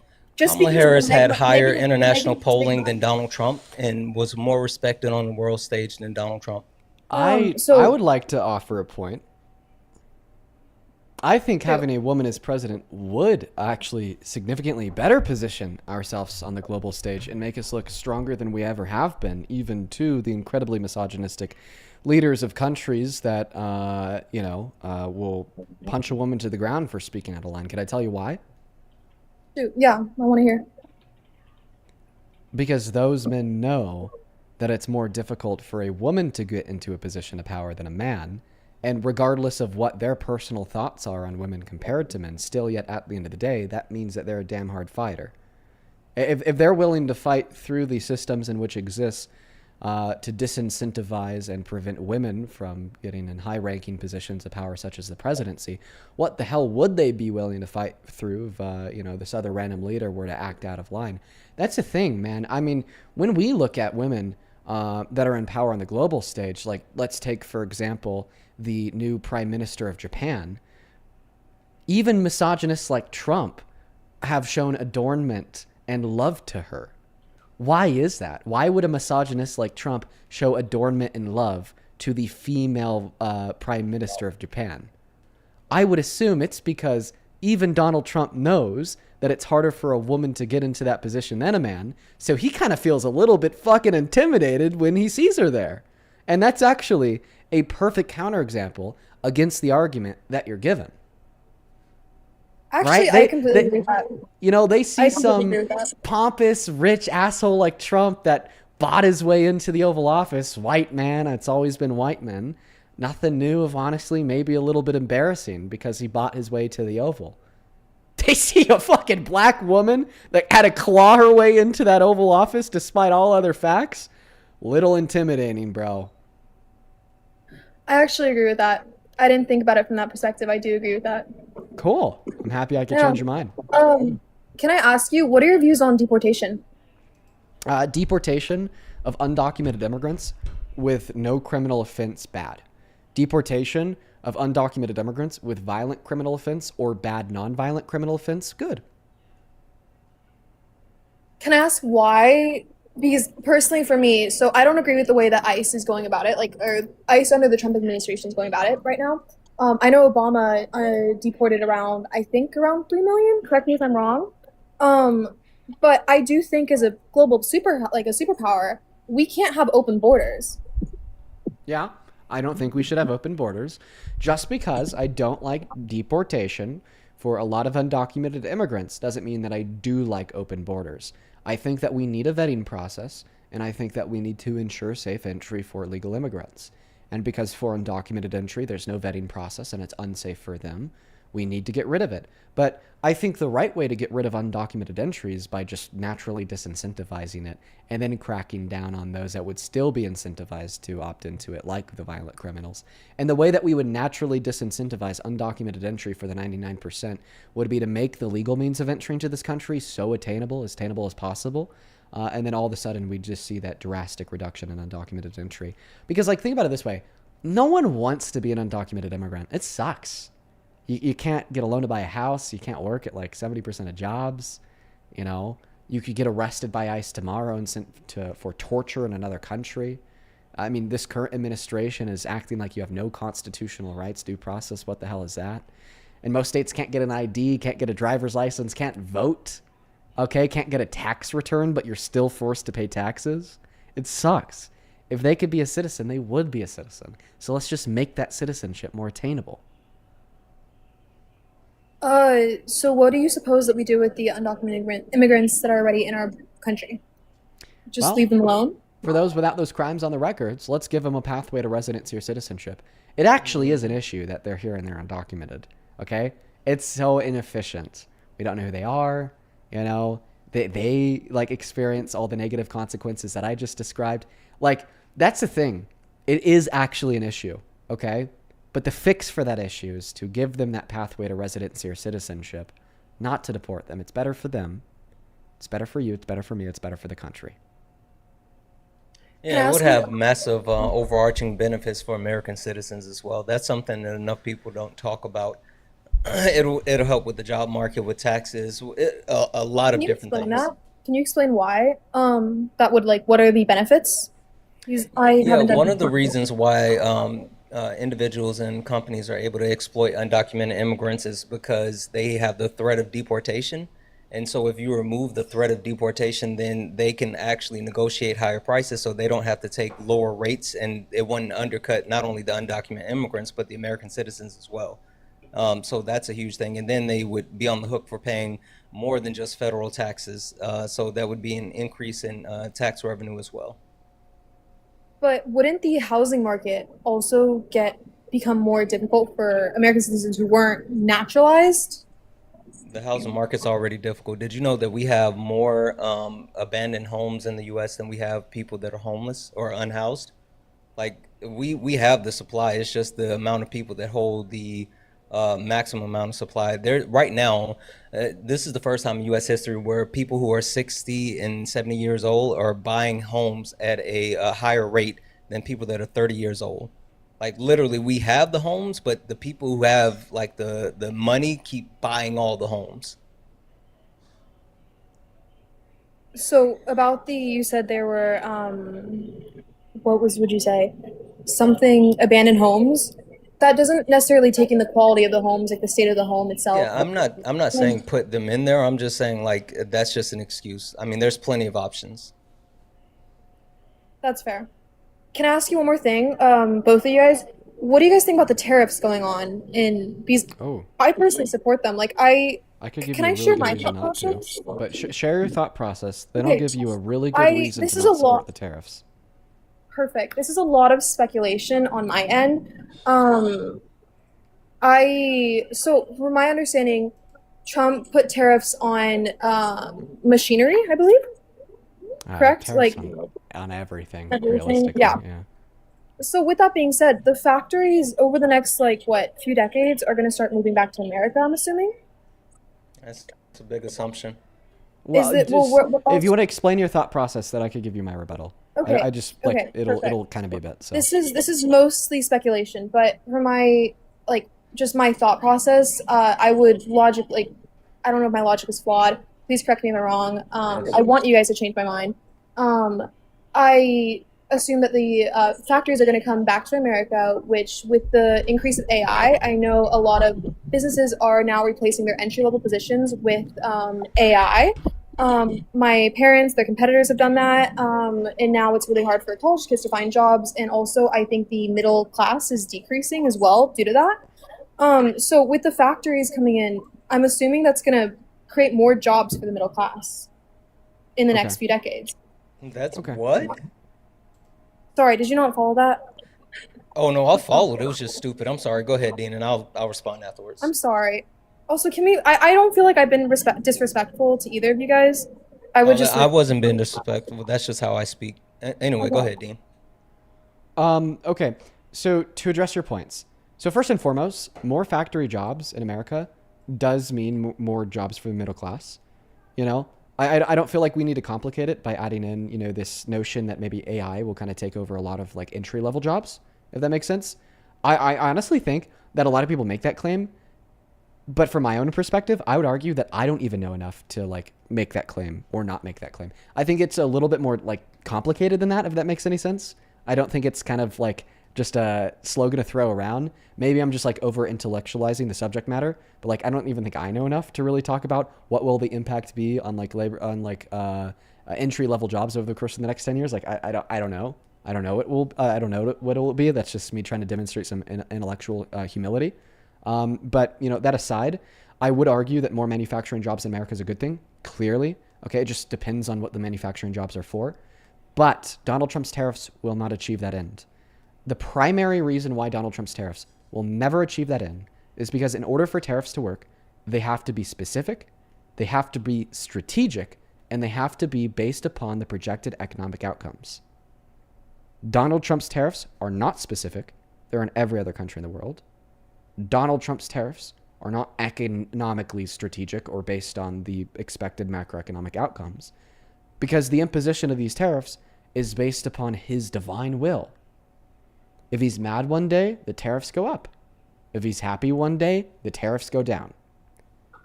Economic projections are not driving these tariffs. Nope. Take, for example, the tariffs on Switzerland. He said this. He admitted to this. Don't know why. He had a conversation with the prime minister, president, I don't know, whatever the hell, leader of Switzerland. And he said that because they spoke very nicely to him over the phone, he was going to reduce his tariffs on them. Some country's prime minister speaking nicely to him over the phone is not a macroeconomic indicator on if tariffing this country would ultimately lead to better job performance in America in the long term via the reallocation of more manufacturing. Fuck no. Same thing with the imposition of the 15% universal tariffs on every other country in the world the day after SCOTUS shot down his original tariffs is unconstitutional. Being mad because a court ruled your policy is illegal is not a macroeconomic indicator that would tell us that this tariff or this type of tariff would be beneficial to jobs in the long term in the market. Not to mention that these tariffs aren't long term. They're not at all.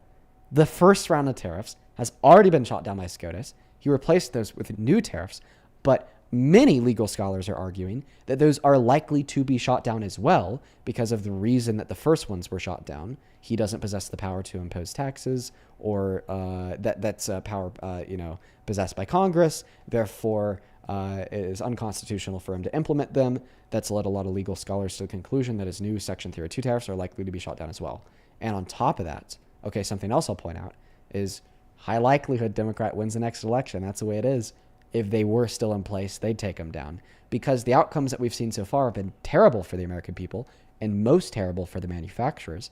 Every month since we imposed the tariffs on Liberation Day, there's been 10,000 less manufacturing jobs than there was the month prior.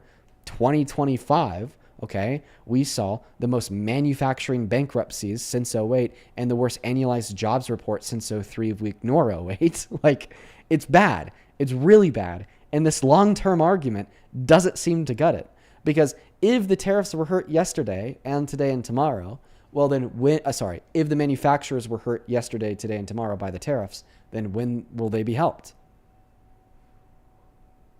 That's valid. It's a lot to take in. That is a lot to take in. My apologies. Why do you think that Trump imposed the tariffs in the first place? I thought I was educated, but thank you so much for kind of opening my eyes and realizing I'm not educated as much as I should be. But why do you think then Trump? I tell you. Yeah. Wait, can I add one quick thing? The reason why I said that it's stupid, and not you, but manufacturing jobs across the board historically no longer are considered middle class jobs. Around 2014, the Forbes started reporting that the actual wages that are earned by manufacturing workers, ranging anywhere from $10 to $20 an hour, had fallen below the target line for quote unquote middle class, and now they're considered lower income jobs. Now it changes depending on like the geographical, or I'm sorry, within the country where you are and all these other factors, but as a whole, manufacturing jobs aren't middle class, so they're lower income jobs, which is another point. But I'm sorry, go ahead, Dean. Okay, interesting. I think that he's imposed the tariffs just to exercise his will. I think that he does a lot just to exercise his will. I think that he likes power, he likes control, and I think that's why my main argument against the Trump administration is the fact that they're authoritarian as all hell, and I think that this is another example. I think that Donald Trump found a flaw with a gray area on federal law and constitutional law about an ability that the president may or may not possess to impose these tariffs to get other countries to bend the knee to do whatever the hell he wants, and he exploited the fuck out of it. He got so many countries to do so many things for him. My evidence is the fact that he reduced the tariffs in countries that were nice to him. Not That's even valid. economically speaking, not even diplomatically speaking, but literally just being nice over a phone call. That's fair. Yeah. Okay. Can I ask one more thing? Wait, Where do you? One last thing on tariffs. Yeah. You should probably Perfect. look into Peter Navarro and Ron Vera. Like, Okay. if you look that whole thing up, you will realize that Trump has no idea what he's doing with tariffs. Also, I just want to let you know that when you're done asking questions that you may or may not disagree with, and give a counter argument to, I want to ask you maybe 3 questions myself. So just Okay. if you're on I feel like if you're on a time schedule or whatever, try to spare some time for that. No, I'm good. Ask your questions. I feel like I've taken up too much of your time, and honestly, talking to you guys, I don't know if I'm educated enough to answer your questions, but I will try my best. Okay. Well, I mean, yeah, the topics that we've had discussion on so far, like immigration and economics, they get very, very nuanced, but these won't be as nuanced. You seem like a reasonable person. Okay. One of the more reasonable people that we've had join the stream. Before I ask you this question and run this argument, I want to ask you about something. Your 7th repost says, me getting ready to fight in a run to save all the fine Persian huzz from the big evil orange man and big Yahoo. Is that a joke, or are you trolling? That was literally just a joke. I'm Persian myself. I thought it was funny. BC mentioned Persian huzz. That was it. Yeah, that's kind of what I assumed. And also, with going back to Reza Pahlavi, the last Shah's son, I don't agree with Israel's hold on America, right? And what Israel's doing in just a lot of global the political scene. So with that being said, Reza Pahlavi is the person that the Iranian people want back in power, and he also is in very close ties with Netanyahu himself. He's been photographed multiple times wearing a what's a yarmulke. So he's said I don't agree with that in a sense. You know what I mean? But that's just like my own personal beliefs. Okay. Yeah. Okay. I want to ask you the question. So you seem like a reasonable person. I feel like there's a couple like red lines that reasonable people would hold against a president if they were to support them or not to support them. I want to see if you'd hold those red lines against Trump. If you knew that a president had sexually exploited naked women and naked girls by looking at their naked bodies, would you stop supporting that president? I think as a person, Trump is a horrible person. I agree with that 100%. But I do think he's exactly what the American government needed right now. I think a lot of his policies are contradicting, but I don't support him as a person, but I do support a lot of things he's doing. And the big thing for me, the reason why I really do support him is with his stuff, like involvement in Iran. Just because, I mean, I'm a daughter of Persian immigrants. I haven't ever been able to go back to my home country. I've never been able to see my culture. Hopefully the next few years I will. So that's one of the main reasons why I support him as a president, not as a person. Okay. I bet a lot of Afghanis and Iraqis said that after Saddam Hussein. I bet a lot of them said, hopefully in the next couple of years I'll be able to go back home, see my family, and experience my culture. And then they went back home and their family members were dead because of American troops and civil war. Yeah. Hopefully that's not the case. I'm praying. Do you think that your family in Iran is worth that hopeful? Hopefully it's not the case, even though it's the only thing that's been the case historically. You don't understand. Like, Sharia law is such a big thing in Iran, or has been under the Islamic regime. It's bad. It's bad. One of my mutual's horrible. aunts was beat to the ground by members of the military because she said something out of line. Yeah, it's just horrible down there.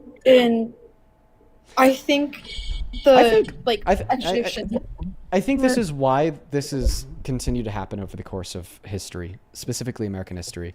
Like, we've done this to like over 20 countries now. It's failed every time. People have always died. It was terrible. But the reason why there is a continued permission structure that still exists to allow another try, even though every try since the 30s has failed, is because of the perspective that you just shared. It gets to a point where it's almost like, I'll take any attempt to liberate my people, right? And I think that America knows that. I think that America is actually hinging their operation on that sentiment. My family has been oppressed for generations. Anybody who wants to do anything that remotely looks like help, regardless of who they are or what their history is, I'll accept them with open arms.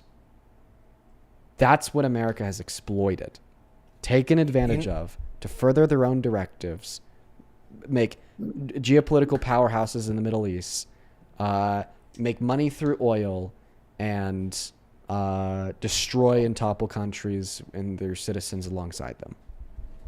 You know what? And it's super interesting you say that, Dean, because if you listen to the message that Trump put out, he was literally pleading with the people and saying how this is your opportunity. You'll never have another one like this. You've wanted, someone to intervene. Like, you have to rise up. You have to do it. Like, to your point, that was the exact message that Donald Trump was trying to wrap up in a nice, neat bow as like some type of liberator. Yeah. And it's hard because I get it. It's like, if I was in your position, like this, like, oh my God, it would be so hard for me to not share your perspective. All right. But I can recognize, because I'm not in your position, that perspective is emotionally driven, not rationally driven. And I completely agree. And I want that. I want that to be very like heard and made clear. It's like, God, like, I genuinely, if I was in your shoes, family members dead, beat, women oppressed, Sharia law, everything sucks, brutalistic dictators killed 30, 40 million. If I was in that position, I'd be like, oh my God. It's like anybody who even just saying they'll make me and my family's life better. Yeah, man.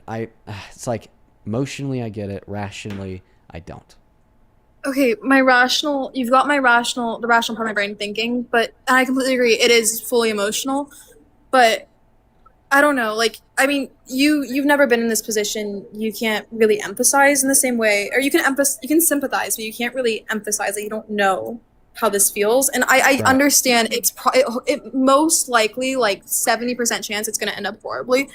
Hopefully it doesn't, but you don't, like, for the past, 50 years, it's been horrible. And so, honestly, we take anyone else at this point for Iran. I understand why you'd say that. I do. Maybe what I'd recommend to you is to go talk to a Persian leftist about the subject matter. Okay? I feel like if you were to talk to a Persian leftist about it, they would be able to give you like more of a background specifically of American imperialism and involvement in the Middle East beyond what I can. You know, like Okay. I could go back to, you know, the 1953 CIA coup of the leader that was there. And I could, like, you know, talk about how over the course of the next 20 years, the people rose up against the leader that we put in place. And then, you know, the brutalistic crazies took advantage of that to control the movement, and boom, now we have this Islamic regime. All right, so we could talk about how even historically what we've done in Iran has failed, but like truly, you should talk to a Persian leftist because they're going to be able to communicate with you not just rationally like I can, but they'll be able to communicate to you rationally to a higher degree because they'll know more than me, and they'll be able to connect with you emotionally, understanding that like deep yearning for like wanting to be liberated from this oppressive regime. I feel like that would be a great conversation for you to have. There's actually another creator on the app named Covey. I think Covey would be great to talk to. How do you spell that? That is Covey. Okay, I'll look into that. Yeah, was that all the questions that you had? Because I feel like I've taken up enough of your time. No, it's actually not. Keep going. Is there anything that Trump could do that would prevent you from supporting him as president, as it would relate to his character? Relate to his character. Is there anything like Trump could do? Anything? Look, I think as a person you should be in jail, but like again, I think I've stated this, like as a president. Then like, okay, if he was any other back to citizen. the last conversation about Iran. That's all. Yeah, then. if he please was go talk any to a other Persian citizen. leftist. Please go talk Okay. to a Persian leftist about Thank this. you so much for your time. I really appreciated it, and have a nice night. Yeah, you take care. I don't even think that was a terrible conversation. I don't even think that was a terrible conversation. I honestly, No, I enjoyed it. Yeah, I think that she has. I don't care for her beliefs, but she seems willing to like engage in critical thinking, and so Yeah. as long as you're able to do that, then your ideas can be changed. Yeah. I think that if she were to go talk to a Persian leftist, that her position would be changed. Because it doesn't even sound like she's like MAGA. She doesn't sound like she supports Trump because she thinks he's a great president. It sounds like she supports Trump because like there's a chance that Trump's actions could lead to the liberation of her family. Like, and that's where that and that's where a conversation with a Persian leftist would come in. If you're still listening, and- talk to Kavi, please. Yeah, and also it sounds like she was stuck with the like gender norms that society have as far as like, you know, the man being in power and everything like that. I changed your mind on that. Oh yeah, you did. I forgot that you hit her with the point where she. Yeah. You're right. You're right. Yeah. You know, I've heard that point for a long time that women shouldn't lead because then other male leaders from around the world wouldn't respect them. I don't know. It's just so clear to me. Like, sure, they're misogynistic, but they're also not completely oblivious, and they know that if a woman got into that position of power, they had to fight and scratch their way to the top harder than a man would have. All right. And that's intimidating. I wonder how effective that would be on like, you know, red pillars or incels. Yeah, I don't know. Here, I'm going to thank a couple people real quick. Ben, thank you for the $25 donation on Venmo. Show some love to Ben down below. Ben says, Trump likes more than control. Control's leverage. Leverage turns into nice business. You got maybe donate, maybe invest, maybe stay friendly. Somehow the benefit flows in one direction when the power starts looking like a revenue stream. That ain't leadership. It's a toll booth. Appreciate you for the $25. Yeah, we were talking about that earlier with the tariffs. He also made a lot of money off the tariffs. Noah, thank you for the $2. I read your message to myself. Just know that you are awesome. Thank you for the $10 over on Venmo. I appreciate you so much for that love, In. Brielle with a $1, then Ciara. Thank you so much for the $20. Says, help, my boyfriend says if we do mass deport, that would make companies have higher wages with better benefits to attract the 8 million Americans that don't want to work. How should you respond? Well, I mean, we've talked about this a lot on the stream so far, Sierra. I appreciate you for the $20. The response there is just look at the real world outcomes over the course of last year. Over 1 million deportations, job markets in the shitter, real median wage growth is down. If he was right, wouldn't we see at least somewhat of a positive trend, even small, because we're 1 year in? Right? But it's just gotten worse and worse and worse after years of positive trends. Megan, thank you for the $10 on Venmo, says, brother, what is OPSEC? You're definitely not a need to know. I think she sent that in earlier when we were talking to that RTC guy that just like straight up like told us exactly what his OPSEC was. But I don't know if he's held by the the UMCJ or the USMCJ, sorry, or whatever the fuck it is. I'm tired. Because he's, technically ROTC. Caroline, thank you so much for the $50 donation over on PayPal. Thank you so much for that love, Caroline. I appreciate you. Oh yes, Caroline. I'll ask Santana about that. You got it. You got that. Thank you so much for the $50. Julia with a 5, Jody with a 5, and David with a 5. I appreciate y'all. Thank you guys so much for that love. All right, everyone. That might be it for the debates for the day. Not necessarily it for the stream, though. I want to tell y'all about what I got going on. So I'm going out to LA tomorrow, filming a new Jubilee episode. I wish I could tell you more specifics about the type of environment that I'm staying in. I just feel like it may be sharing too much. Well, no, this wouldn't be sharing too much. I was able to find a really good Airbnb, almost like right on the beach, steps away. Okay, there's a lot of beach in and around LA County, so I'm fine. I could share that. And I am so excited because I have not seen a beach for years, and really spent time on one. So I'm super excited for the stay. I made sure the Airbnb I got has super good Wi-Fi. If you're a more frequent viewer of the streams, then maybe you'll know the times I've left for some type of business related trip before, and the place I've stayed has had terrible shitty ass Wi-Fi. This time I made sure of it. Place I'm staying has great Wi-Fi, so we'll still be doing these streams. Okay. It'll be a quick trip. Super excited. And because of that, this is what I wanted to share with y'all. For tomorrow, for the live stream, we'll be live like super early. Like 8 a.m. my time. That's 7 p.m. Pacific. 10 a.m. 7 Eastern. a.m. 7 a.m. Pacific. Did I say p.m.? Mm-hmm. Sorry, I'm really tired. I kind of get tired towards the end of these streams. 7 a.m. Pacific. So we'll be on for 4 hours. It'll be a long stream, but gotta love it. Gotta love it. And that'll be it. Peen reunited as well. We'll be peening it up. We'll be peening it up, everybody. The Parker Dean Dream Team duo, Peen, trademark. Okay, so you'll be. I can't say that. I can't. I was about to say you'll be seeing a lot of Peen, but I feel like that one was. I feel like that one was taking it a little too far. That one, okay. Everything else was like, all right, kind of pushing it, not really, but that one was like, okay, way too far. So. You'll be seeing a bit of me and Parker. Won't be down there for too long, but it'll still be fun. Santana, I really appreciate you so much for joining the stream today. Absolutely. Thank you for having me up. I appreciate it, especially allowing me to test out this new mixer. Now I have to figure out all the other settings and software and crap. So anyway. Sounds good, man. If you need any help on that, feel free to let me know, because I mean I've been to hell and back figuring that out. I do.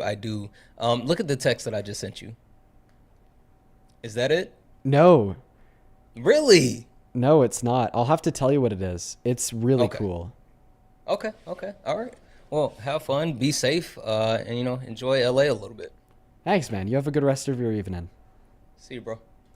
For everyone else watching at home, like I said, we're going to be live super early tomorrow. Peace and love, folks. See you then. Good night and goodbye.